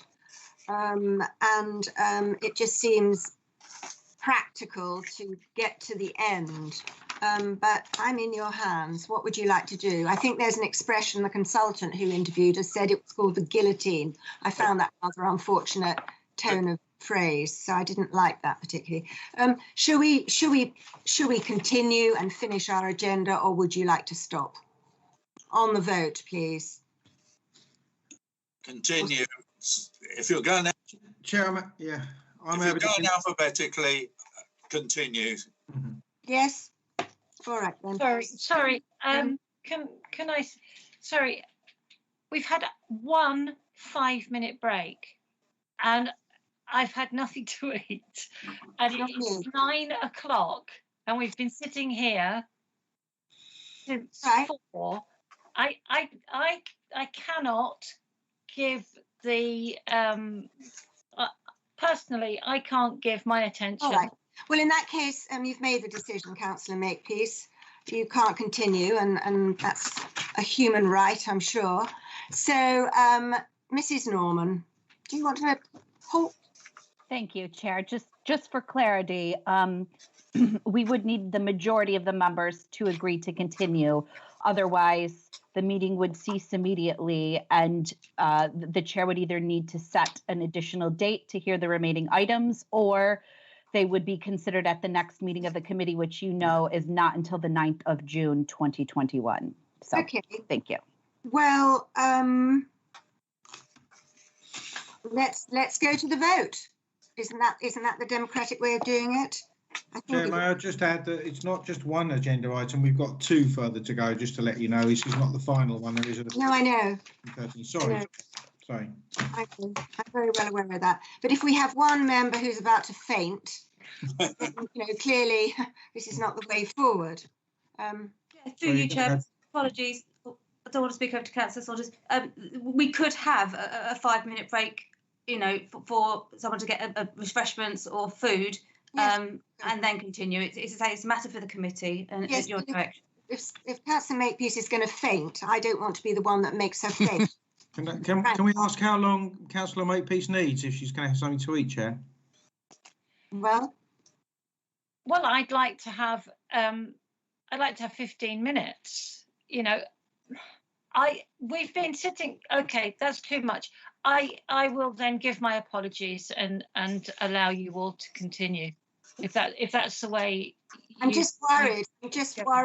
I'm worried at the time limit of these last applications. That's my worry. Officers, your thoughts? The last, well, from my perspective, the very last item is relatively uncontentious. I don't think there are any speakers on the last item. That should be relatively straightforward. I don't think there are that many for this one. I may be wrong, but again, they're both relatively straightforward applications now, in my opinion. Well, we either go to the vote or we don't go to the vote, or Councillor Makepeace, and be assured, I don't want anyone to faint. So I'm just wondering, maybe it might be the way forward is if Councillor Makepeace leaves and we continue, if you're able to do so. How do you feel about that, Councillor Makepeace? I'm happy for that. If you're all staunch and ready to keep going, then I applaud you. All right. So, good evening, Councillor Makepeace, and I just want to make it clear to those listening and watching, Councillor Makepeace is leaving us at the moment, and we shall continue. Okay. Thank you, Councillor Makepeace. Goodbye. Thank you very much. And thank you. So, over for the discussion. Okay, can we just have a vote? Just for if there's anyone dissenting from that, can you just ask? It's a similar way when you approve the minutes. Does anybody else object to that, so we can confirm that we have had a vote in favour of continuing for the record, please? Of course. So, councillors, are you all content to continue? Yes. Content. Thank you. Yes, please. If you're going to faint, please tell me. So we're on to agenda item 12. I have read the application number and such like. And are we over to Mrs. Norman or Mr. Palmer for any piece? Thank you. Over to me to do the presentation now. Sorry. I think you're about to faint, Councillor Davey. I think you need to go and have some food. No. You have no idea what I can do. Continue. Right. The penultimate application at 10 Cheney Road, Peacehaven. This is the site as set out in your agenda item. A number of issues as you described. There's going to be new entrance gates here. There's a boundary fence which is retrospective, and I'll show you photographs of that in a minute. The other part of the application is to put a new raised patio in this area here, to the rear garden of number 12. Just an aerial photo, just to show you the location of the site, and the land slopes down to the A259. The reason I'm showing you this is we've got a photograph from the A259, really in relation to the fencing and the works, because the area is covered by an Article 4 direction, which takes away permitted development rights for any alterations to gates, fences, walls, or other means of enclosure. That doesn't mean to say they're unacceptable, it just means the council wants the ability to consider them and their impact on the wider surroundings. So just zooming in a little bit more, so it's newer entrance gates here on a single drive which serves that property. There was a previous dwelling on the site that's been replaced with a new structure, a number of outbuildings down here, and this is a raised area, and we've got some photographs of that, which upon which sat a mobile home previously. This is an aerial photograph of the site, again, just orientated around, and it gives you a better idea of the garden area associated with that new dwelling and that raised area, which is at the bottom of number 12. So the proposal is to, notwithstanding the fencing, which I'll show you photos of in a minute, and the new gates at the entrance site, which are relatively uncontentious, is to utilise this raised area here to construct a pergola around that. That pergola is 2.9 metres high, and then to provide steps down. The reason for that height and to utilise that is it links directly into the first floor, the upper floor of that dwelling, and I'll show you that in a moment. This is just a couple of sections across the site showing the new dwelling and showing that raised area. This is the existing side elevation. And again, this is the proposed. There will be a slight build up on that, as you can see from the bottom. This is the garden elevation looking back due east towards number 12, which is located behind here.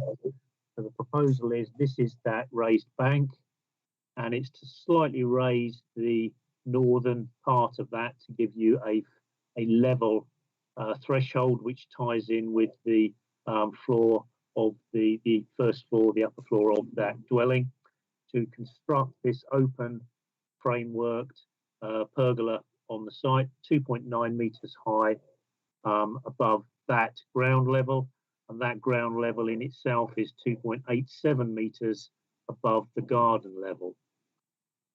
There'll be steps down from that pergola down to this lower level where they're proposing to put a swimming pool and a small decked area, etc. But it's this structure which has caused the majority of the concern. Just giving you a little bit more information on that. You can see the pergola here. You can see the steps down to the garden. And at the back of that pergola, as you may have seen from the elevations, they're proposing to erect a 1.5 metre high timber fence, which will then kick back and then follow back along the traditional garden line. So it's set back from the current boundary. An additional planting will be put in between that fence and the existing red line here, which is the boundary ownership line. Again, just going back to that elevation, it's this elevation here, and you can see the pergola. That grey area here behind is the 1.8 metre high close boarded fence. Again, some elevations, and this is the elevation from the front elevation, or the rear elevation, as looking from the east is the fence behind the existing vegetation, and the pergola then beyond that. It's just to show you the changing levels, again dropping down from Cheney Road down to the A259 over here. So there's a couple of photos of the fencing which has gone up, and as you can see, the fencing's gone up and there's planting which has been located on the inner face of that. You can see the vegetation on the other side of that. And again, you can't see the 259 from this angle. This is that raised area which previously accommodated this mobile home, and you can see the old dwelling here. That's been replaced with a modern dwelling, and again the intention is to level that off and to slightly build up the northern end to give you a flush threshold right the way across, a level access right the way across that, with steps down here onto this lower area which is the main garden. What we've got is a couple of photos here from the adjacent occupier at number 12, showing the site as it was historically, and this is their garden. You can make out the flat roof of that mobile home as it was, and the old dwelling as was previously occupied the site. This photo shows that mobile home removed, new dwelling in its place, and the mobile home is probably useful in terms of giving you an idea of where the pergola is going. And behind that pergola, there will be a close boarded fence. Looking at these photos which have come from the neighbouring property, it's hard to gauge the precise height of their fencing. And this is somebody on the neighbouring property walking along that raised area. But looking at that, I would say that the hedging is likely to be around 1.8 to 2 metres, possibly, looking at this stock fencing here and the posts that support it. So it's more likely to be around that sort of size. So their new fencing will go behind that and run across here, and the pergola will sit just above that by approximately another metre, but that's an open lattice structure. So that's the proposal in front of you. The officers have considered that and are recommending approval. Thank you, Chairman. Thank you, Mr. Hill. So we're over to maybe Mr. Palmer, if there are any speeches, please. Thank you, Chair. We have two speeches in relation to this item. The first is on behalf of Miss Tracy Horam, immediate neighbour in connection with this application. We feel very dismissed with our concerns. We have had no site visits, no questions asked of us.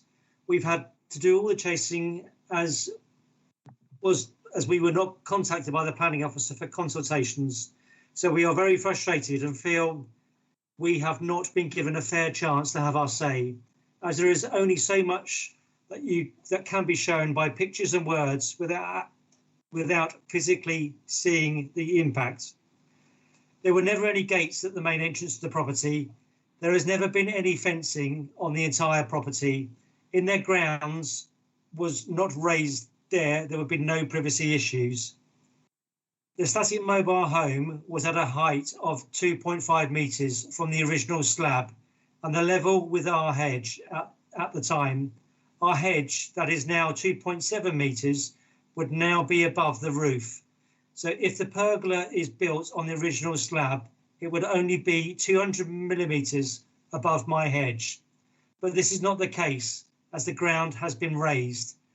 A 2.9 metre structure with slatted roofing and no doubt lighting on raised ground will be 2.1 metre higher than our 2.7 metre hedge. The pergola will cause shadowing to the garden as their house does, because the fencing and pergola with roofing will be above our hedge. This is an overdevelopment with overbearing structures within this area. The planning officer would not know the impact of this structure, as she has not been forthcoming in seeing it from our perspective, from our side of the boundary. The planning officer has said loss of view, which would not be the case here. How would she know this is not done if they have not done a site visit to our property? The pergola is not an open structure. It has a slatted roof and is a huge wooden structure that runs down the whole back of our garden, which is really intrusive in all aspects. The property was a chalet bungalow with no area impacts. The property is now two properties that are overdeveloped with a three-storey building, a garage conversion and a number of outbuildings. It is not in keeping with the area and with the continuously lots of permitted development on site within an Article 4. They have a huge garden and plenty of area to take advantage of the views, so why build something in front of our view? As Mrs. Pryor has stated on a number of occasions, she will ruin our view and devalue our property. We would see this to be malicious, as no need to be the whole of our garden on raised ground. We know in planning there is no right to view, but when you buy a home because of the outstanding views, we find this very unfair, as they bought their property for the same reasons and wish to take advantage of this with no regard or respect for us as neighbours. And that concludes the speech on behalf of Tracy Horman. Moving to the next speech on behalf of Mr. Dean Wells, immediate neighbour, in objection to this application. We are very frustrated with the current situation due to the pandemic. Although site visits could have been done with social distancing, then maybe our concerns would have been taken more seriously. At no time has there been any fencing on the entire property. The fencing has been erected on most of the boundary, has enclosed the open countryside feel. The land has been raised on most of the plot considerably. In some parts, over 1 metre.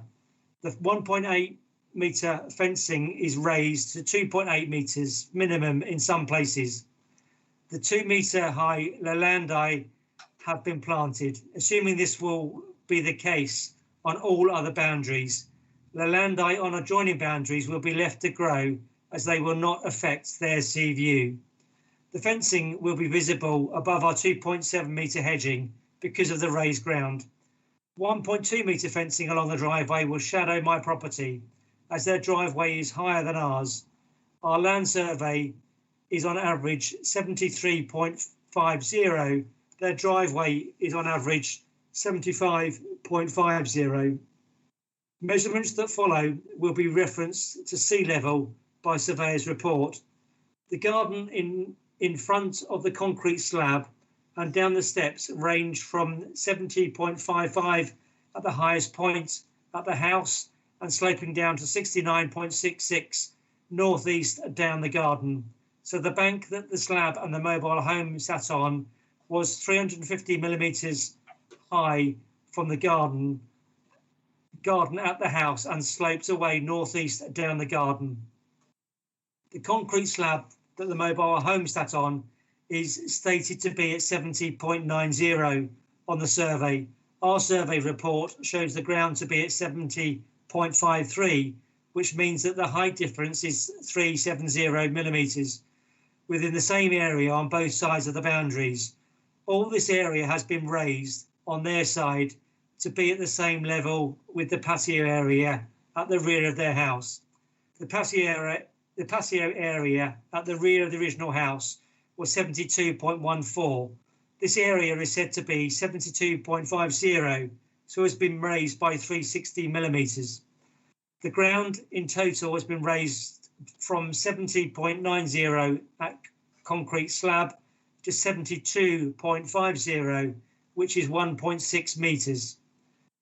Mrs. Pryor is asking to go another 300 millimetres on top of the 1.6, making the total to 1.9 above original slab, then adding a 2.9 pergola on top, which will take the overall height to 4.8 from the original slab.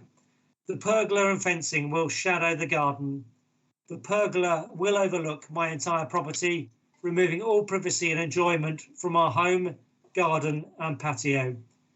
The pergola is a huge structure that is the entire length of our garden. At 2.9 metres, a 2.9 metre structure with slatted roofing on raised ground will be 2.1 metre higher than our 2.7 metre hedge. The pergola will remove all aspects of the sea and countryside views. This will have an adverse impact on our home as both properties enjoy this view. Chair, that concludes the speech in objection on behalf of Mr. Dean Wells, and we have no other speeches to report. Thank you. Thank you very much, Mr. Palmer. So it's over to the committee for their comments, please. Thank you. Committee. Councillor Saunders, please. Thank you, Chair. Thank you, Chair. Councillor Saunders here. I note that in the plans that have been submitted, there is a swimming pool. Can I just have confirmed that that doesn't require planning permission as part of this? I think that's usually the case, unless there's any undermining of a nearby property. And I know we had that recently at. There was a Southampton, I believe. There was one there that was a retrospective. So I just wondered if that could be confirmed. I also note there's, I can't see any conditions. Oh, yes, I beg your pardon. Yes, there are one or two conditions. I do apologise. But I would have been expecting some regarding lighting that may or may not be installed, particularly seeing as there is this swimming pool going in. There's a pergola, and it's been referenced by some of the objectors. So I would have liked to have seen some recommendations or conditions added over the lighting to the, where that's going to intrude on the neighbouring properties. Also, on the first page of the report, there is a blue, it looks like a pond or something. Can you just confirm what that is on the on page 77 of the report to the north end where the fencing is going around? Can you explain what that blue item is? Is it a reservoir, underground reservoir or something? I'm not sure what that is. Just to confirm that one. I didn't note that being mentioned in the in Mr. Hill's presentation, just to show what that is, please. So it's just those two questions at the moment, please, Chair. Mr. Hill? Yep. That's the aerial photo. It doesn't appear on the aerial photo, so I don't know what the blue blob is, but not relevant to this. in terms of the swimming pool, yeah, the swimming pool doesn't need planning permission, and if members feel that lighting is an issue, then certainly we would support a condition that restricts any additional external lighting on the pool or the pergola, etc. Councillor Saunders, would you like that condition included? Yes, Chair, I would like a condition included. If we're minded, or anyone is minded to propose approval of this application. Thank you, Chair. Thank you. I saw Councillor Lord, then I saw Councillor O'Connor, please. Councillor Jim Lord, sorry. Yes, thank you, Chair. I sort of lost the plot. We had a temporary benchmark of 70.55 metres as the original temporary benchmark, and it sort of moved its way up to 72.5 metres. Is that correct, Mr. Hill? So it's got the best part of 6 foot. Now, on top of that, we put a 1.6 metre high pergola. Is that correct? So we've gone from 70 metres to basically 73 metres. So for people like myself who work in Metro, it's moved 10 foot higher with a pergola on top of that. Is that correct? Or so we basically it's moved up. Basically, the ground level's moved 10 foot with the height of the fence on top with the pergola. So the temporary benchmark now is well over the 70.5 metres, which was originally discussed. So it's moved. You're talking at a height, which was the temporary benchmark is 70.55. Now you're talking about the best part 15 foot high with a fence on. Is that correct, or have I got my sums wrong? Mr. Hill. All I'll show you, because I don't have the detailed plans with all the measurements marked, but this is the elevation. You said. Yeah, what I was going to say, if I can just finish, this is the red line is the height of the existing embankment there. On top of that, once that is leveled out at this end, so it's the same level right the way across, the pergola is 2.9 metres high above that level there at the bottom of that hand. And then the gap, the distance between the height above the garden level is 2.87, I think it is, metres. But it's that point there, which is the existing embankment, which was shown on that photograph. So that'll be levelled out. That'll be slightly raised, so the threshold, the level of that bank is exactly the same as the level of the floor level of the upper floor of this dwelling here. And on top of that, we'll sit a 2.9 metre high pergola. Councillor Lord, are you content with the? Yes, yes, thank you, Chair. Just the different measurements come in, and they're quite pertinent to the person next door. Thank you, Chair. Thank you, Councillor O'Connor, please. Thank you, Chair.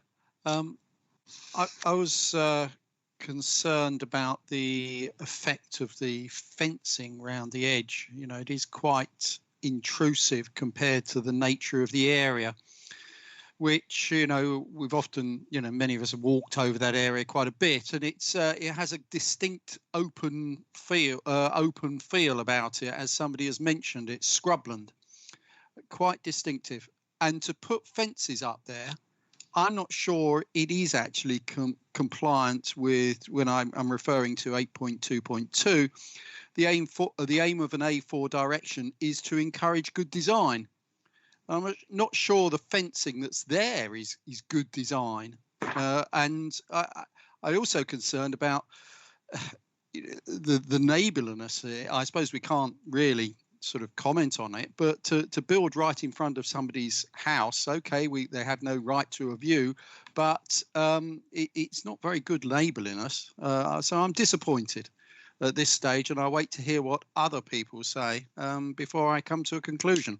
Thank you. Thank you. Councillor Doohig, please. Thank you, Chair. Thank you, colleagues, for your previous comments and concerns. I think they'll be very, very welcomed. Yes, there is a concern from my point of view that an officer did not attend and get a viewpoint from number 12 Chene Road, to the fact that the people living in that property are very, very upset. And also to the fact that I did go up there. I obviously know the area very well, and like Councillor O'Connor, and I endorse what Councillor O'Connor has said about the fencing. I'm not a big fan of retrospective planning applications, and this boundary fence is totally out of keeping. There's wildlife there. There's foxes, badgers, adders, and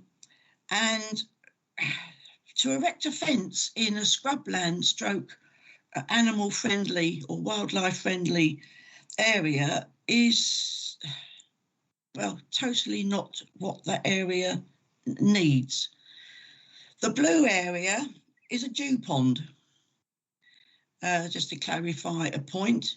And as maybe we know, the dew pond in another area of Peacehaven, when it rains heavily, it fills up, and then when it's dry, it's dry. But the wildlife use that area for their sustenance, if you like. And that fencing, I say, is totally out of keeping with the scrubland stroke wildlife and view. Maybe planning policy should be changed and people should have the right to a view. Going on, the mound of dirt, and I'll put it in layman's terms, where the caravan or mobile home used to be, has been raised above where the mobile home, let's call it that, was. Having been on site, and the two people that have sent the photographs through, the neighbours, their photographs are very, very clear on the detrimental effect it would have when the soil is levelled with the pergola on top. It will be detrimental to their lifestyle, their living, and to their property. The fencing also that is proposed is also not in keeping with the area. That will have a detrimental effect on their well-being when they are on their patio or in their garden. To my mind, this is not an acceptable raised wooden structure for this area. If I just go on to the gates, I don't have any aversion to the new gates going up. I think it's sensible for security, etc. So I'm not an aversion to the gates, etc. Just because there was a mobile home there before on raised soil, why does it have to remain only to support the needs of the outdoor area from, I believe, is a kitchen area? There are steps proposed in this application to come from the pergola on top of the mound of soil down into the garden. So I don't know, could the steps not just come down from the kitchen patio area to ground level? It was mentioned that a study was done about the sea level. So there's a point to be taken into consideration. But in total, that mound of earth remaining, although it may be levelled, and to my mind, if something's levelled, it's levelled to the ground.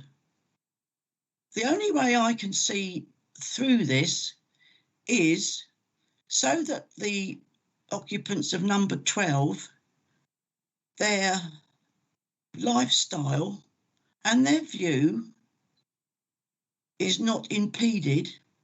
If a condition could be put on that that whole mound of dirt, soil, rubble is removed, and that the pergola, etc., is built at ground level. I cannot support this application for all the reasons that I've said and what my colleagues have previously said. I think it's totally out of keeping. The fence is, and the area will be detrimental to the area of scrubland, although it be on private property, but will be totally detrimental to the living environment of number 12. Thank you.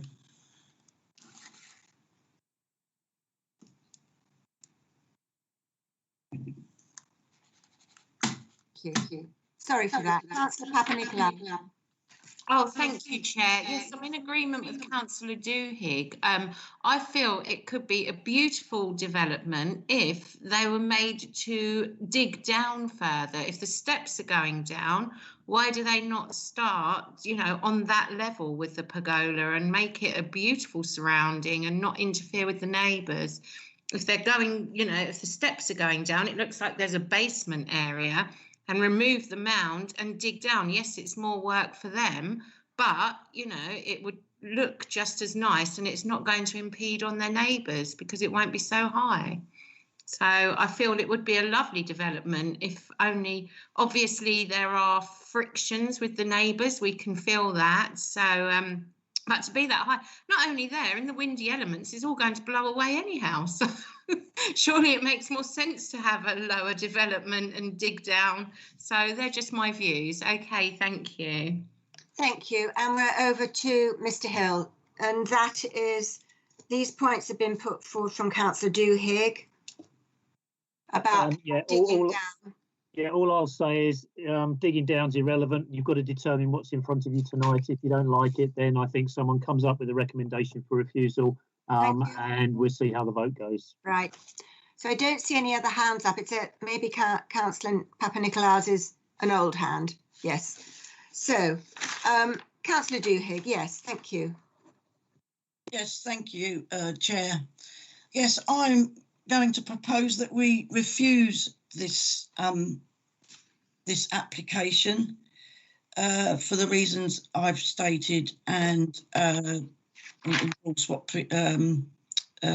previous councillors' concerns are. Basically, is to refuse the retrospective of the boundary fence. I agree to the gates, but not the raised patio. And new pergola. Thank you.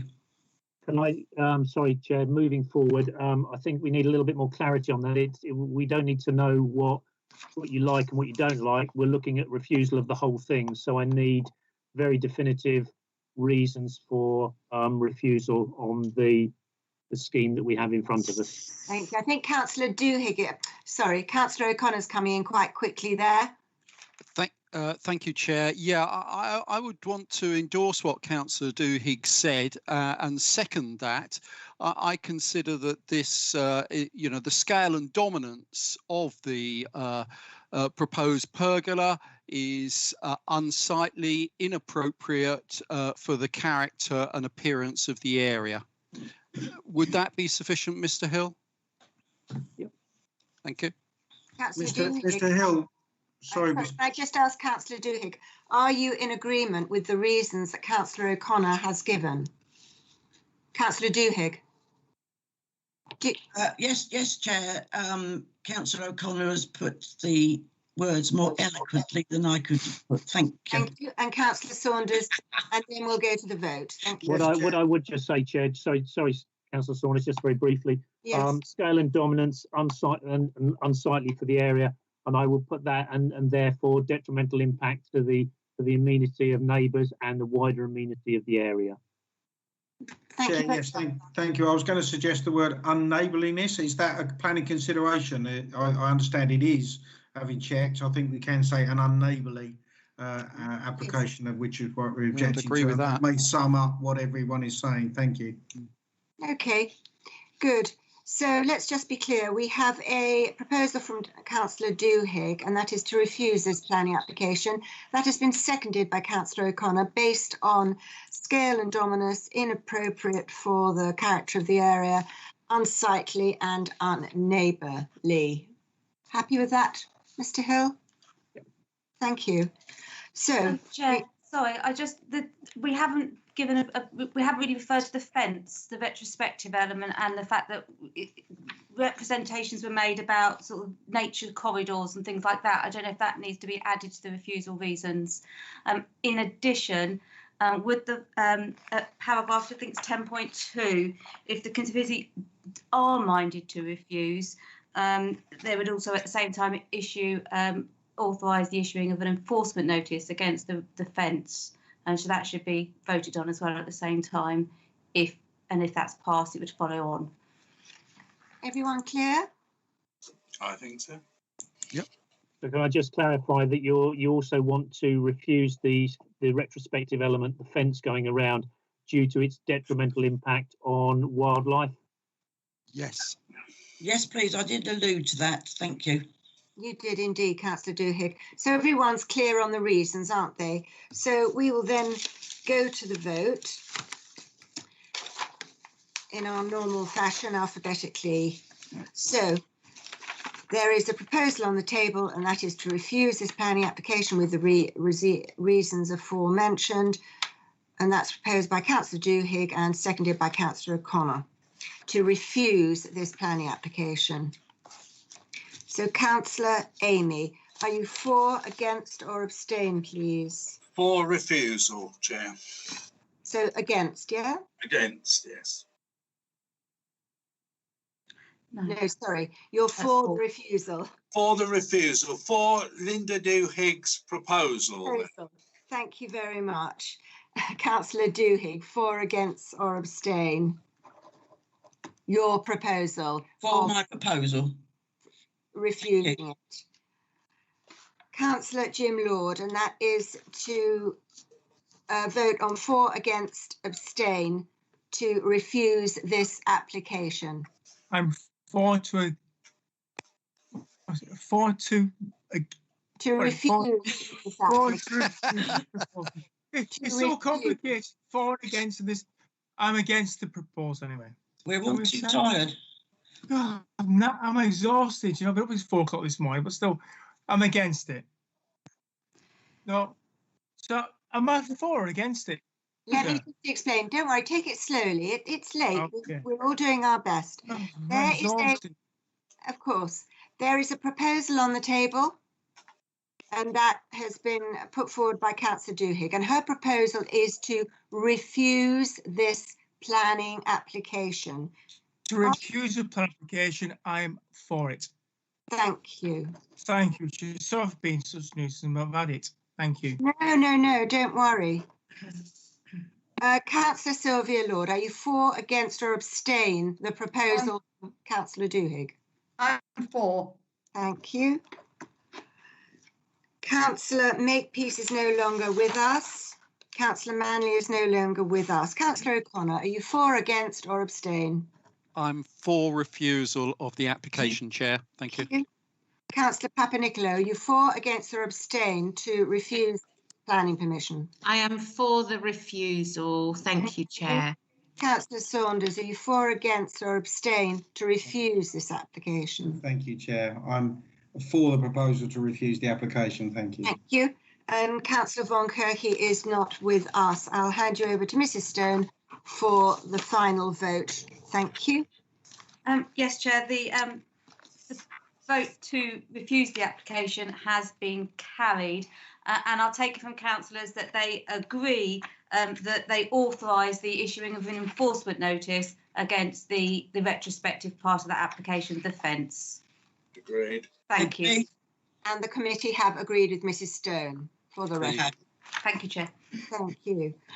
So that is application number LW/20/0737, location 10 Cheney Road, Peacehaven, BN10, 8XG, installation of boundary fence retrospective and new entrance gates together with raised patio partially on pre-existing embankment together with the new retaining wall and new pergola structure. Applicant Mrs. T. Pryor, Ward Peacehaven East, and Planning Commission has been refused. Thank you. Next item is agenda 13, application number LW/20/0893, location 78 Saltwood Road, Seaford, East Sussex, BN25 3SS. Proposal: erection of a single-storey front and side wraparound extension and wheelchair accessible ramp. Applicant Lewes District Council, Ward, Seaford East. Recommendation: approval of Planning Commission, subject to planning conditions. I presume we do not have any speakers on this item. No, we don't. So, Mr. Hill, please. Yeah, the last one. This is only coming to you because it's a council-owned development. This is the property located close to the junction at Saltwood Road. Proposal is to construct a wraparound extension, part at the front and part at the side, with new disabled persons mobility access ramp to the front. This is the extension. That's a PV panels, by the way. That's not a horrendous dormer. This is the extension which wraps around the front elevation and around the side. Other alternatives were looked at, but there was no other way of accommodating the floor space on the site.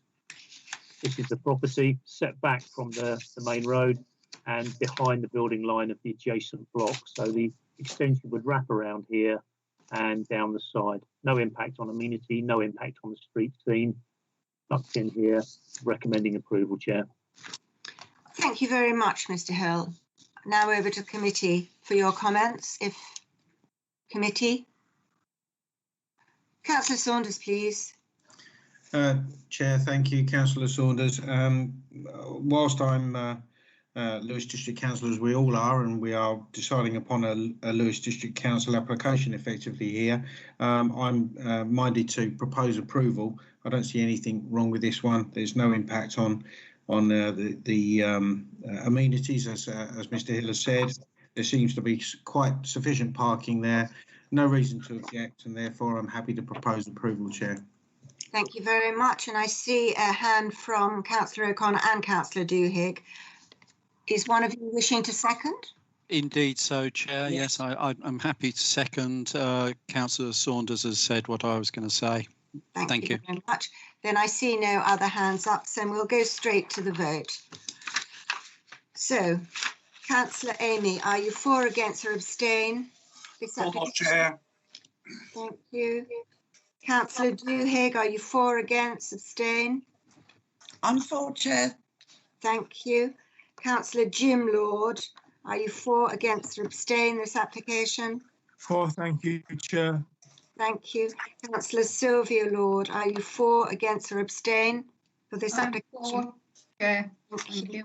Councillor Makepeace has left. Councillor Manley has left. Councillor O'Connor, are you for, against or abstain? I'm for, thank you, Chair. Thank you. Councillor Papanikolaou, are you for, against or abstain, please? For, thank you, Chair. Thank you. Councillor Saunders, are you for, against or abstain, please? I'm for, Chair, thank you. Thank you very much. And over to Mrs. Stone to give us the result of the vote. Thank you. Thank you, Chair. That vote was carried. Thank you. So that is application number LW/20/0893, location 78 Saltwood Road, Seaford, East Sussex, BN25 3SS. Proposal: erection of a single-storey front and side wraparound extension and wheelchair accessible ramp. Applicant Lewis District Council, Ward Seaford East, and Planning Commission has been granted.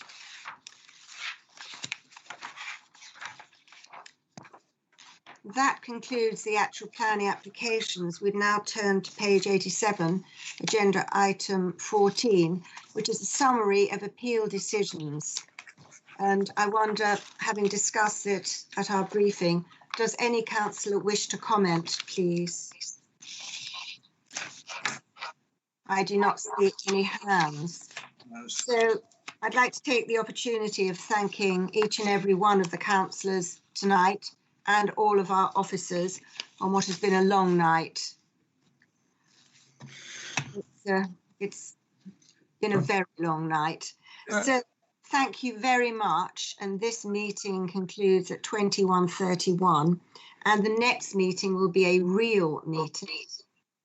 And it will be on the 9th of June at City Hall at 5 o'clock. Thank you, Good Chair. night, everyone. I strongly suggest you have something to eat.